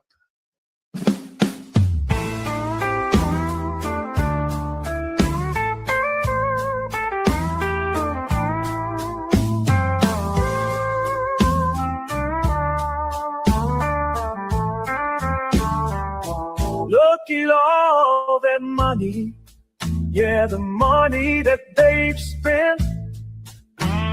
Take another look and take some time for him. Don't cut trees for paper, 'cause it hurts the environment. Stop deforestation, yeah, it's time for hemp. Well, an acre of hemp makes 20 barrels of oil. No need for pesticides to poison all our soil. People got no food, they got no clothes, they got no rent. Well, it's time for hemp. Throughout Earth's history, hemp has been used, no mystery. Hemp was legal to pay your taxes for more than a century. Check your faxes. The founding fathers make sense to me. It's time to grow hemp legally. Think of all its uses. It's money that's well spent. Right now, no excuses. It's time for hemp. Sustainable green industry, that's our intent. A better place this world will be. It's time for hemp. Fuel and food and clothes and soap, housing, cars, yeah, cars, no joke. Henry Ford built a car of hemp.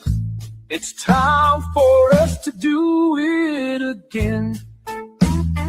People be employed with balanced farming as it's meant. Right now, it's time for hemp. Hemp is a true necessity for the wealth and protection of this country. These are words of Jefferson Thomas. He grew hemp. Why not us? It's time to lift the hemp ban. It's time to lift the hemp ban. Yes, we can. I know we can. We can make a difference. Yes, we can. Yes, I know we can. We can work together and lift the hemp ban. Look at all that money. Yeah, the money that they've spent. take another look and take some time for you. Don't cut trees for paper, cause it hurts the environment. Stop deforestation. Yeah, it's time for hemp. Time for Hemp is a Pace Radio Network content provider. You're listening to the Pace Radio Network here at paceradio.net. The opinions of the individuals during this broadcast are their own and may not be the opinions of their group or other organizations they may be involved with. All medical advice during our broadcast is not a medical opinion and should be checked with your medical physician. Enjoy the buzz of legalization with Campbellford Lifestyle Shop. From lights to plant nutrients, books, consumption accessories, and more. We've got all your basics to grow or consume cannabis. Visit our info center or take a look at our piercing services and body jewelry, now available in-store through Campbellford Lifestyle Shop, 17 Bridge Street West, Campbellford. Limestone City Hydroponics is Kingston, Ontario's hydroponics shop. Take your growing to the next level and create the optimal environment with a tent kit or maximize your yield with an ebb and flow flood table kit. Either way, Limestone City Hydroponics has more sizes and options to fit your needs. Are you looking for the power of the sun that adapts to your budget? Then look no further, as they have professional grow lighting. They have indoor grow systems that are easy and cost effective with many options to fit your living space and lifestyle. Cultivate your growing potential. We have everything you need to succeed. And if you can't make it to the store, they offer local delivery to the greater Kingston area.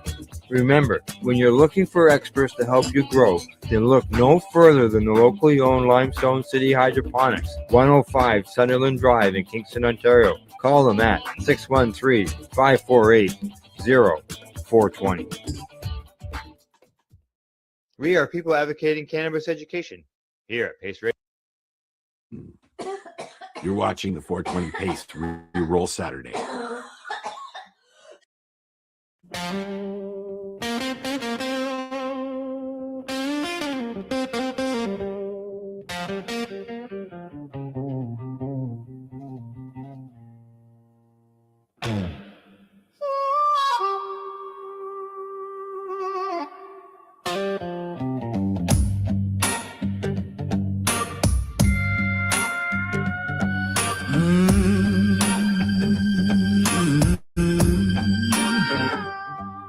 Fields of green grow wild and free.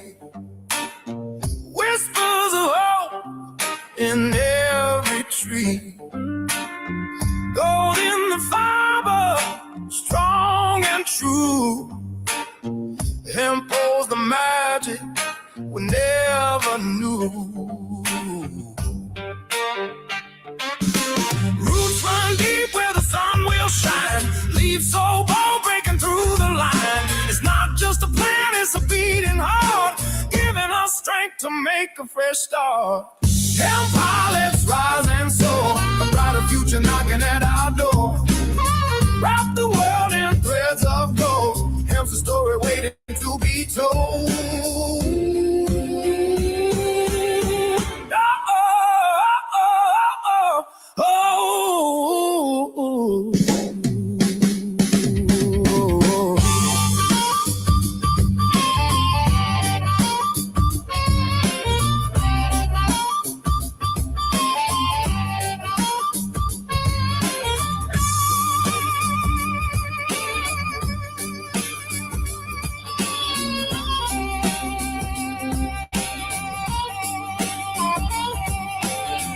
Making dreams from its endless strands, bricks and all shaped by human hands. It fuels our fire, gives power, heal.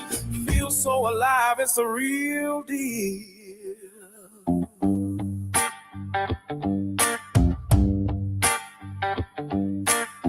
Here comes the wind, it's blowing our way. Hemp in the air, it's a brand new day. Up we climb on this endless road. Hemp keeps weaving a world full of hope.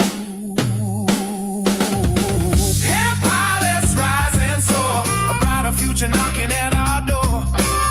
Wrap the world in threads of gold. Hymns a story waiting to be told.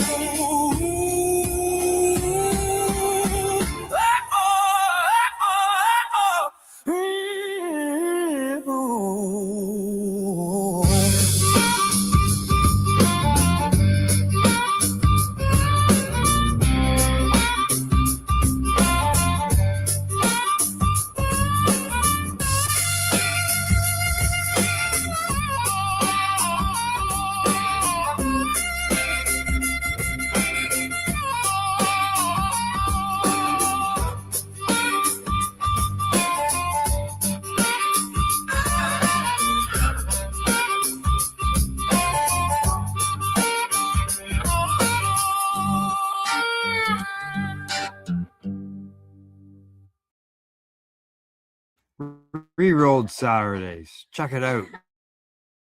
Nothing but non-stop cannabis and... You're watching the 420 Pace, found at 420pace.ca.